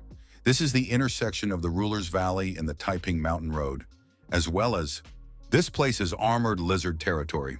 Zhuji was surprised to hear about the territory and asked, "Didn't that mean that there would be a lot of armored lizards here?" After all, he had previously thought that armored lizards were level 25 and above. Huyan added that there weren't just a lot of them, and said that the thing was that armored lizards were social beasts, and that there were at least 100 armored lizards in this area. Also, if she remembered correctly, there were rumors that there were warrior-level armored lizards here that were above level 50. Before Huyan could finish, Zhuji cried out in shock. Warrior-level warriors are relatively rare.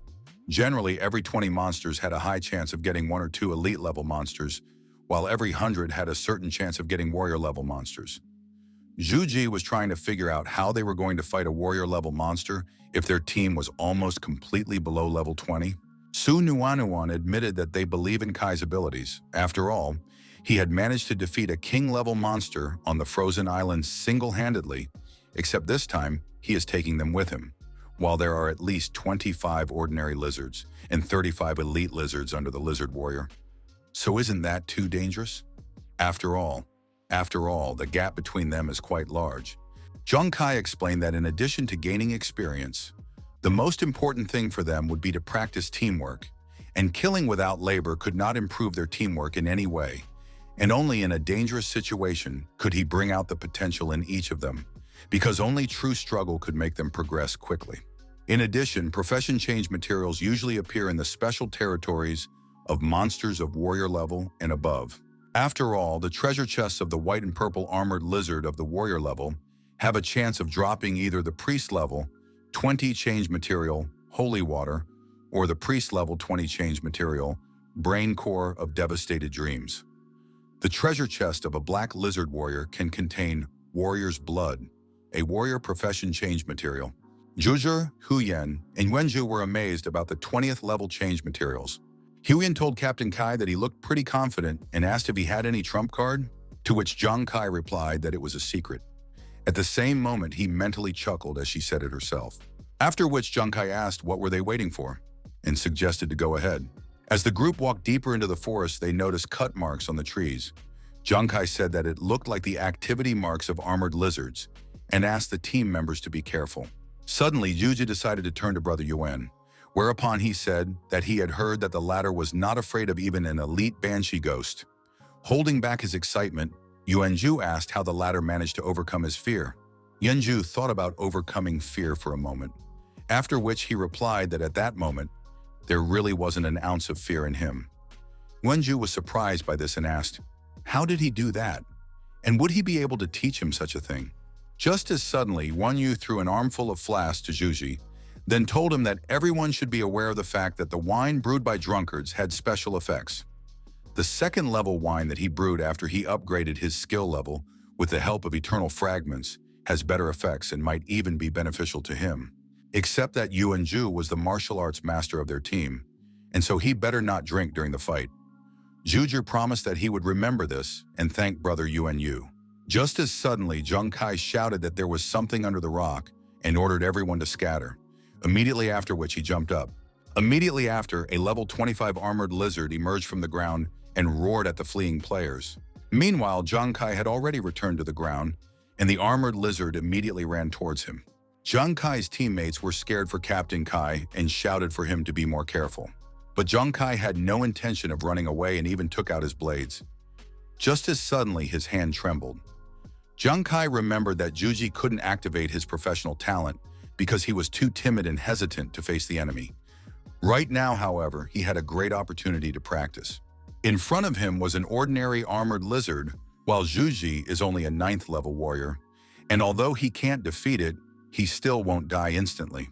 As for himself, if necessary, Zhang Kai would be able to use the evasion of his armor to avoid the armored lizard's attack at any moment. The lizard was already close, and Zhang Kai decided to take the risk, for he wants to prove to Zhu that he is not a weakling. The lizard was about to catch up with the captain, and Hu Yan shouted for him to hurry up and dodge the blow. Just as suddenly, Hu Yan felt a movement behind her. Immediately after, Zhuji jumped onto the lizard, shouting to Zhang Kai that he would save him. And after a second, Zhuji, ignoring his fear, still nailed the armored lizard to the ground. Zhang Kai praised Zhuji for the work he had done. Suddenly, the lizard started moving again, causing Yuanju to shriek. He was amazed that the lizard was so fast on its feet and started begging for help. Before the lizard could do anything, it was hit by 3 blades, immediately after which it exploded. Zhang Kai told Zhuji that he had attacked the lizard's weak point, namely the stomach, but not the vital organs, and so he asked him to hurry up and finish off the lizard. The lizard roared at Yuanju standing nearby, causing him to shiver. But gathering his will into a fist, Yuanju summoned his blade, then pierced the organs of the armored lizard with a shout. In the darkness, Zhuji heard his friends calling his name, asking him to open his eyes because it was already over. Opening his eyes, Yuanju saw an alert about killing a 25th level lizard. But even so, he did not immediately accept that he had actually managed to kill it. Zhuji complained that the thing popped up seemingly out of nowhere and that it scared him a lot. After that, Juju punched Kai and asked why he suddenly froze. After all, if he had been even a little slower, Kai would have been bitten by now. Kai replied that he wasn't sure, but his mind had suddenly gone blank, and Juji had said earlier that he would cover him in case of danger. Wenju was surprised at how Kai trusted him, and so he asked, didn't the latter know that he was a coward? Nuanuan said with admiration that he was very brave jumping out at such a strong monster, but when he was in Captain Li Biao's squad, he rarely dared to take the initiative against the enemy. Hu Yan admitted that she didn't even think that he would be so strong with his ground-stomping skill. Hearing him being praised, Juju chuckled and said that his class was third in the world. Yuan Yu agreed that he didn't expect anything else from a martial arts master. Kai suggested that they continue to the armored lizard lair, but before doing so, he reminded them that they should retrieve the body. A short while later, Kai's group came across 3 level 35 elite armored lizards. Kai assumed that this trio was guarding a warrior-level lizard. But more importantly, there were too many obstacles in this forest, and there might be others like them lurking around the 3 elite armored lizards. So Kai advised the squad members to be careful. After all, he had managed to overpower so many elite fishmen on the ice island with the help of stealing the casino, which meant he had to be as careful as possible. Kai asked Hu Yan to use the rain prayer for at least 10 minutes to suppress their scent, after which he asked if she could do it, to which Hu Yan replied that she had improved the rain prayer and that she had already gone through the ice island, so she would be able to last enough. After dealing with the rain prayer, Kai asked Nuanuan to prepare poison for emergencies, and he left Yuan Yu to protect the girls. Jushi, on the other hand, would go with him into the forest as soon as it started to rain. Kai asked Juji to remember that he shouldn't attack the lizards, and instead just use the earth stomp to help with control and slow down the lizards. Everything else would be handled by him. After a while it started to rain, which prevented the lizards from recognizing smells properly. And under the cover of rain, Kai along with Juji ran out to the lizard territory. Suddenly a multitude of red eyes shone in the darkness not far from them. Immediately after, a multitude of armored lizards ran out of the shadows of the trees. As Kai expected, there were many lizards here. So he shouted to Juji to cover him, to which he replied that these monsters were just disgusting and started charging with the stomp of the earth. Immediately after which, Juju flew into the sky and landed in the middle of the crowd of lizards. Kai drew his blades while remembering that he could increase his attack speed by 100%. And since that was the case, this was the perfect moment to try out the gambler's timing. Kai used a special state of gambler's time, causing his eyes to glow. And with a few movements, Kai threw his blades at each lizard, after which they exploded. There were many alerts in the air about killing armored lizards from levels 25 to 37 and above. Hu Yan was encouraged as they killed 10 lizards at once, as if Kai was just playing darts. Yuan Yu said that this was the first time he had seen Juju and Kai's abilities work together, and couldn't help but admit that it was powerful. Nuanuan agreed that they were indeed very strong, and said that this was how they worked together when they were at the rookie trials. The armor of these lizards is too strong, and unless his weak point is exposed, he would be very difficult to kill under normal circumstances. Even Captain Li wouldn't be able to hit him so easily. Wenju finished off the last lizard, after which he finally received a promotion to the 10th level, which made him very happy. Meanwhile, Kai had already collected the corpses of the armored lizards. Kai admitted that he believed that Juji could handle it. Hu Yan said that Juji and Captain Kai's teamwork was even too cool, making her have more and more faith in their Vulcan team, to which Yuan Yu also agreed. Nuanuan was pleasantly surprised that in less than an hour, Juji had managed to rise from level 9 to level 10. Although she already knew that Kai and Juji were very strong together, but she had in no way expected that their pumping speed would be so fast. Nuanuan hoped that she could do the same. Kai told Nuanuan that there should be an armored lizard treasure chest in a rock or crevice nearby, and so he asked Nuanuan to search for the treasure together. A short while later, Kai said that if he wasn't mistaken, there should also be a warrior-level armored lizard in this stone forest. Juji asked Kai if he wanted to rest, since Kai must have already expended a lot of energy. Kai replied that his energy consumption was high, but he could still move. Besides, there must be more than one path in this forest, and the noise they made was clearly meant to attract someone's attention. If this all drags on, there's a chance that whoever is inside will call in other lizards to guard the entrance to their territory.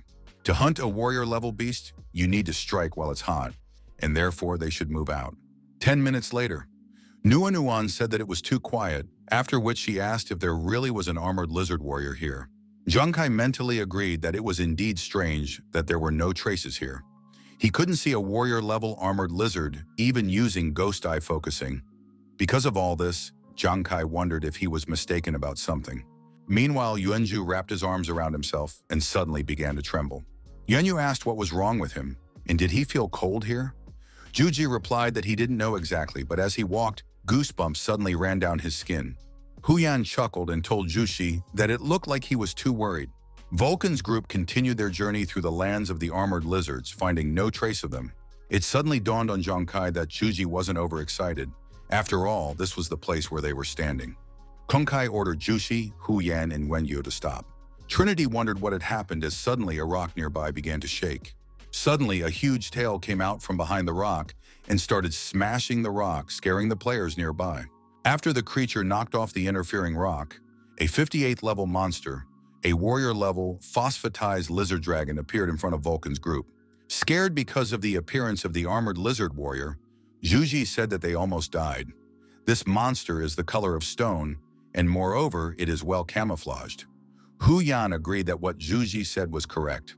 Junkai ordered Nuanuan to check the armored lizard's data, and he himself took out his blades and threw them at the monster.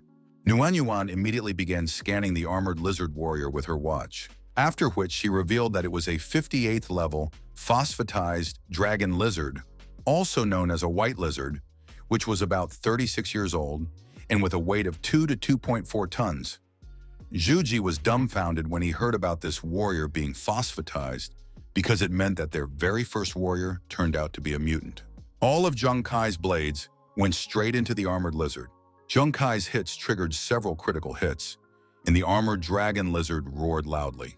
Jojo was glad that Kai's attacks went through, after which Hu Yan added that even give Kai a critical strike, the latter is very strong, but here there are two of them at once. Junkai, on the other hand, was pondering at this moment that warrior-class beast mutations had more collectibles and a higher probability of finding better items in treasure chests, but their strength was also far superior to that of ordinary warriors. After which he revealed that the scales covering the back of a warrior-class phosphatized dragon lizard's back not only had over 35 points of defense, but it was also heavily phosphatized, causing it to be resistant to heat and corrosion, making it extremely difficult to penetrate. In addition, the thorax and abdomen are covered with a phosphatized protective film with about 20 points of protection, and like the scales on the back, are resistant to heat and corrosion. Yuji, Yuanyu, and Huyan were amazed at what they heard, and Huyan asked, couldn't they break the defense? Nuanyuan said that according to previous data, phosphatized lizard warriors of similar size have intelligence between 100 and 150, and agility between 15 and 170. Cold sweat ran down Nuanyuan's face when she said that their strength was 380 to 420. And their physique was 440 to 480. The warrior-level armored lizard accelerated and rushed at Junkai. Junkai tried to assess the warrior lizard, but the system only said that it was extremely dangerous. Seeing the monster running towards him, everyone shouted for Kai to dodge. Upon reaching its target, the phosphatized lizard struck Junkai with its paw. But at the last moment, Junkai managed to dodge. Junkai asked his friends not to worry, as he was perfectly fine. Even though this monster's body is resistant to heat and corrosion, and even if it takes critical damage, it's unlikely to be able to do much damage to the lizard. But no matter what, Junkai only has to hit the monster back. Fortunately, he had a premonition, thanks to which he was able to dodge in time. With 400 strength, even if this lizard had touched him, Junkai would have been crushed. But thanks to the secret potion of fish people from the boss treasure, Junkai's agility was about 60 points higher, making him more agile than the lizard and able to dodge. Junkai thought about the fact that if he was careful enough, he would be able to attract the lizard's attention and not get killed. And if he could provoke the armored lizard, Juji would have the opportunity to use a professional talent and impose an armor-piercing effect. Well, if that doesn't work out, he'll just continue to distract the warrior-level armored lizard until he finds a way to escape. If it came out the other way around and Juji still used his professional talent? After thinking about it, Kai shouted to Juji to help him. Immediately after, the one replied that he was on his way and used the stomp the ground skill by flying up to the sky. After which, Juji landed between Kai and the armored lizard, preventing the latter from passing on. Once right in front of the lizard, Juji told Kai that his skill didn't work on the lizard. Kai advised him to run away, immediately after which Juji rushed with all his legs away from the lizard, screaming about how scared he was. Seizing the opportunity, Kai threw his blades at the lizard. Immediately after that, he picked up Juji and rushed away. Now this armored lizard warrior was looking at Kai and Juji, so Kai had to get him out of the way. Suddenly, something flashed near Kai, making him wonder what it was. Huyan shouted to Captain Kai that Yuanyu had gotten drunk, after which Nuanuan told him that the saliva of a phosphatized dragon lizard could quickly ruin most of the equipment and cause damage to the skin. After realizing that it was Yuanyu, Kai realized that things were bad, because if he really kissed the dragon, Yuanyu would definitely not be well. Yuanyu jumped onto the dragon and slammed his shield against its head. But even without being able to harm it, Yuanyu bounced the lizard backwards. Immediately afterward, he got to his feet and was slightly surprised that it was a phosphatized dragon lizard. Kai asked, why didn't Kai call the lizard beautiful? Wasn't he drunk enough?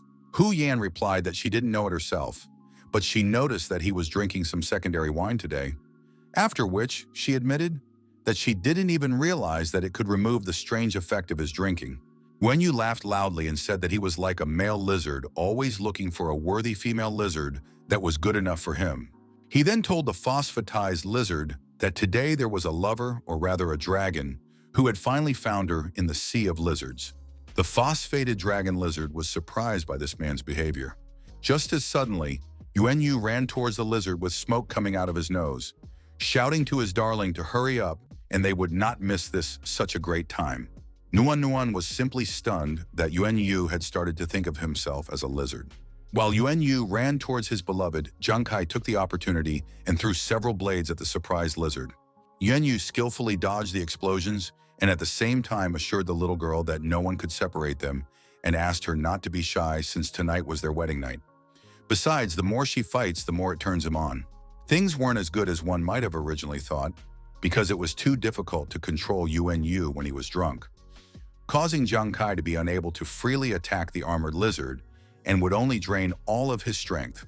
When Yuanyu was already too close, he shouted to his wife to let her fragile heart be warmed by his strong chest. Yuanyu is out of it, and Kai can't hold him and fight off the lizard at the same time. With no other choice, Kai turned to Juji and asked him to act, because his armor-piercing talent is the only thing that will help them right now. Looking at Yuanyu, Juji wondered, was this really what was called fearlessness? Brother Yu appeared to be truly a god in this kind of thing. Then he said that he had never thought of overcoming in fear, and hearing this, Juji asked if he could teach him that. Juji took out a special courage drink card from Yuanyu. Immediately afterward, he told Kai that he was already running and drained the mug in a gulp. Juji was grateful to brother Yuanyu for the demonstration, because he had emphasized a few things to himself.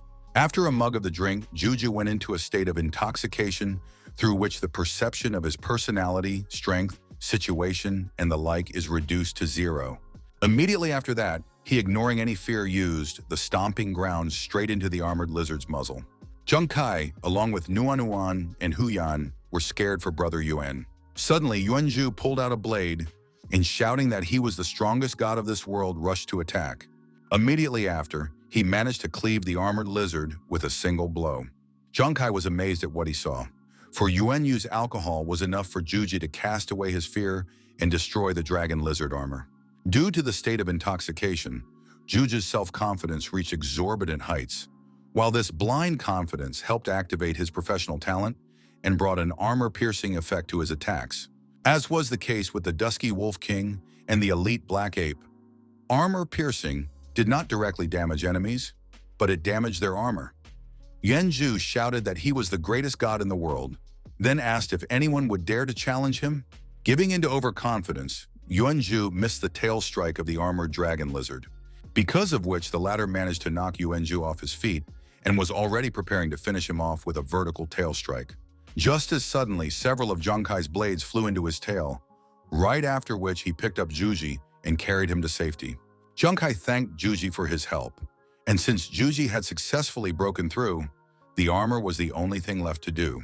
Junkai jumped up and summoned all of his blades. Immediately after that, he began to fire at the armored dragon lizard, dealing it many critical blows. Everything was just perfect, for now the armored lizard could no longer withstand the attacks of the 9 blades of calamity. Junkai told Juji that this was his last strike, whereupon he rose to his feet and clenched his blade. Yuanju shouted that he was the greatest god in the world and that no one would be able to resist him. Immediately after, he rushed towards the armored lizard again and began chopping it with his sword. Seeing Juju in such a state, Nuanuan asked Kai if he was okay, to which Kai replied that there was no reason for her to worry since Juji was just drunk, while the lizard's armor had already been pierced. A while later, Juji still finished off the armored lizard, completely mangling its body. Immediately after, a system alert appeared, congratulating him for killing a level 58 armored lizard and obtaining its body and treasure. Yuanju had also reached level 15. Wenju laughed, after which he recalled that he had already told them that he was the #1 god here. Wenju stood proudly with his sword on his shoulder as he suddenly blacked out and fell face down on the ground. Huyan suggested that Juji was very drunk, which Jiang Kai couldn't help but agree with. Nuanuan admitted to Jiang Kai that she had forgotten something, except she couldn't remember what it was, whereupon Hu Yan said that it was the same for her. Jiang Kai admitted that he also felt something similar when the two of them talked like that. Just as suddenly, they all realized that they had completely forgotten about Yuan Yu. Wenyu sobbed bitterly with the armored lizard card in his hands, for this was the only wife he had ever loved. Clenching his teeth in anger, Yuanju turned to his friends. How suddenly he rushed to them, screaming about treating them like family, and they killed his love in retaliation. But after a few seconds, Yuanju smelled a strange odor that suddenly made it hard for him to run. And without running a few more meters, he suddenly fell off his feet. Jiang Kai and Hu Yan turned to Nuanuan, wanting to know what it was that had just happened. Nuanuan asked, why is it that they were looking at her like that? After all, Brother Yuan had started to think he was a dragon lizard and was even going to attack. She had only used the potion she had developed to make him sleep for a while. Jiang Kai and Hu Yan said that they didn't mean it and gave a thumbs up, expressing their gratitude. Hu Yan asked Nuanuan to share the potion with her so that she could use it later, and Jiang Kai asked her to give it to him as well. Nuanuan replied that it was no problem. On the night of the same day, Jiang Kai and his team set up a small camp. The drunken Juji and Yuanyu were still asleep after their recent drunkenness, while Nuanuan approached Jiang Kai standing by the cliff. Nuanuan asked if he wanted a drink. Kai thanked her and asked why she was still awake. Nuanuan acknowledged that so many things had happened today that she still couldn't move away. But fortunately, at the critical moment, Juji was able to overcome her fear with a drink and pierce through the warrior lizard armor. Jiang Kai admitted that it was indeed unexpected, as the second-rate wine from Yuanju had managed to awaken Juji's professional talent. Embarrassed, Nuanuan asked Kai if he thought that Juji would be able to activate any more of his professional gifts in the coming days. Jiang Kai turned around and said that this guy had never been weak, and that he only lacked confidence. Today's confidence was due to his alcohol intoxication, which gave him the courage to activate the armor-piercing effect and fight such a powerful monster. Meanwhile, Yuanyu was trying to kiss his wife in his sleep. Suddenly, Yuanju raised his fist and asked, "How dare they? After all, he is Yuanju, the world's greatest warrior." Jiang Kai agreed that perhaps they should still refine Juji's self-confidence. But anyway, he hoped that Juji would gain real confidence. Nuanuan agreed with Kai and said that she hoped so herself. The morning of the next day, Yuanju cried out in surprise upon hearing about yesterday. Afterwards, he said with a twinkle in his eyes that he realized just how strong he was yesterday. Hu Yan admitted to Yuanyu that she had to tell him something, namely that after getting drunk and grooming that phosphatized armored dragon lizard as if he was a male, it was very much a... Hu Yan raised her thumb and said with a glint in her eyes that it was very heroic. Thinking back to last night's drunkenness, Yuanyu sobbed and at the same time began to vomit from what he had done last night. He wished that Hu Yan would stop reminding him of it all. A short while later, Jiang Kai took out the treasure obtained from the armored lizard, after which he offered to open the chest since they were all gathered. Hu Yan told Captain Kai that it was a rare treasure chest, and that she had just read a prediction that it would be better if this chest was opened by Nuanuan, for she would have better luck today than he. Hearing this, Nuanuan was embarrassed and asked if she was really allowed. To which Zhang Kai replied that it really is possible. And besides, Hu Yan is a fortune teller, so it's not an idle guess. Hu Yan asked Nuanyuan not to worry about it after all. They were lucky to defeat the phosphatized armored dragon lizard anyway, and they deserved it. As soon as Nuanyuan opened the chest, everyone opened their mouths in surprise. After that, Nuanyuan decided to use the watch to check the item. The first one she tested was the superior phosphorite ore, capable of adding a phosphating film to the gear, thereby increasing defense. It weighs 10.4 kilograms and is valued at 50 Shengyao coins. Next was a 17-kilogram core, which is an important source of energy and can also help in improvement. It was valued at 100,000 Shengyao coins. 48 kilograms of crystal blood essence that can be used to create, optimize, and improve important equipment, valued at 300,000 Shengyao coins, as well as 3 fragments of celestial bone, an important ingredient to increase talent level, worth 210,000 Shengyao coins. Checking the last item, Nuanyuan was surprised. After all, it is 0.6 grams of mutated blood crystal, which is one of the ingredients for the secret attribute potion. It is valued at 6 million Shengyao coins. Zhang Kai was astonished that just 1 gram of this material was worth 1 million Shengyao coins. And this was despite it only being one of the potion materials.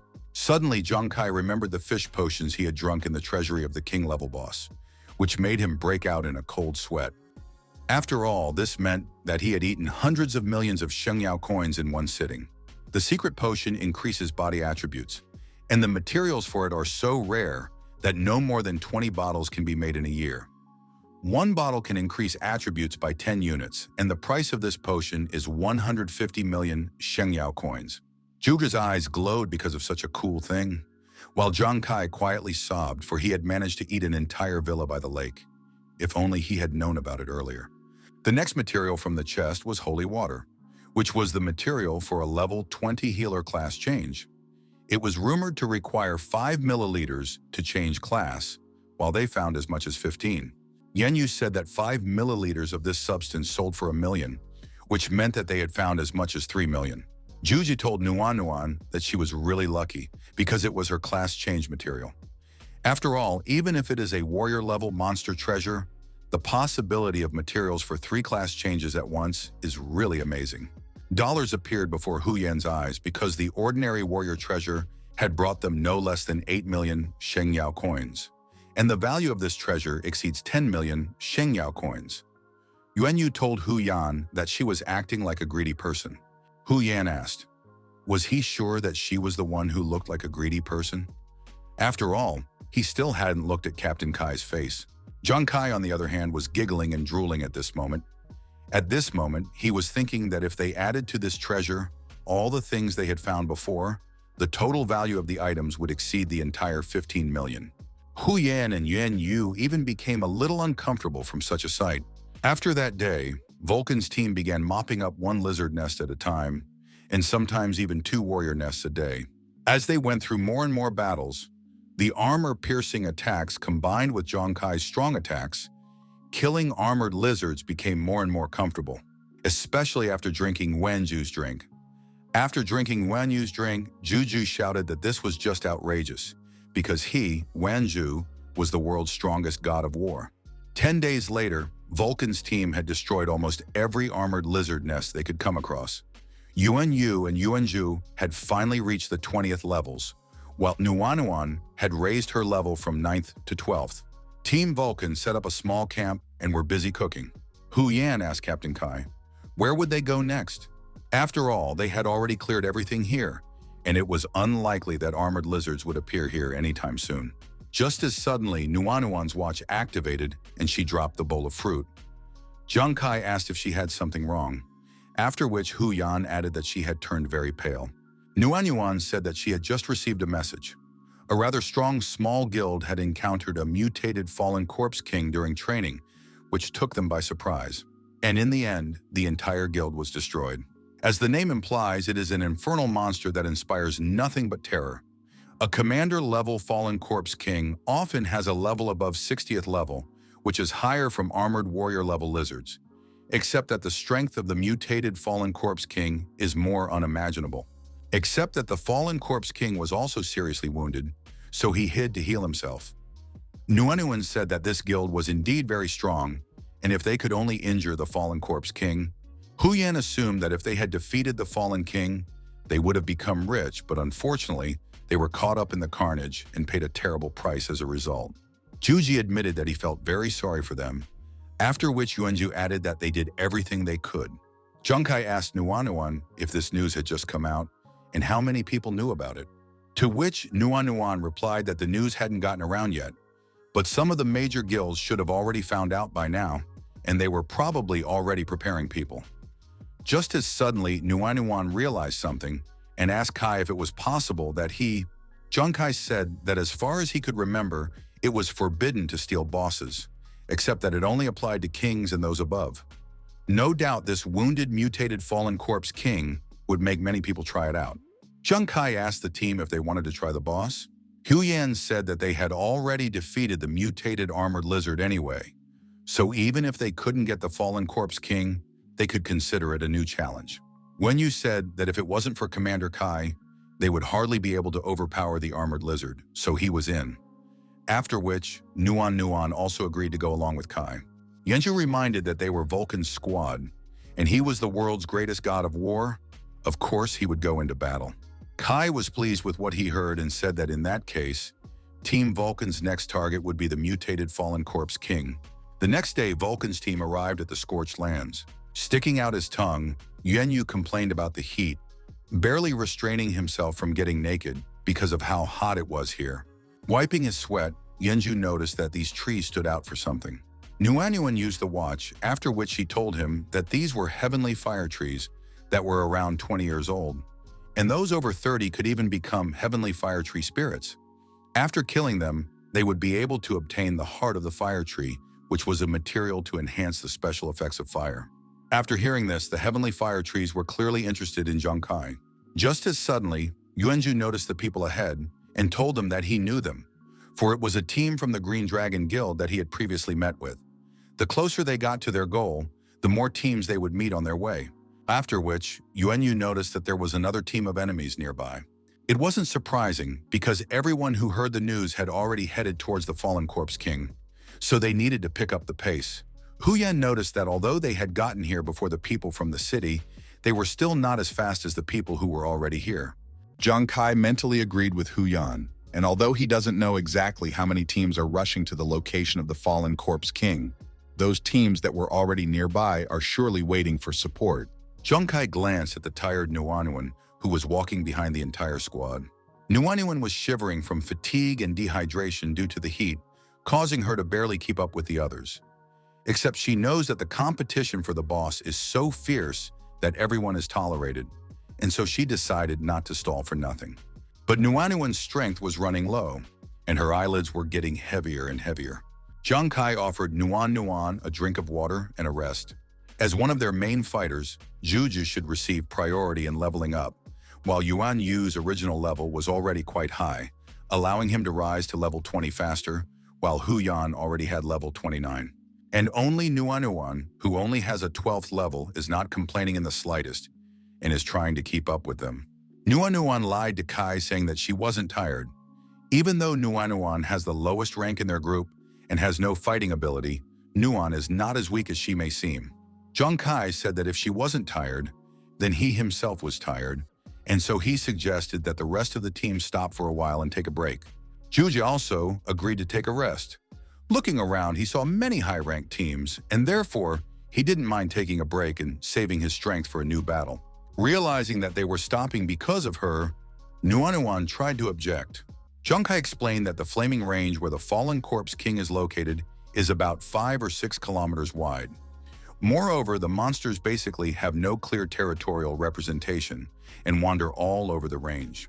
With so many teams being sent out to search, it would be difficult for them to have an advantage in speed and physical strength.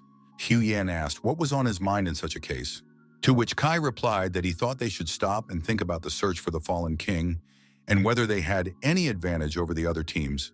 After thinking it over a bit, Wenyu agreed with Junkai. After all, why should their team of fire gods find the boss first when there are so many search teams filled with experts around? Wenju and Huyan glanced over, realizing what was going on here. Su Nuanuan admitted that she had never thought of something like this before. Is luck really something they can rely on? Hearing the good fortune, Zhang Kai suddenly realized what they should do. At the same moment, Zhuji asked Hu Yan why she should count the hexagram to see if they would be lucky enough to find the fallen corpse king. Hu Yan replied that it would be really difficult to calculate such a thing. Suddenly, Zhang Kai abruptly approached Hu Yan and said that she was the main advantage of their team, which frightened her. Hu Yan was surprised to hear this and asked if he wanted her to make a prediction, or if he just wanted her to use the rain prayer. Zhang Kai wondered if she had forgotten that she was a feng shui master, even before becoming a fortune teller. At the moment, the fallen corpse king was seriously injured and was currently resting and hiding, except where could such a monster be hiding? It suddenly hit Hu Yan, and she replied that it must be a place with Yan energy. Zhang Kai suggested that the fallen corpse king probably didn't have the strength to find the perfect place, and therefore could hide in an easier place. Zhang Kai reminded that she could read the Yan energy around the flaming ridge, after which they would sift out suitable places. With a wink, Hu Yan said that divination was her main job, which meant they could all rest while she scouted out a suitable place where the boss could hide. A while later, Zhang Kai pondered over what they should do. Wenju suddenly clapped him on the shoulder, after which he apologized and admitted that he hadn't expected that he could scare him so easily. Zhu wondered what he was thinking about since he hadn't noticed him approaching. Zhang Kai replied that he wasn't thinking about anything serious. He was thinking about the fact that Nuanwen had already gotten the materials to go to the 20th level, while he knew what materials he needed but didn't know how to find them. Juji was surprised that Kai already knew the recipe and wondered what the ingredients were and how rare they were. Zhang Kai explained that the problem wasn't the rarity of the ingredients, but the fact that he couldn't figure out what it was. Not long ago, he had found the formula to advance to level 20 in the treasury of the fish boss. And after deciphering the formula, he realized something. He needs living water from an unknown source, flames that spontaneously burst into the air, quiet wind, flowing soil, and fickle metal. Juji was surprised to hear about such ingredients. After all, what is this living water and flaring flames? Juji asked Kai if he was sure that this was really a recipe and not some mystery, to which Zhang Kai replied that there was only one recipe and that it wasn't wrong, but it was very confusing. He even thought about the living water from an unknown source being rainwater, but what about the rest of the ingredients? After thinking about it for a bit, Juji agreed that the rainwater could indeed be living water, after which he wondered if the bursting flames could be on the Liaoyan Ridge. Zhang Kai asked, "What kind of ridge is that?" And Zhang Kai said that he heard that the Liaoyan Range is very hot, but there is no fire there like a fireplace. So doesn't Kai think it's amazing? Zhang Kai couldn't help but agree that it made sense. Suddenly, Zhang Kai was called out by an unfamiliar voice who said that if it was indeed Zhang Kai, then he was unlucky enough to be the center of attention on the Permafrost Island and succeed as a villain. Behind stood a knight and 4 level 40 warriors, one of whom said that it was unlucky for them to meet on the same path. Juji quietly asked Zhang Kai why that player was so narrow-minded. And then he asked Kai if he had a grudge against those guys who looked like he had done something to them. Zhang Kai replied that he hadn't seen them before, but judging from their unfriendly faces, they were clearly from the Huang family. When he heard who these people were, Juji was furious, because he has to teach them a lesson for Brother Kai. Zhang Kai asked him not to be so impulsive, because these people are at a high level, and the target is not them at all, but the mutated fallen corpse king, so it is not appropriate for them to start a fight. Zhang Kai confirmed that it was indeed him, after which he inquired what did they want. The team leader began to approach Kai, during which he asked how could he ask them such a question? After all, he was the one who had destroyed their 5th Falcon team and then sneak attacked Master Huang while they were hunting the Icefish Lord. He praised Zhang Kai for his courage. After all he was doing was seeking his death. Juchi said that Kai didn't attack Huang Wei. Instead, he brought 4 helpers with him and tried to kill him, which made Kai have no choice. The female warrior asked, how dare he bark while their captain was talking to Zhang Kai? She swung her whip and threw a boulder at Yuanzhu. But Zhang Kai had time to react, and a moment later, the boulder was blown to pieces. The female warrior was angry that Zhang Kai had interfered and was already barely holding herself back from attacking. Zhang Kai admitted that he couldn't call himself brave, but he kept getting pestered by flies, and this was a real pain in the ass. Reaching for his sword, the captain asked Zhang Kai in a threatening tone, how dare he call the Xuanwu Guild flies? He had originally wanted to give them an easy death. But now he wishes for Zhang Kai to experience a death painful enough that he would not even think of continuing to live in reality. Zhang Kai clearly understood that these people were determined to take decisive action, which meant that a battle could not be avoided. Suddenly, Su Nuanuan and Yuanyu ran up to them. Nuanuan asked Xu Feixiang what was he doing. Is he really going to fight them here? Zhang Kai wondered how Nuanuan could possibly know this person. Xu Feixiang clearly didn't expect to see Nuanuan here, and he asked why she wasn't in the army now. To which Nuanuan replied that she was now a member of the Fire Gods team, and Zhang Kai was her captain. And if they are really going to attack him, she will never stand by and watch. One of the crew members told the captain that it was the sister of that woman working under Wei Ying. It was inappropriate for them to cause trouble now, and instead they should focus on finding the mutated fallen corpse king. Xu Feixiang thought about all of this. After that, he hid his sword in its scabbard and told Zhang Kai that he was lucky today and he wouldn't touch him. But today he would remember that Zhang Kai was a man who liked to hide behind women's skirts. As he left, Xu Feixiang recalled that Zhang Kai was a fan of throwing weapons, which suited Zhang Kai very well, because such a sneaky person only had the right to use sneaky weapons. Xu Feixiang asked Zhang Kai to remember that the next time they met, before killing him, he would not only destroy all his weapons, but he will also chop off Zhang Kai's hands. Zhang Kai held back as much as he could to avoid an unnecessary battle with the Huang family's team. As they left, the Huang family team members loudly mocked the cowardice of the Fire God team, and what was even more surprising was that their 5th Falcon team had somehow lost to them. Jura growled that this was too much and was about to rush after them, but Zhang Kai asked to let them go, as this was clearly not the time for that. Zhang Kai asked Nuanuan if she knew who this Xu Feixiang was. Nuanuan said that she knew a little bit herself. Xu Feixiang had previously lived in the military district, and she had heard that he had changed his profession from martial artist to warrior more than half a year ago. His current abilities were probably equivalent to the heir's combat abilities. Yanyu, Juji, and Zhang Kai were stunned suddenly hearing about the heir. Since the military highly values the profession of martial arts master, the 4-class paths leading to becoming transcendent are well known. Among them, they spend levels 1 through 20 under the martial arts master class, levels 21st through 40th as warriors, levels 41st through 60th as heirs, and levels 61st through 80th as ancient martial artists.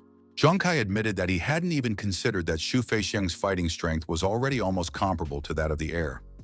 Nuanuan said that he had a good relationship with the Huang brothers and that he was rumored to have extremely high agility, which meant that they needed to be as careful as possible. For unknown reasons, Zhang Kai had an ominous feeling that he would meet this person again during the guild trial. As Zhang Kai was suddenly called out by Hu Yan running towards him, she had already calculated everything and found 3 positions that suited them. The first place is the Twilight Cemetery located northwest of Liaoyan Ridge, which is near the territory of the fallen corpse king. The second place is Shanyan Lake, located south of the Liaoyan Range. This lake is filled with yin and is closest to the main city. And the last place is a low-lying basin just west of the Liaoyang Range. But it is little known and doesn't even have a name, and you have to cross a hill to get to it. Zhang Kai thought about what they should do. Juju said that the fallen corpse king was seriously injured and probably in a hurry to return to his lair. So why don't they go to the Twilight Cemetery to try their luck? Zhang Kai immediately refused Juji and said that they were going to the basin. Everyone was surprised that Captain Kai had decided to head specifically to the basin. Zhang Kai explained that even though the Twilight Cemetery was not far from his territory, there was a good chance that there would be many teams that thought the same as Juji. That meant that by the time they got there, everything would be turned upside down, and even if he was there, they would probably have to leave with nothing. As for the lake, it's not so secretive and secluded. It's also the closest place to the city, which means a lot of people are bound to head there. At the same time, a pit separated by mountains might seem like the most inconvenient place to hide a scarred, fallen corpse king, and more than likely it's the kind of place most first-timers would ignore. All things considered, they should take their chances and head to the pool first. 2 hours later, an unknown basin. Zhang Kai wondered if they had already arrived at the spot. Shivering Jushi said that he didn't even need to look at the feng shui of this place, as he could already feel the atmosphere of this place. Yenyu had noticed that this place was too big, and the fallen corpse king was injured and well hidden. This means that not only do they need to find him, but they also need to do everything before anyone discovers this place, which is clearly not an easy task for them. Junkai explained that since the fallen king was afraid of being discovered, he must choose the most secluded place to heal his wounds, which was nothing but a cave or tomb. Su Nuanyuan held out the potions and said that she had made them while she was fighting with the martial practitioners, and they were needed to weaken the effects of the poison of the hell-type monsters. This potion would last them for half a day, so it would be useful. Junkai suggested that everyone take the elixirs, and afterward, they would have to look around for caves, tombs, and the like, to which everyone agreed. A while later, Juji convinced Junkai that he really didn't have any strength left to walk anymore, and suggested that everyone just go back to rest. But Junkai asked Juji to keep up and speed up. Then Nuanuan said that Kai was talking business, and asked what would happen if a fallen king suddenly appeared out of nowhere, and Juji was behind him at that moment. Wenju turned blue with fear after hearing that the fallen king might suddenly jump out at them. He said that it obviously couldn't be, as he was injured and hiding somewhere. Noticing how frightened he was, Huyan asked with a smirk, "Why not? After all, there is a possibility that the fallen corpse king has spent a lot of energy on treatment and is very hungry, and just at this moment, he happened to smell the scent of a human." Goosebumps ran through Yuanju's body, for the fallen king could indeed catch him from behind at any moment. Hence, Yuanju shouted that he was on his way and closed his eyes and ran toward the rest of the fire god's team. Trying to catch up with the team, he asked them to wait for him, but he ran past them because he wasn't looking. Zhang Kai asked Huyan not to scare Juji like that anymore, because he was very timid. Huyan replied that Juji is very strong, but he just needs training as he is weak in spirit. Just as suddenly, Yuanju's foot flew into a rock, causing him to stumble and fall to the ground. The rest of the team asked Juji if he was all right, but Juji couldn't hear them anymore, for what he saw scared him very much. Junkai and the others ran up to Juji, but he suddenly asked for them to stop. And pointing his finger, he asked them to look at the ominous tombstone ahead. Hu Yan immediately assumed that it was some kind of abandoned grave, and that they wouldn't be able to spot it even if they were just passing by. After which, Yuanyu asked if this grave was too small for the fallen corpse king to fit underneath. Suddenly, a crackling sound was heard from the lone grave, and the ominous aura around it intensified. Junkai shouted out that things were bad since this guy was really here, and ordered everyone to move back. Immediately after that, everyone except Jujir began to retreat, and a small hill suddenly formed underneath the grave, shimmering with a foul energy. Junkai jumped onto the tree, after which he told Juji to let him hold the fallen corpse king while he prepared an attack from the shadows.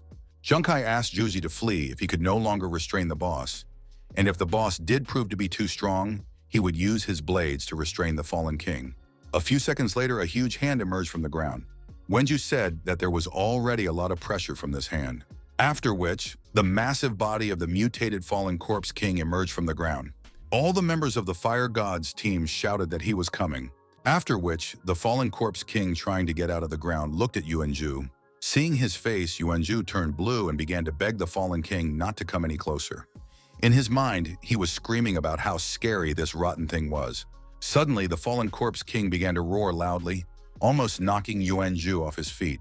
The fallen corpse king was truly terrifying, and there was a hole in his chest through which you could see the organs. Wenju said that this would not do. He could no longer hold on, seeing such a terrible sight. And so he took out a mug of alcohol from Yuanyu.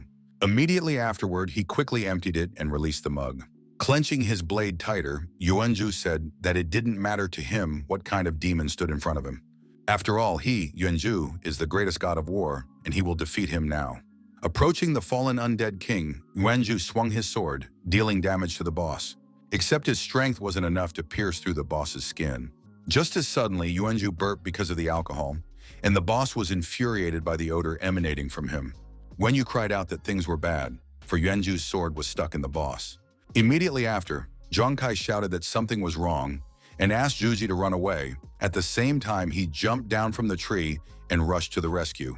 The fallen corpse king raised his hands, then sloppily pushed Yuanju away, and that caused him to fly into an old tree, decomposing right in front of the fallen king of corpses preparing to strike. Zhang Kai shouted to the boss that there was nowhere for him to be in such a hurry since he was his opponent. Immediately afterward, he began pelting the fallen corpse king with blades, causing him to be closed in with explosions, thereby winning Hu Yan and Yuan Yu a chance to pick up Zhuji and take him to the hideout, after which they took Zhu to Nuan Nuan. Hu Yan said that the situation was difficult, but the fallen corpse king was already injured, which meant that Captain Kai's attacks would be able to tear the beast to pieces. Yuan Yu revealed that he saw Zhu fail to chop the boss even with his sword, which makes him afraid that things won't be that easy. Noticing that Nuan Nuan was silent, Hu Yan asked if something was wrong. But what she saw startled Hu Yan, and she wondered what it was. After all, this fallen corpse king, it couldn't be injured, so did that mean it couldn't take damage? The whole problem was the boss skill, Resurrection of the Dead. When the fallen corpse king takes lethal damage, the unclean power within him would activate, helping him greatly reduce the damage he takes and speed up the healing of his wounds. And that's not their only problem, because the worst part is that even the biggest wound on his chest is starting to heal. The fallen corpse king roared loudly and then attacked Zhang Kai, but at the last moment, he managed to dodge by bouncing back. Zhang Kai had to admit that this fallen corpse king was indeed tough. After all, he had been struck by his blades, and even when taking into account the nailed armor and heavy wounds, he hadn't managed to do much damage. Nuan Nuan called out to Kai, then shouted for him to try to pierce the heart of this mutated fallen corpse king. Otherwise, no matter how hard Kai attacked, the fallen king would continue to regenerate its body. Now Zhang Kai realized what was wrong. No wonder this boss was almost impossible to kill. After all, it was the heart that needed to be hit. Just as suddenly, the fallen corpse king shifted his gaze from Zhang Kai to Su Nuan. Immediately afterward, he roared loudly, trying to stun one of his opponents. And after a moment, he immediately rushed towards Nuan Nuan. After realizing what the boss's goal was, Zhang Kai ran to Nuan Nuan's rescue. But that was exactly what the fallen corpse king wanted. The fallen corpse king plunged his hand into the ground, and gradually lengthening, the arm swept towards the fleeing Zhang Kai. Noticing movement underground, Zhang Kai jumped, trying to dodge the boss arm. But it was all in vain, and the fallen corpse king still managed to capture Zhang Kai. After which, his long rotting arm appeared from the ground, clutching Zhang Kai. Zhang Kai realized from the sound that the fallen corpse king had managed to break his bones. This big guy really knows how to use his strength. He is in a terrible situation, and now he has no way to escape. The fallen corpse king was already pulling Zhang Kai towards his mouth, about to eat him. Just as suddenly, Yuan Zhu jumped up from his seat and rushed towards the boss and asked, how dare he threaten the associate of the strongest war god? Noticing the bug running towards him, the fallen corpse king took Zhang Kai aside and exhaled a purple mist at Yuan Zhu. Although Su Nuan Nuan was in the distance, but even from this distance, the fallen corpse king's attack hit her. Nuan Nuan asked Zhu to be careful, for this dark purple mist was nothing but corpse poison. The corpse poison attack is one of the fallen corpse king's most dangerous attacks. The darker the color of its mist, the stronger the effect. While the blue poisonous fog of the fallen corpse king is capable of eating away the skin of the Pathfinder in less than a minute, the black mist of the fallen corpse king is capable of killing the Pathfinder with a mere touch. This mutated fallen corpse king is badly injured, but even so, he is still able to utilize the dark purple mist, which is something between those two mists. Even if this mist doesn't kill its victim, it is incredibly toxic, and the medicine she gave them will be like a drop in the sea against it. Nuan Nuan finally realized the reason why the rather strong guild had failed to destroy the fallen king, even after they had managed to injure him so seriously. From the looks of it, Zhuji is not going to just give up, but unfortunately, the difference in strength is too great, and he won't be able to hold out for long. Suddenly, Nuan Nuan heard Yuan Yu shouting. He shouted to the monster that if it dared to even bite Captain Kai, he would be the first to stand up for him, right after which she heard a familiar sound. It was Yuan Yu, who was already in full preparation for the fight, getting drunk on alcohol, during which Yuan Yu shouted that he, Yuan Yu, would never yield to others. Su Nuan Nuan tried to call off Yuan Yu so that he would not go to certain death and was about to run after. Suddenly, Hu Yan grabbed her hand and told her not to be so impulsive and just stay here, because this dark purple mist was probably incredibly toxic. Besides, she was their healer and probably their last hope. Nuan Nuan agreed with Hu Yan, immediately after which she tried to explain. But Hu Yan interrupted her, asking her to defend herself. Immediately after which, Hu Yan ran, puzzling Nuanuan ahead. Realizing that she was going to go to the fallen undead king, Nuanuan asked her to stop and asked her what she was up to. But Hu Yan smirked and asked Nuanuan not to approach the boss as the fog had already expanded and it was too dangerous. After that, she explained that she had to come closer to make it rain and wash away the poisonous fog. Soon Nuanuan was startled to the point of horror, for they had all gone to fight the invincible boss. Each of her comrades fights hard, regardless of their own safety, while she stands far away and trembles with fear. Nuanuan gritted her teeth and asked why? Why can't she as a healer do anything for them? Ever since she was a little girl, her older sister always protected her from all dangers, and she, relying on her, grew up in ignorance, knowing that she would always be there to help. Until one day a devil star rose into the world, after which divine beasts began to appear all over the world. And only people who have learned the devil's star and become transcendent are able to fight against the beast gods who have invaded their homeland in real life. Her father had gone to the battlefield and died because there was no healer around during the beast tide. She felt as if she had grown up overnight, and since then, she had aspired to join the army and become a support for her comrades on the battlefield. When she first got on the Devil Star, she was alone until she met Kai and Juji, after which they fought together and even bonded. Under Kai's guidance, she and Juji were selected into the army with excellent grades from the rookie test. And finally, she, like her sister, joined the army. She believed that she had finally taken the first step towards her dream, but after enlisting, she felt the gap between herself and the others for the first time. She worked hard, but even so, her rating was only a C. She consoled Juji, who also had a bad grade, but she was actually more upset than him. Can she really become a good healer? And will she be able to protect her comrades? Meanwhile, Yuanyu was surprised to see such a handsome fallen king and wondered how he could have missed it. Yuanyu asked the deer to hurry up so that no one could spoil their wonderful moment. Yuanju continued to shout that he was the strongest god of war and demanded the monster to remove his ugly hands. Now Nuanuan is watching her best friends fight for their lives, and all she can do is hide behind them, just like she hid behind her older sister. And now she was beginning to wonder, should she have chosen the healing profession? The fallen corpse king continued to exhale a dark purple mist, under which Yuanyu and Yuanju were barely standing. Zhongkai coughed after his injuries, after which he shouted to Yuanyu and Juji to take care of the boss's attack. Su Nuanuan trembled when she heard how painful Kai's voice was now. Realizing that it was his voice, Nuanuan reached forward with her hands. Just as suddenly, Yuanyu and Juji flew into the trees nearby. Nuanuan immediately rushed to the rescue of Juju and Yuanyu. But when she got closer, she noticed that although they had not spent even a minute inside the fog, but they were already seriously affected, and their skin was being eaten away. While trying to cure her friends, Nuanuan tried to calm her thoughts. For right now, she should only think about the most important thing. She should think about saving her friends. Juji and Yuanyu trembled in pain as Nuanuan tried to heal them. Meanwhile, the sky was engulfed in clouds and a severe thunderstorm began. Su Nuanuan was slightly relieved because the beginning of the thunderstorm meant that Hu Yan had managed to summon rain. More importantly, thanks to Hu Yan's rain, the dark purple fog gradually began to lighten. Hu Yan herself was hurt because of the fog, but she endured the pain to at least improve the situation a little. The fallen corpse king roared loudly. He was clearly displeased that someone dared to try to deprive him of his weapon of mist. Clutched by the fallen corpse king's grip, Zhongkai could barely endure the pain, and due to the multiple injuries, he was already almost unable to breathe.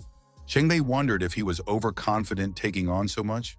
If it wasn't for his stealing casino skill, he wouldn't have even been able to wound that king-level boss, the Lord of the Ice Fishmen, during the raid on the frozen island.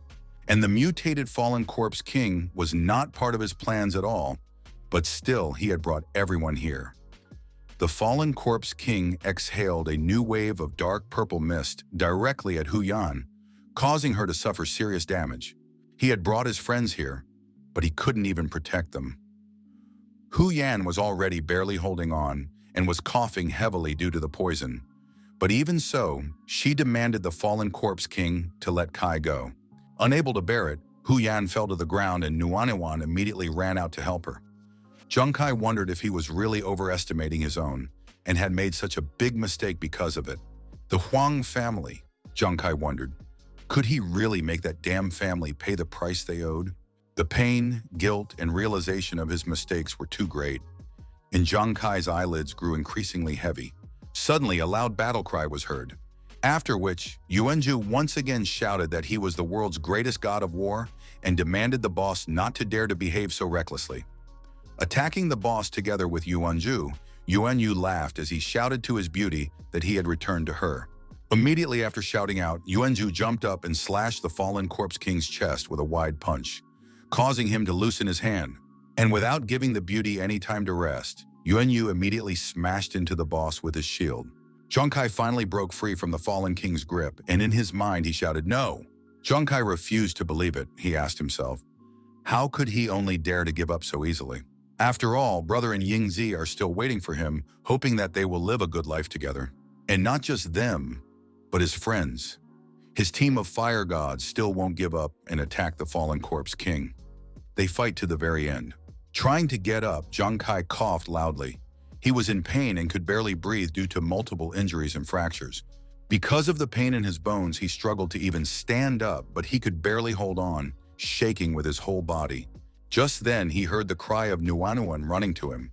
With tears in her eyes, she asked what they should do for Zhuji, Hu Yan, and Yuan Yu.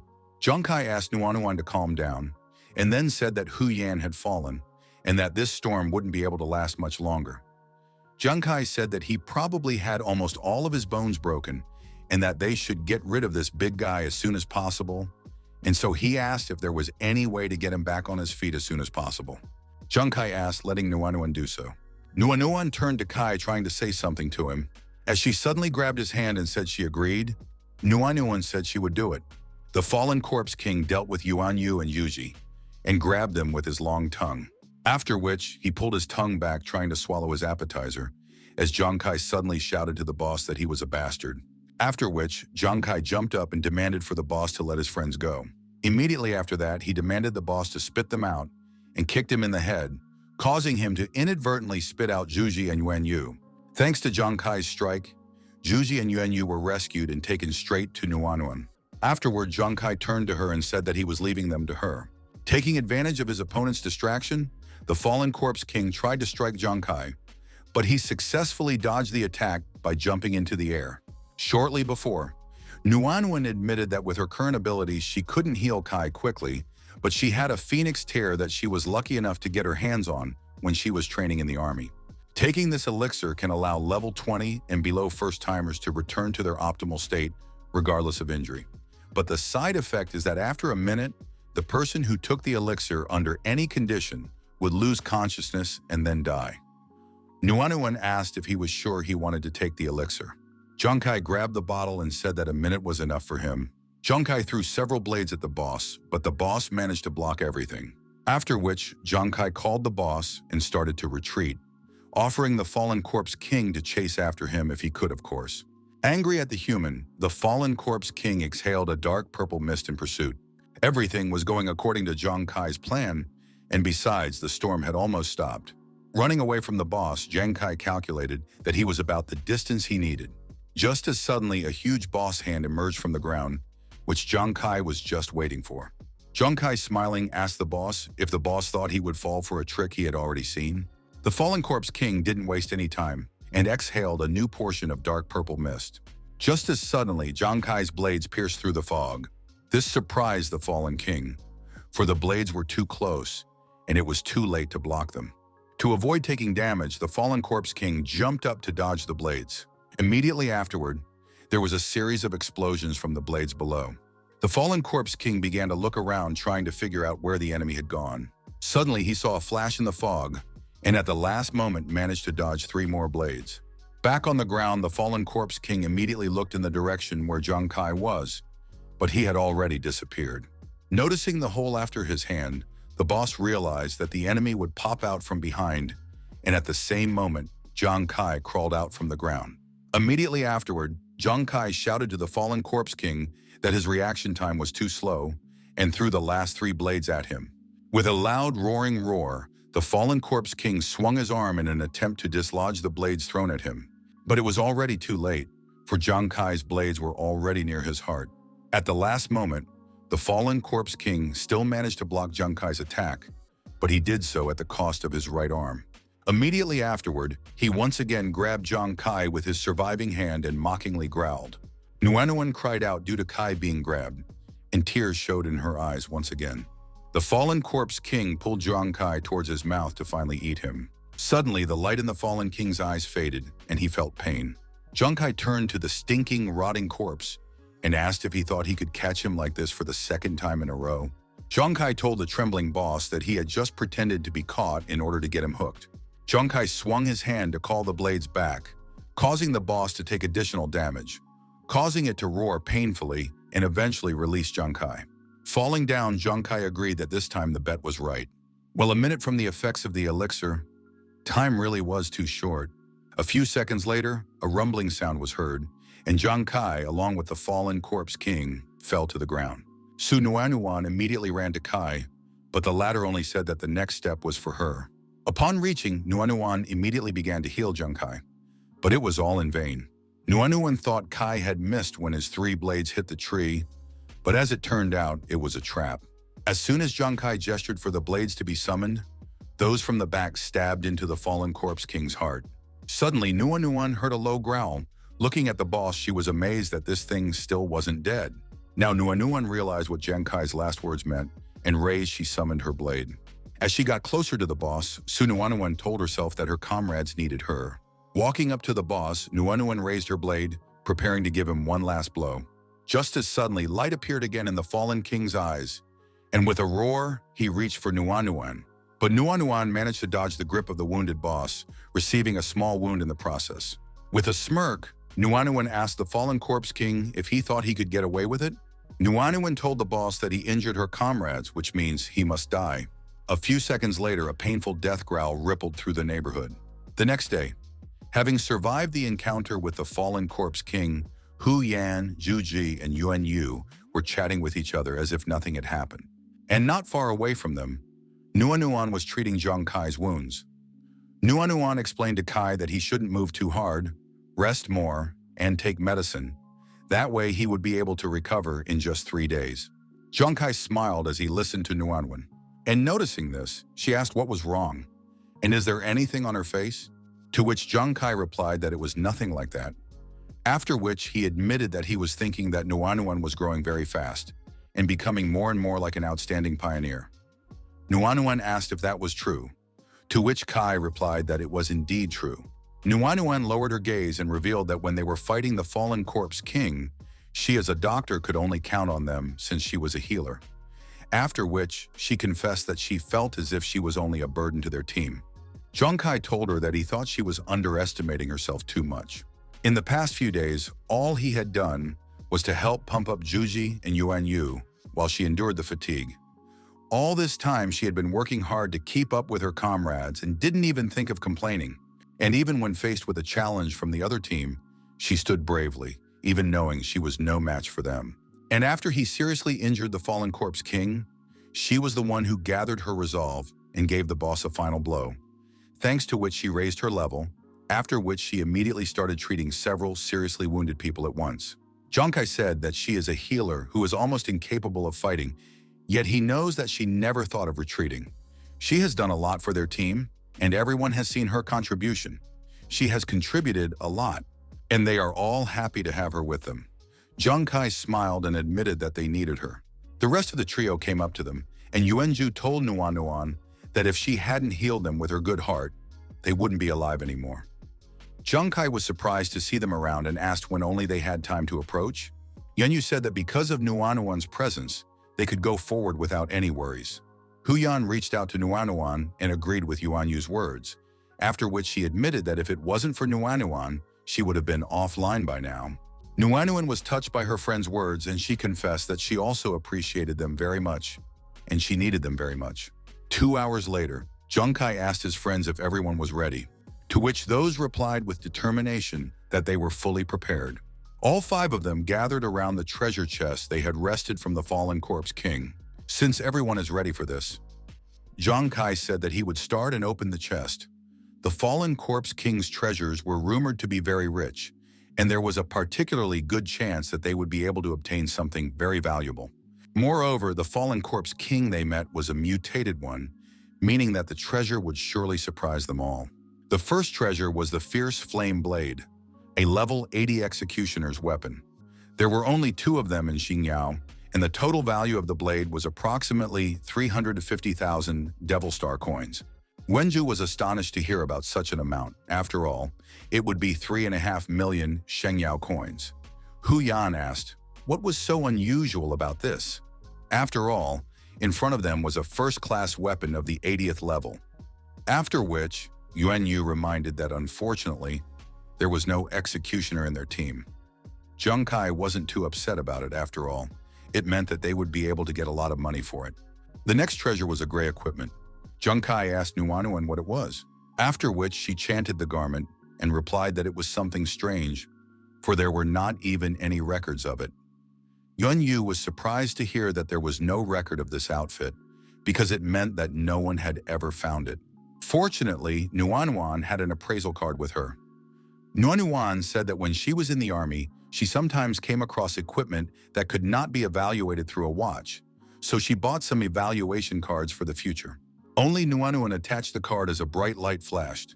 Necromancer's armor requires level 60 to wear. The armor gives 24 points of strength, 27 points of defense, 33 points of dexterity, and 71 points of intelligence. The armor also has 3 effects. Yenju couldn't help but shriek in shock, for this equipment gives an incredible increase in attributes, not to mention intelligence reaching an unthinkable 71 points. Zhongkai added that the effects were even more amazing, because with only the first effect, this equipment could be worn by players of level 20.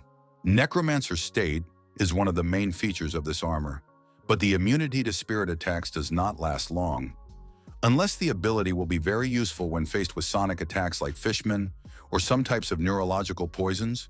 This talent gives the ability to take a breath and fight back. Well, as for the third talent, Torment of Death, although it can be experienced only after the enemy is wounded, after which he will feel the approaching death thanks to the skill, in real combat it is not too useful, but it is a good way to scare enemies if necessary. Half an hour later, Su Nuanuan swept up that so far, what they had found in the treasure was mainly armor and weapons, although their level was high, but they were not suitable for their team members, and from the looks of it, they could only sell them. Suddenly, Yuanju noticed something sparkling in the chest and went to check what it was. As it turned out, it was a ring. As soon as they saw the ring, Hu Yan, Nuanuan, and Yuan Yu's eyes glistened. Wenju said that this ring looked quite high-end and asked Nuanuan to check it with his watch. At the same moment, an object near Yuanju's leg caught Zheng Kai's attention. Moving closer, Zheng Kai saw that it was a map. Immediately after, the Devil Star AI appeared and immediately congratulated Zheng Kai for acquiring the player's unique weapon, the Death God card. God of Death is Gambler's only unique weapon. There are no level requirements, and there are a total of 9 cards in the set, and the God of Death card is just one of them. When the user reaches Transcendent level, or Trickster level, they will be able to bring the card into the real world. Hearing that it was a unique card, Zheng Kai wondered, did it mean that this card was the only one of its kind? A Death God card with no level limit was just the perfect weapon for him. In addition, when he uses the Card in Ghost Hand talent to cast various weapons, his accuracy is increased by 40%, and his piercing effect is increased by 30%. But when he uses a weapon in the form of cards, his accuracy is increased by 120%, while his penetration is increased by a full 250%. When using cards as weapons, the effect is much greater. Except, what does it mean to be a trickster? A Transcendent was a powerful person above the 60th level, and it seemed that this strange title corresponded to a Transcendent. Zheng Kai decided to forget about it for now and find out more when he returned. I revealed that the God of Death card increases the user's 4 main attributes by 20%, piercing by 50 points, and permanently increases critical hit probability by 15% and critical damage by 150%. Zheng Kai was pleased with what he saw, because the card's attributes were recorded in percentages, which meant that the stronger it was, the better the card's effect. He was already surprised from the attributes alone, and after that, Zheng Kai was even more interested to know the special effects of the card. The Devil Star AI said that she would now familiarize him with the special effects of the Death God card. 1. The hour has not come effect is an activatable effect that attacks the target 50 times. Before the time of the effect expires, the user will expend a large amount of energy. During this process, the user will receive a 50% damage boost, but the target cannot die. Kai was surprised that after 50 attacks, he wouldn't be able to kill the target, because it sounds like, I'll give you 50 attacks but still can't kill you. 2. Wrath of the Gods effect. After activating the effect, the death card will begin to rotate intensely, gradually increasing its piercing power. Using Wrath of the Gods would require extra physical and mental energy. Kai was amazed by the second effect, because if the opponent couldn't dodge, he would receive more and more piercing damage. And if this card was used together with The Hour Has Not Come, it would be 2. 3. Divine Artifact Cognition effect. Death God card cannot be damaged. The user can summon, cast, and bring the card back with mind control. Thanks to the third effect, even if he encounters the Huang family, it will be difficult for them to realize what his trump card is. Kai picked up the map and said that he didn't expect to be able to find a profession change material, but now he had found a unique weapon for his class. Just what is his God of Death card? And where can he find 8 other cards? Just as suddenly, Kai heard the bird stirring behind in the fox. Immediately after that, he used the Ghost Eye focus and saw that they were being approached by a team that was not of the lowest rank, especially since they were not in the best condition at the moment. If any outsiders found out that they had killed the mutated fallen corpse king and obtained his treasure, they would do their best to loot their loot. Kai immediately informed his friends that someone was approaching them and suggested that they move farther away without further ado. Sometime later, the commander-in-chief's musings were interrupted by a knock at the door, after which Su Lanlin walked through the door and reported to Wei Ying that another country had discovered the teleportation system. The commander-in-chief wondered if another country had gotten wind of it. Since the development level of Devil Star is low, the territories developed by different countries are not connected to each other. With the exception of some classes that can visit other countries' rookie testing areas through some methods, there is no overlap between the territories of other countries. But a year ago, every country one by one discovered the lost teleportation arrays. These teleportation arrays are scattered throughout the Devil Star, but they all connect into one common area called the Lost Land. And these lands turned out to be very strange. First, the Lost Lands are extremely huge, and their location changes every 6 months. Second, Lost Lands contain many unexplored mysterious areas called Lost Ruins. Within these areas are rare treasures and powerful class-altering materials. And third, only first-timers who have not reached level 60 can get to the Lost Lands. Most importantly, as soon as people get to the Lost Lands, the AI will transmit a message about this event. She will talk about the acceptable level and the fact that each team must consist of 5 people. The competition itself will not officially begin until all 80 countries have entered the Lost Lands. All first-timers will compete, and first through third place winners will receive 3-to-1 keys to the Lost Lands, giving them access to the Lost Ruins to search for rare treasures. Su Lanlan revealed that teleportation arrays had been discovered in 49 countries so far. The competition itself would only begin when 80 countries had found an array, except that no teleportation array had yet been discovered in their country of Shengyao. She reminded that only by taking the first places could they explore the Lost Ruins, while the treasures from those ruins could change the destinies of nations. Noticing that the commander-in-chief wasn't going to say anything, Lanlin asked if he was listening to what she was saying. Commander-in-Chief Wei Ying leisurely extinguished his cigar. He then ordered her to call the representatives of all the national guilds to a meeting. 3 days later, Kai walked out of the market stall contentedly. Afterward, he was greeted by his friends. When Zhu asked if he had managed to sell everything, to which Kai replied that everything was sold out as soon as he put everything on sale. He then raised his hand with the test tubes and revealed that he had also bought the materials they needed for the class change. Kai explained that they were already ready and that they just needed to drink them to complete the class change. Hu Yan's eyes sparkled, and she said that this time they had managed to obtain really rare materials, and the prices couldn't be low, so how could they be sold out so quickly? Yuan Yu suggested that it was probably because the big shots with big pockets were becoming more and more numerous. Su Nuanuan said that she had heard that the military had held a meeting of the national guilds a few days ago. Immediately after that, the various supply departments had increased their purchases of rare resources. She assumed that this was the reason why their rare materials had been bought up at such a high rate. While Nuanuan was speaking, a few noisy players passed nearby, fervently discussing something. The players were discussing the fact that the guild trials were about to bend, and that several powerful new guilds were going to take part. One of the players laughed, after which he said that it was bound to be exciting. He had recently heard that the Huang Guild was taking this year's trials very seriously. They had even announced that the first place would belong to them. Hearing this, Yuanzhu shouted that the Huang Guild was too arrogant, whereupon he asked Zhang Kai not to worry about it, for he would definitely help him get even with them. With that, Yuan Yu supported Zhu Zhi.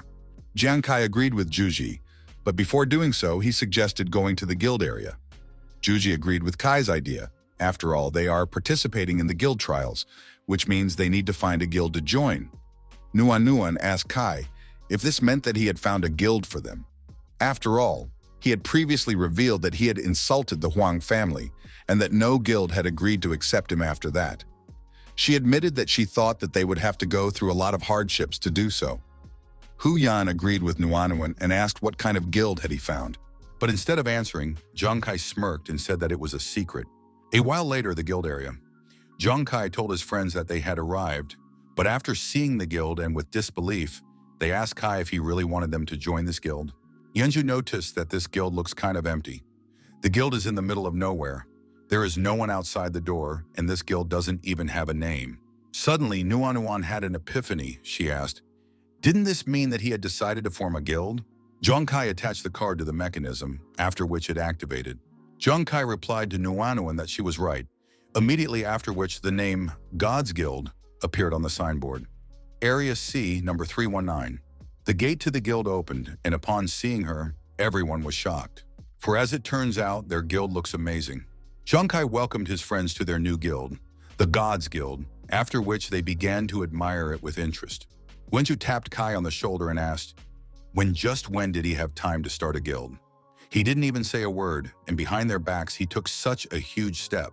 Hu Yan agreed with Yuanzhu and admitted that she didn't even think that a stingy person like their Captain Kai could agree to buy such a place. The words about him being stingy clearly hit Zhang Kai's estimation. Yuanyu asked, how much should a place like this be worth? After which he guessed that the whole thing was worth at least 100 million Shengyao coins. Zhang Kai was dissatisfied with what he heard, for it appeared that his avaricious image in the face of his partners was truly unshakable. Zhang Kai coughed to get his friend's attention and activated his wristwatch, after which he confessed that he had actually been planning to build a guild for a long time, and so he bought them the materials to switch professions just today and also applied for registration in the guild. Zhang Kai said that the memory of when he first arrived at the Devil Star was still fresh in his mind. The way to other guilds was closed to him, due to the fact that everyone was afraid of incurring the wrath of the Huang family. Zhang Kai said that he would rather rely on him than some god or fate. He ended up personally founding the guild. The identification of the God's Guild began, followed by a verification of the guild's information. Zhang Kai said that even though the God's Guild was just starting out, at the same moment, the clock alerted everyone that the God's Guild had been officially founded. Zhang Kai said that they finally had a home on the Devil Star, and everyone rejoiced at the founding of the guild. A short while later, Wenju walked out to the others and shrieked with joy that he had finally changed his profession, after which Zhuji told Kai that by changing his profession, he had become a warrior, and his level and attributes had also been raised. More importantly, he now had a second talent that was incredibly strong. Zhang Kai inquired, what was this talent? And a satisfied Yuanzhu revealed that it was an almighty fighter, and because of it, he could receive 10% more attribute points than other professions at this stage of development. In addition, he now received an extra 7 points every time he leveled up. Zhang Kai congratulated Zhuji, congratulating him on his successful promotion. Hu Yan swept up that the attribute enhancement of a martial arts master is really great, making her deserve to be called one of the strongest professions of the Devil Star. And even she is jealous of such a thing. Wenju raised his hand and said that this wasn't all, whereupon he chuckled in anticipation as he told everything. Now he can freely distribute all his attributes during battle, so he can become more agile or boost his attack at the right moment, and then he will restore his original attributes after the battle. This talent will also make it much easier for him to learn new techniques. Hu Yan swept up that the capabilities of his new skill were incredible, for if used properly, it could crush any opponent of his level. Zhang Kai told Juji that he would probably become the strongest warrior. Juji chuckled and reminded Kai that he had already promised to protect him. Meanwhile, Hu Yan was sobbing on the sidelines, as she was already tired of being jealous of these two. While they were chatting, the door opened again, and a frustrated Yuan Yu walked out from behind it. Yanju asked why he looked so gloomy. Could it be that he had failed to change his profession? After which Zhang Kai also asked, "What is wrong with him?" With tears in his eyes, Yuanju said that he had successfully changed his profession, but he had become a drunkard again, and his new skill was to easily enjoy drinking. With this, his strength and agility will additionally increase by 2 points per level, while his stamina has decreased from 3 points to 2. Zhang Kai explained that usually after the 20th level of a profession, players would receive 20 attributes per level, except for special professions such as martial artist and warrior, which would receive extra points, which means that it's already good if his profession gets 3 extra points. Feeling a little cheerful, Yuan Yu asked, "Is this true?" Hu Yan said that it was really rare, after which she admitted that she wondered how his new talent, enjoying alcohol, worked. Yuan Yu said that enjoying alcohol would stimulate his subconscious mind more thoroughly, allowing him to go from being completely drunk to a subtle state between drunk and not drunk. In addition, he believes that it can be compared to... All three of them together asked, "What does it compare to?" Yuan Yu awkwardly replied that it was like a libation. His companion suddenly felt uneasy, for what would happen if he suddenly became more liberated? Half an hour passed, but the door still wouldn't open. Zhangja asked if there could be any problems, since Nuan is still not coming out. Hu Yan asked to wait a little longer, because changing careers has always been considered a difficult process. But even so, she believes that Nuan will be able to do it. Just as suddenly, the door opened, and Nuan appeared behind it. But as soon as she stepped out, everyone noticed that Nuan was trembling for some reason, causing everyone to be frightened. Wenju immediately asked, could it be that her career change was a failure? If so, there was nothing wrong and she could try again. After which, Hu Yan revealed that the first time she changed her profession, it also didn't go well for her. Yuan Yu asked her not to get upset. After all, they would always be there for each other. Zhang Kai asked the guys not to worry and said that he thought Nuan had something to tell them. As suddenly, Nuan glared and said with tears in her eyes that she certainly didn't expect this. But after changing her profession to a doctor, she had a new talent, toxin analysis, the odds of which are less than 1 in 1,000. Everyone was pleasantly surprised by what Nuan said. Nuan revealed that with the talent of toxin analysis, she could increase the speed of medicines by 10%, poisons by 50%, and the ability to detect toxic substances by 30%. Yenyu said that was just fine, after which he asked, does it turn out that she was going to go down the path of using poisons? To which she replied that it wasn't necessarily so because, as they say, medicine has 3 poisons, and when making medicine, she could use this talent to remove the toxins in the medicine, through which she would finally be able to enhance their effects. Now then, Yuanju, Hu Yan, and Yuan Yu understood the meaning behind her new skill. Zhang Kai once again congratulated his comrades on their successful career change, after which he reminded them that they had many strong teams as opponents. These teams were specially sent by the major guilds to fight for the team rankings, and therefore, they couldn't afford to be careless. Zhang Kai suggested that they should work hard in the coming days before the guild trials began. For the sake of that, they should put more effort into raising their levels. Having their spirits lifted by the rise in their classes, the friends happily agreed to give it their best shot. 7 days later, after clearing the area, there were notifications of collecting 180 carcasses of elite-level timberwolves and 2 warrior-level timberwolves. Wenju, who had risen to the 25th level, said that he felt that he had grown a lot in the past 7 days. Nuan was also happy with the past few days as she had obtained the 24th level. Hu Yan, who had reached the 31st level, giggled and then said that she was getting better at using the rain prayer. Yuan Yu, like Yuan Zhu, had also obtained the 25th level. Everyone was discussing how well they had managed to pump up recently, when suddenly a notification arrived on Zhang Kai's wristwatch. Zhang Kai said that the guild's group battle lists had already been announced, after which he showed the list to the others. But seeing the description of the first day, everyone was confused. Horrified at what she saw, Nuan asked, how could something like this happen? In the first round, they would fight the Zhuanwu Guild's instant kill team and Huangda, who bore a grudge against Kai. After which Hu Yan added that while the previous guild trials had always been one-sided, this time, the only criterion for victory was to completely annihilate the opposing team. Angry at what he saw, Yuanju immediately went to the military to find out how much the Huang family had a hand in this, but he was grabbed by Yuan Yu and tried to stop him, asking him to calm down. Zhang Kai told Zhuji that there was no need for him to do this, whether it was God's will or an intention for revenge, but it had already happened. Plus, he had been planning to face Huang Du for a long time. Nuan and Hu Yan were worried about Kai since he dared to go this far.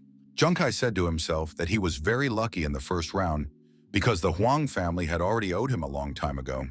He was willing to take this opportunity to return his capital with interest. The next day, the arena where the guild trials are to be held. The spectators were buzzing about, waiting for the spectacles and fights to begin. The host announced that there were only 15 minutes left before the team competition for levels 21 to 40 began, so she called the audience to calm down and stop walking around in circles. After which, she announced the participating teams, the Xuanwu Guild's Instant Kill team and the Gods of Fire Guild's Fire Gods team. If they are already here, then they can enter the stage. As soon as Huang Da and his team entered the stage, the audience started chanting that no one would be able to stop the Instant Kill team. Everyone believed that this time, the Instant Kill team would create their own history and that the Xuanwu Guild was invincible. Zhao told the girl that she was lucky since she managed to get into the annual guild trial, and since she was here, he would show her around. And even though she had placed in the beginner rankings this month, he advised her not to be too proud and learn how experienced players acted. But the girl asked, what is there to see in the preliminary rounds? After all, it is clear to everyone that the interesting will be at the very end. Zhao advised Hong Xuan not to be so proud just because she is the first in the rookie trials. Besides, among the participants in this trial, there is a person who broke Sheng Yao's 30-year rookie record. Just upon hearing this, with a gleam in her eyes, Hong Xuan asked if she was talking about Zhang Kai. Hong Xuan's comrades were astonished to see her like this. Huang Da asked, where was Zhang Kai now? After which he chuckled and asked if it could be that he got scared as soon as he found out that he would be fighting with their team and didn't show up. One of Huang Da's comrades laughed and said that it was fine. After all, their reputation was quite great, and even if Zhang Kai dared to touch Huang Da's brother, how would he dare to do the same to an elder? At the top of his voice, Huang Da asked Zhang Kai if he didn't like it here. He demanded that Zhang Kai come out and fight him. Immediately afterwards, the spectators began to mock the team that had chickened out. Just as suddenly, Huang Da was approached from the other side of the arena. After that, he saw the Fire God team coming out on the stage. Yuanju asked Huang Da, what was he yelling about?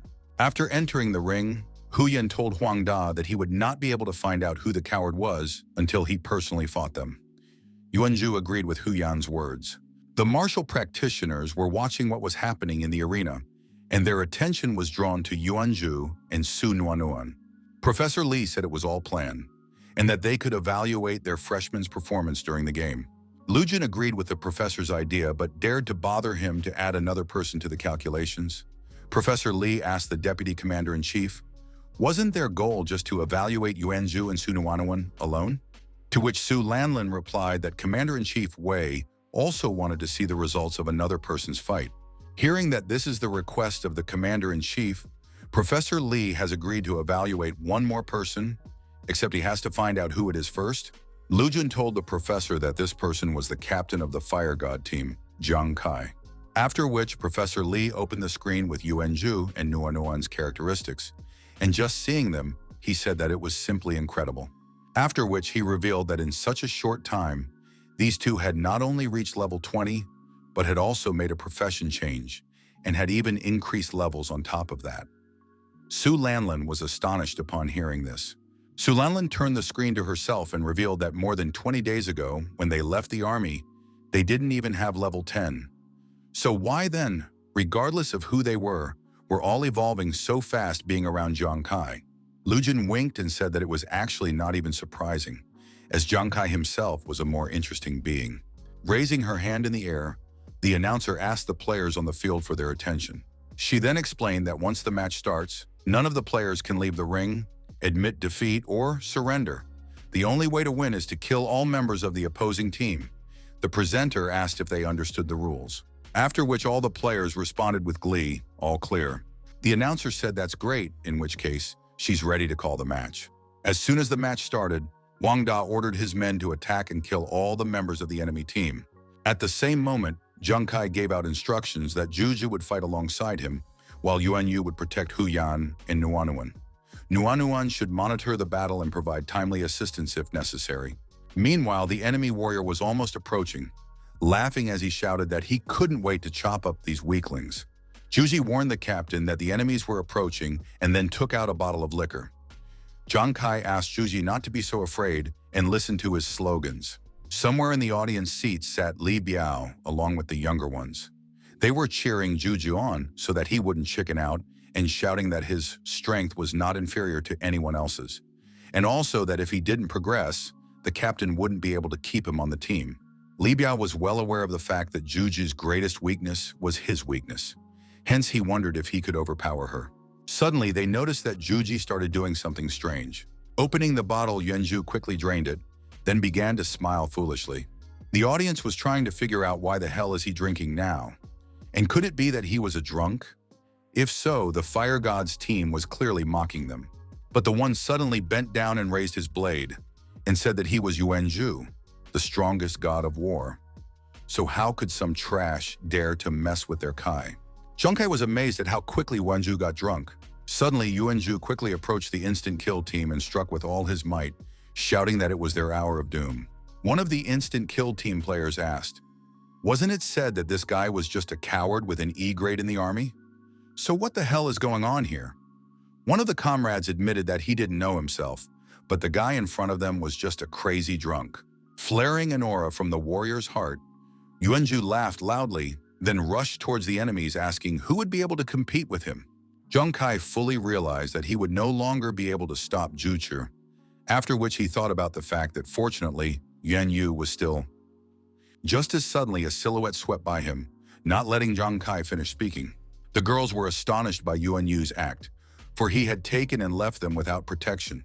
The drunken Yuan Yu ran towards his enemies, shouting that he had never been weaker than others in his life, and that he would be the first to deal with all of them. The bald big guy from the instant kill team complained that these guys had another drunk on their team and advised the others to deal with him first. Unexpectedly, Yuan Yu's goal was not the enemy, but the big guy's heart. Rushing towards him, Yuan Yu shouted about how beautiful and charming this child was, and that he had only come here for her love. Before the big guy could ask, "What the hell?" Yuan Yu landed right on top of the shocked opponent. Immediately after that, Yuan Yu started trying to kiss his beloved, but his rival clearly didn't want it and tried his best to get rid of the fatty. The big man ordered Yuan Yu to get the hell out of here and kicked him with his foot, throwing him into the air. After which, Yuan Yu landed right beside Zhang Kai, who stared at his drunken friend with disdain. Hesitantly landing, Yuan Yu immediately jumped up and laughingly ran towards his fierce beauty. Everyone who saw it was amazed at what they saw, and even began to wonder if the entire team of fire gods was made up of lunatics. Hong Xuan turned to Brother Xia and said that apparently these people were perverts, and the latter chose not to comment on it. Meanwhile, the girls were uncomfortable because of the fact that people had clearly started discussing their team. Hu Yan nervously said that now the audience would definitely think that the fire gods team was made up of perverts. And then Nuanuan added that Juju and Brother Yuan could only activate their power when they were drunk, and they did it to protect them. Since Yuan Yu and Juji were both delirious right now, Zhang Kai decided that he needed to focus so that the enemy wouldn't break through, and so he used the ghost eye focus. Meanwhile, Yuanzhu jumped into the air and flew towards the two opponents. After that, he crashed into the enemy's camp using Stomp the ground, but those managed to dodge his attack. The warrior recognized that he had barely dodged the attack. Luckily, his agility was high enough for that. The warrior pounced on Yuanzhu, wanting to send this madman to the other world.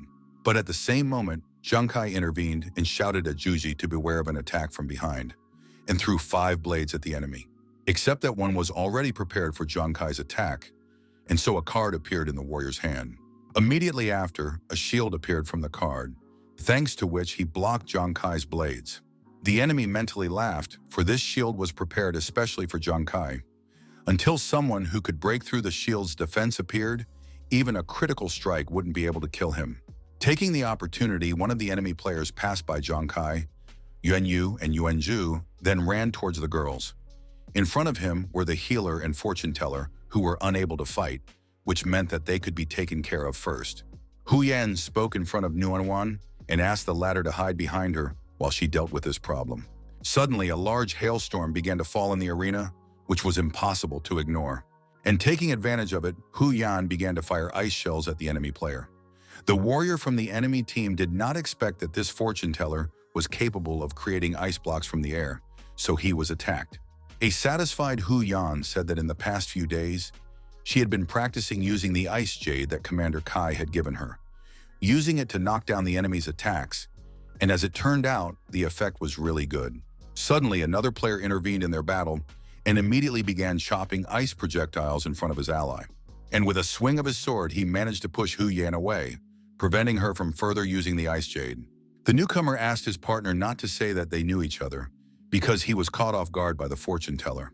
When he heard this, he got angry and rushed at the fortune teller, shouting that this was not the time to talk and that he would personally kill the fortune teller. But at the same moment, they heard Yuanju directly above them ask where they were going. Then he shouted again that he was the strongest god of war. Yuanju landed using the ground stomp, and this time the result was much better than before. After all, the opponents barely dodged his attack. One of the warriors even complained that this crazy drunkard was even harder to deal with than a fly. Seconds later, another partner arrived, and noticing him, the blonde man suggested that they deal with Yuanju first. Yuanju was on full alert and could rush forward at any moment. Meanwhile, Yuanyu, armed with his ice shield, continued to pursue his wife. Yuanyu asked her to let him taste her love on her cherry mouth, but his opponent clearly didn't want to meet this abnormal person in the future. He asked which wife he was talking about, and did Yuanyu have any idea who was standing in front of him? Yuanyu ran ramming towards his lover. His opponent had already realized that Yuanyu's shield had an extremely high defense, which meant that he needed to attack him in such a way that the drunkard couldn't defend himself with his shield. As soon as Yuanyu approached, the big guy bounced to the side and immediately grabbed the throwing blades. Immediately after, he attacked Yuanyu in the back, wanting to finally get rid of this eyesore. Suddenly, but the blades were repelled by Zhang Kai's blades, who reminded Yuanyu to remain vigilant. After throwing, Zhang Kai ordered his blades to return to him.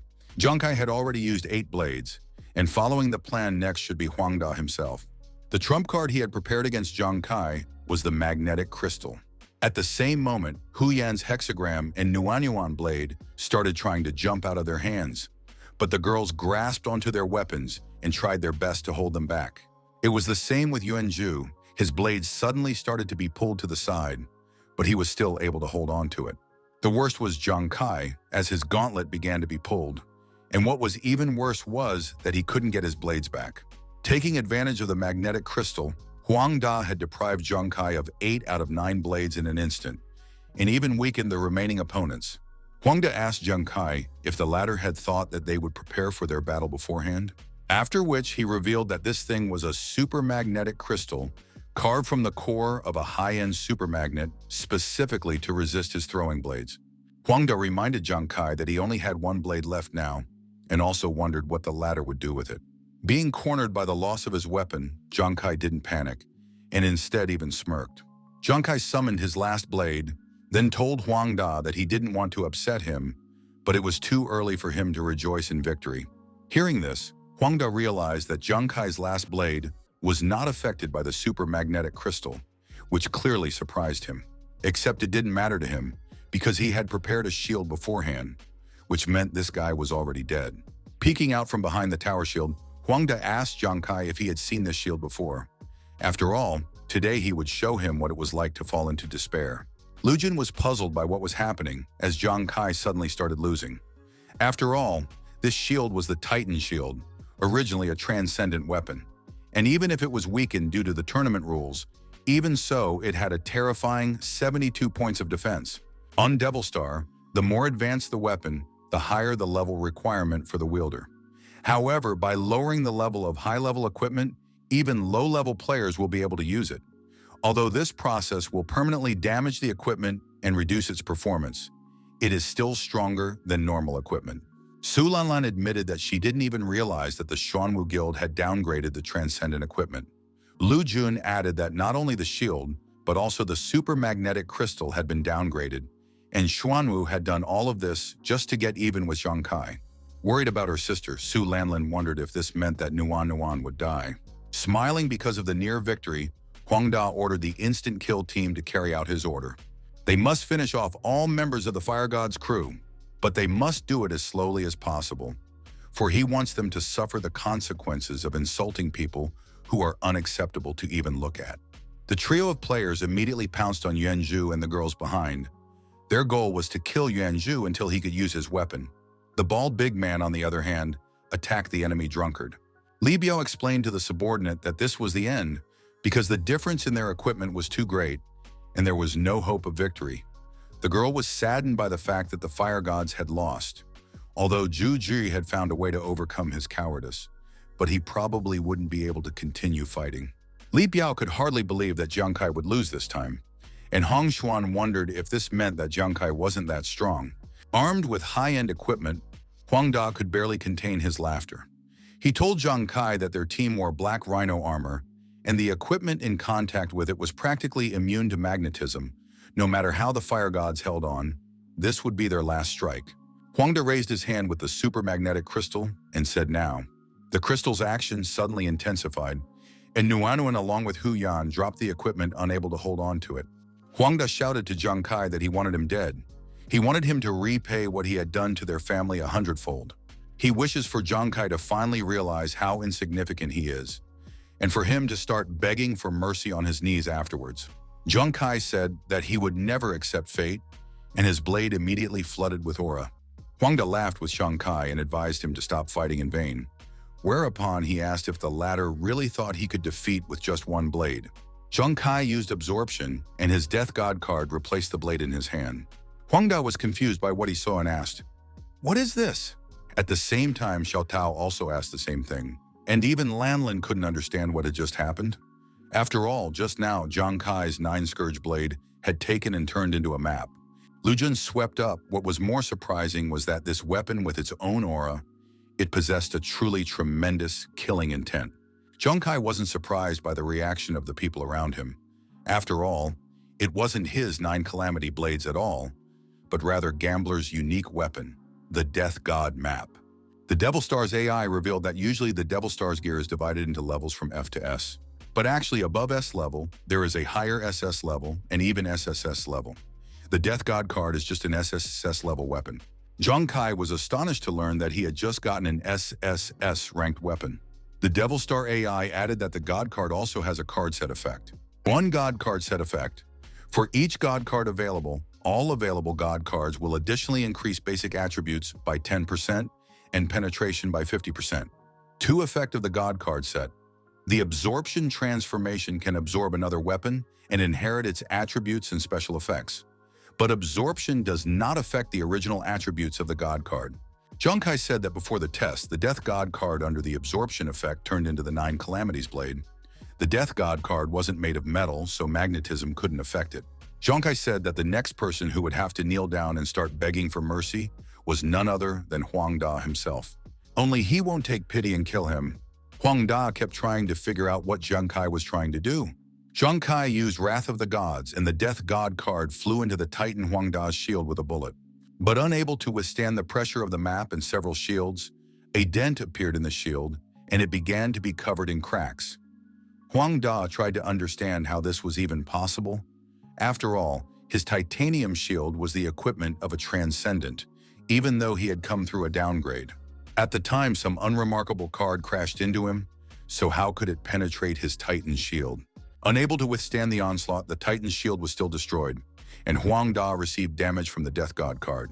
He then flew backwards and crashed into the barrier, dropping the super magnetic crystal. As soon as the crystal fell out of Huang Da's hands, the weapon he had grabbed was immediately released. And since weapons held nothing back, Yuanzhu was able to block the swords of 3 opponents at once without any problems. Meanwhile, the big guy from the instant kill team kept trying to bypass Yuanzhu's shield to finish him off. But Yuanzhu didn't mind too much because, in trying to do this, his wifey shows herself to be quite naughty. The spectators were trying to figure out if they were being mocked or what. After all, a seemingly thin card had hit a huge shield, but somehow Jiang Kai's attack managed to break through it. Huang Da refused to accept what had happened after all. There was no way he could lose to such a loser. Huang Da tried to stand up, but suddenly he realized that he had no strength to do so. Frightened by what had happened, the members of the instant kill squad were already about to go to the boss's rescue. But Yuanzhu and Yuanyu stood in their way, whom they were never able to kill. Yuanzhu said that he would now be their opponent, and Yuanyu asked, where do they want to run away to? After all, the harder they try to escape, the more he howls. Meanwhile, Zhang Kai slowly approached the frightened Huang Da. After returning his card, Zhang Kai told Huang Da that it was time to have some fun. The time of his death will not come soon enough. Zhang Kai chopped the card at Huang Da, causing him to shriek out due to the pain. Su Lanlin said it was so fast that the naked eye could hardly follow the impact. After hitting Huang Da with the card, Zhang Kai didn't stop, but instead started slashing him harder. While suffering unimaginable pain, Huang Da shouted at the bastard to stop now. Huang Da swore that as soon as it was over, he would find Zhang Kai and kill him. Zhang Kai looked at the offspring of the Huang family with disdain. Huang Da really wasn't going to repent for his crime so easily, so Zhang Kai said that if he thought that was the end of it, Huang Da was greatly mistaken. Immediately after that, Zhang Kai used more strength, thus dealing more and more damage to Huang Da.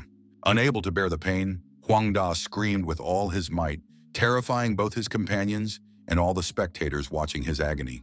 Zhang Kai said that for Huang Da, killing is a common thing, because he doesn't care about other people's life and death, and so he will let him feel the same fear of death as his victims.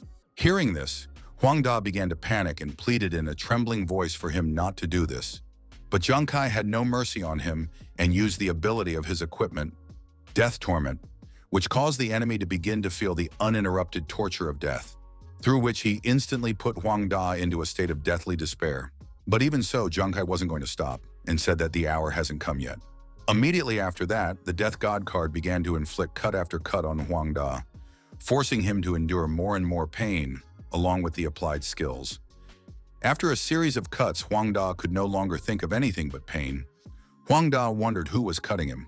He felt as if he was being ripped through his stomach and had already started to devour his insides. Unable to bear it all, Huang Da began to beg for salvation, but the process continued until his body turned to mush. The pain still didn't stop piercing his body like a multitude of swords. Huang Da only wanted to know one thing. Why did he continue to feel all these things and couldn't die? Huang Da stretched out his hand and shouted that he couldn't take it anymore. Zhang Kai asked Huang Da, "Is it really that unbearable?" After all, the pain he was feeling now was less than 1,000th of the pain of the innocent people he wasn't even going to spare. Huang Da squeezed his head with his hands and shouted, and began to beg to just be killed. This was exactly what Zhang Kai had expected from the hour has not yet come and death throes of his equipment. Combining severe physical pain with mental torture, the effect is perfect. Huang Da fell to the ground and, clutching his head, began to sway on the ground as he continued to beg for death, but it never came. Su Lanlin jumped up from her seat and asked, "Why is Huang Da still alive? After all, with his injuries, he should have died long ago." Lu Jun admitted that he didn't know what the matter was, but Huang Da would most likely be completely destroyed. Lu Jun wondered what Zhang Kai's secret weapon was. After all, no matter how much he thinks about it, he can't figure it out. Meanwhile, Huang Da's torture continued. Huang Da crawled up to Zhang Kai and, coughing up blood, grabbed his leg and started swearing that he would never touch his family again. He even admitted that he was wrong all along, but now he pleaded with him. He prayed that he would finally grant him death. Zhang Kai wondered how he could kill Huang Da so easily when he had such a good opportunity. After which Zhang Kai looked at one of his biggest problems. That person was probably already barely restraining himself. Huang Tong didn't expect that even after so many preparations, he still wouldn't be able to kill Zhang Kai. In addition, this guy doesn't kill Huang Da on purpose because he's waiting for him to come out. Huang Tong rose from his throne and still addressed Zhang Kai as he expected.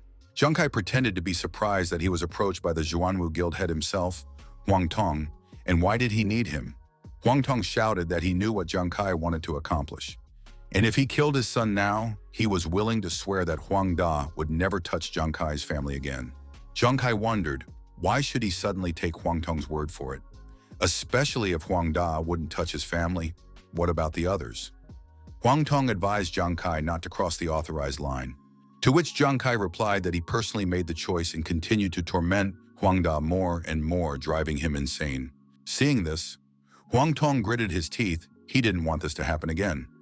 His youngest son, Huang Wei, was already undergoing psychological treatment for the second time after meeting Zhang Kai. But if Zhang Kai continued to torment his eldest son, he might become disabled. After a brief thought, Huang Tong turned to Zhang Kai again, after which his face appeared in front of the audience. And he said that in front of everyone present, he swore that he would guarantee the safety of his family using the reputation of their Xuanwu guild. If Zhang Kai didn't believe him, he would agree to make an agreement in front of the military when everything was over. Zhang Kai nodded contentedly and said that he agreed, after which he gestured with his hand to withdraw the card so that it would stop tormenting Huang Da. Zhang Kai said that if anyone dared to touch his family from now on, whether it was the Huang family or the Xuanwu guild, he would destroy them. Right after Zhang Kai's words, the Death God card took away the support of Huang Da's head in one move. Huang Tong was barely holding it together. Just now his son had been tortured in front of his eyes, after which he was forced to publicly promise protection to Zhang Kai's family. One of the soldiers still dared to approach the head, trembling with anger, and addressed him too. He immediately called the soldiers idiots and asked them why they were numb. He ordered them to act immediately and call the best psychiatrist to check Huang Da's condition. Huang Tong asked Zhang Kai to wait for him, for he would still get his revenge, and then he left the arena. Meanwhile, a satisfied Zhang Kai watched Huang Tong walk away in a rage. Just as suddenly, Zhang Kai felt a sharp jolt, and fatigue immediately came over him. Zhang Kai had risked too much by simultaneously using absorption, wrath of the gods, the hour has not yet come, and agony of death, and now he could barely stay on his feet. His mental power was already too close to overconsumption. Except now is clearly not the time to let his hands go. Even though he had killed Huang Da, there were still 4 warriors from the instant death team standing against them. As long as he's here, they'll be afraid of him and will surely be distracted by him while they fight with Zhuji, Yuanyu, and the girls. Meanwhile, Zhuji continued his battle and used a strength boost. Yuanju asked his enemies, how do such cowards even dare to fight him? After that, he hit the enemy warrior with all his might, but he managed to block the blow with his shield, which damaged his shield. Although Yuanju's punch was blocked, the man suddenly smirked. Immediately afterwards, Yuanju swung his sword, causing his opponent to be thrown back. The warrior's muscles trembled because of the power he had just blocked. He wondered why this guy's strength had suddenly increased. The girls watched Zhuji's battle with admiration. What he had just used was his almighty fighter talent. The moment he attacked, he converted his characteristics into strength, making him capable of pushing back even a level 40 warrior. Right after Yuanju pushed back his opponent, 2 more warriors immediately rushed at him. And quickly catching up with Yuanju, they swiftly dissected him with swift blows as Yuanju suddenly sped up and was at their backs. Yuanju laughed and said that he had already said that they were trash, then attacked them. Li Biao wondered if it was still Zhuji. The disciples around him were surprised at how fast and strong he was. Meanwhile, Yuanyu continued to chase after his dear wife, who was running away from him for some reason. The onlookers were sure that they would never again see a drunken drunk chasing a 40-level warrior. The bald big guy complained to the pervert about the guy chasing him and threw a few darts, but no matter how hard he tried, the drunkard's shield was too strong and he couldn't do any damage. Besides, if Zhang Kai made his move and attacked any of his allies, he could not worry about him and focus on his opponent. Suddenly, he realized that since his recent performance, Zhang Kai still hadn't taken a single step. Wenju attacked the enemies, but they were covered by a recently discarded shield warrior. At full speed attacking the shield, Wenju shouted to the enemies that they were just a bunch of losers if that was all they were capable of. They are a true disgrace to the warrior profession. The rescued warriors also wondered why Zhang Kai was still inactive. After all, with his strength, he could have dealt with them long ago. Besides, delaying the battle would obviously not do him any good. Apparently, they had missed something. Namely that Zhang Kai's level was low, and yet he used several strong attacks in a row. This means that he simply ran out of strength and cannot do anything. Realizing this, the warriors realized that victory is in their hands. Professor Lee said that Yuanju's data was constantly changing, and looking at it, he couldn't help but admit that Yuanju was amazing. Su Lanlin wondered just how strong the Fire God team was, not to mention Zhang Kai, who at level 20 was able to defeat the level 40 warrior Huang Da. And even Yuanju, who had been timid all along, had performed well. Be that as it may, she felt calmer at the thought that the Fire God's team would win and Nuanuan would remain safe. But Lu Jun added that this was not necessarily the case. Huang Da had died and there were only 4 of the instant kill team left, and although their morale had dropped a lot, it was still a life-or-death battle, which meant that they wouldn't be caught off guard easily. And it was Zhang Kai they should be worried about, because ever since he killed Huang Da, he hadn't made a single move. Even though this is a deterrent for the instant kill squad, but how long would it take for them to notice it? Most likely Zhang Kai is exhausted, and the worst part was that the 4 warriors of the instant kill team should have already noticed this and started to take the initiative to attack. The beige-haired warrior said that if Zhang Kai continued to watch his lonely and helpless brother continue to be attacked like this, then it was just as they expected. After which, the other one said that they had better start acting soon, rather than tying their hands and feet in a prolonged battle. The bald big man jumped up and threw throwing spikes at Yuan Yu. He finally decided to take action. 2 minutes later, Zhang Ju was already exhausted from trying to hold off the onslaught of enemies. During this time, the enemies had already noticed that Yuan Ju's attributes seemed to change all the time, and as soon as his sword strength increased, his speed would increase, or vice versa. This guy probably has a skill that allows him to redistribute attributes. Thanks to it, he can be powerful, but if he hesitates even a little, it will become his fatal weakness. All they need to do is make him redistribute his attributes to attack, then attack him. Besides, Zhang Kai hadn't moved for a long time, so he must be exhausted. The blonde man asked Yuan Ju, didn't he want to fight them for another 300 rounds? He suggested that he should attack them if he had the courage, of course. Hearing this, Yuan Ju turned all attributes into strength and said that their commander had died, but they continued to speak such arrogant words. He said that he would smash them. Seizing the opportunity, a beige-haired warrior jumped out from the side and said that it was a good thing, because after dealing with him, they could proceed to kill Zhang Kai. The martial practitioners watching from behind the stands realized that things were bad because the enemies had already adjusted their strategy and Juji would most likely lose. At this moment, Zhang Kai attacked the enemies with his blades and asked, did this kind of scum think that they were capable of defeating a team of fire gods? The blast covered all 3 warriors, dealing them multiple critical hits. In an instant, Zhang Kai had dealt with 3 of the 4 warriors. The warriors were astonished to see Zhang Kai and wanted to understand how he had managed to do this, as he was definitely exhausted. Zhang Kai asked, why was it that they were so surprised? The night before the competition. As she walked out to Kai, Nuanwan noticed that Kai was worried when they ate, so she asked if he was worried about something, to which Kai replied that the guild trial is already tomorrow. Huang Da hates him and will most likely try his best to defeat them. Although he still doesn't know what strategy he will adopt, Huang Da knows that he relies on the 9 Calamities blades the most and will most likely target his weapons. Nuanwan asked if he had any ideas. Zhang Kai asked if Nuanwan had forgotten about that mysterious map he was telling him about. Thanks to the map, he was 90% confident that he could single-handedly solve the problem in the form of Huang Da. Except they aren't facing Huang Da alone. While using this card has some consequences. If they don't have a strategy, they have less than a 60% chance of wiping out the entire instant kill team. Nuanwan recalled that they had already used up the Phoenix Tears, whereupon she opened the interface and looking for something in it, told her that she had been looking for an alternative to use for the test for some time now. Unfortunately, it was not successful. The only thing she can give is an anesthesia capsule, which coupled with Kai's attributes, will briefly restore 50% of his energy a minute after taking it. But the problem with the pill is that while digesting it, he will fall into a state of paralysis. In addition, the anesthesia capsule has very harsh conditions of use. Before using it, the user must use up all his spiritual energy, otherwise it will be ineffective. A minute of paralysis during a fight is too dangerous, and voluntarily draining all her strength is tantamount to suicide, which is why she needs to think of something better. Suddenly, Zhang Kai grabbed Nuanwan's shoulders and said that she was awesome, which embarrassed her. Zhang Kai explained that his confidence in victory was now 100%, and Nuanwan would just have to wait and see. A moment ago, Zhang Kai was watching what was happening in the arena. Juji was shouting to the enemies during the fight that when attacking the strongest god, they should be prepared to die, and Yuan Yu kept trying to kiss his fleeing wife. The situation on the battlefield was under control, and so Zhang Kai dared to swallow the biting anesthesia capsule.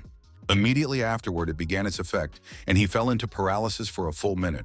Zhang Kai admitted that he was even a little sorry that they had exhausted all their chances. Catching the moment, the bald man threw his blades at Yuan Yu, but he blocked them and then asked his fleeing wife, "Does she want to play hide-and-seek with him?" Just as suddenly, the big guy felt goosebumps all over his body from the wind behind him.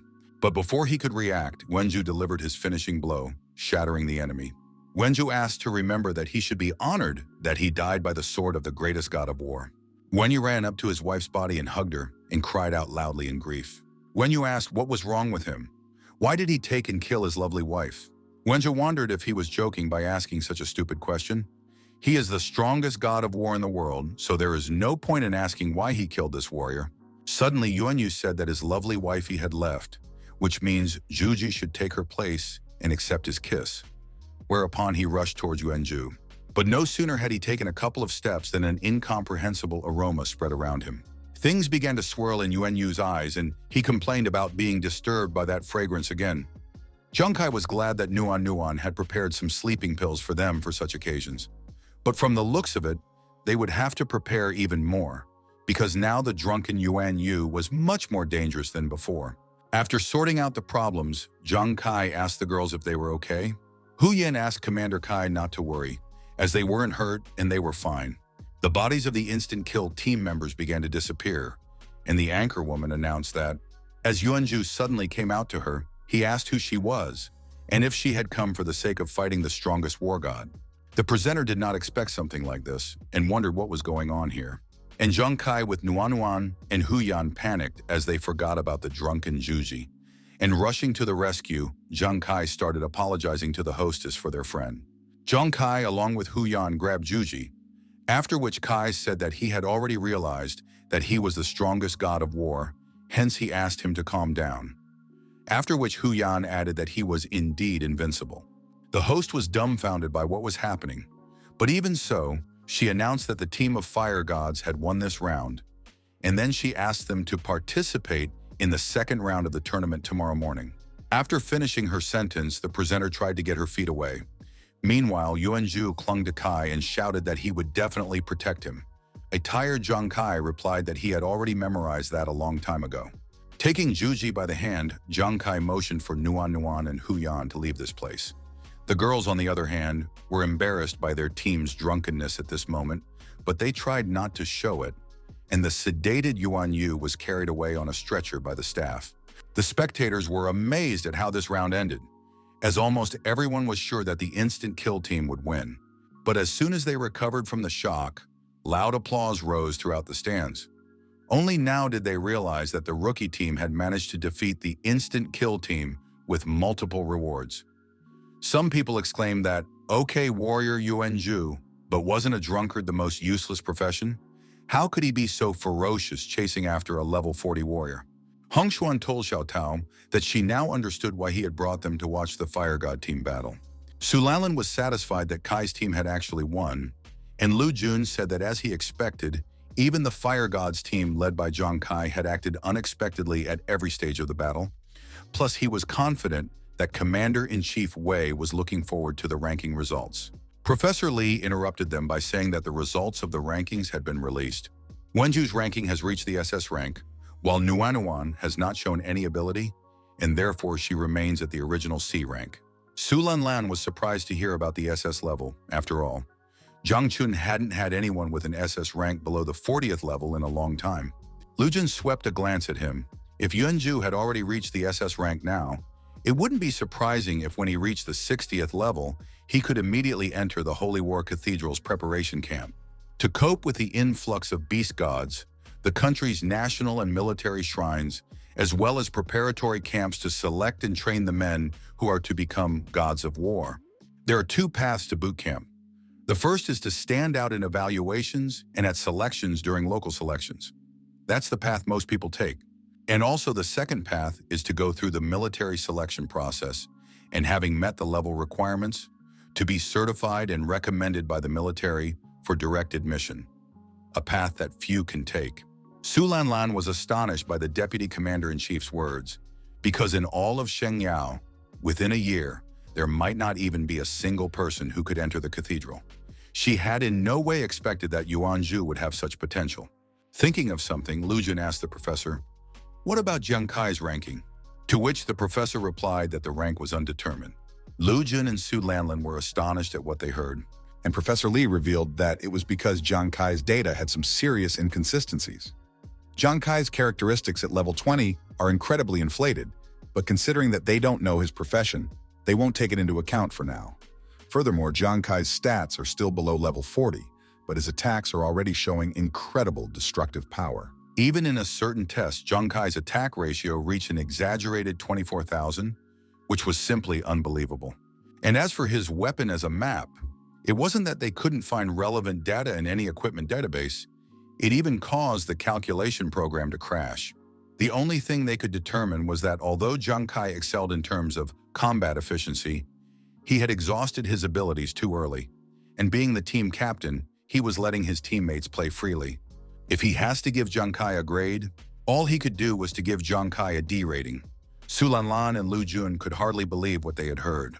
Lu Jun agreed with Professor Lee's results and said that he would report the final results to Commander-in-Chief Wei. He then thanked the professor for his work. Su Lanlin said that Jiang Kai simply could not be at the D rank. Lu Jun didn't deny anything, and even agreed with Lanlin's words. After all, it was indeed impossible. Hearing this, Su Lanlin asked, "Why didn't the latter raise an objection as soon as he heard this? There is no problem in Professor Lee's evaluation itself, but the whole model is wrong." Lu Jun said that the evaluation system uses countless samples and collects countless pioneer data. And then he asked Lanlin if she had thought about that. If a person is going down a path that no one has ever gone down before, it may be a mistake to measure them using this system. Lu Jun told Jiang Kai that, like Commander-in-Chief Wei, he was looking forward to his next speech.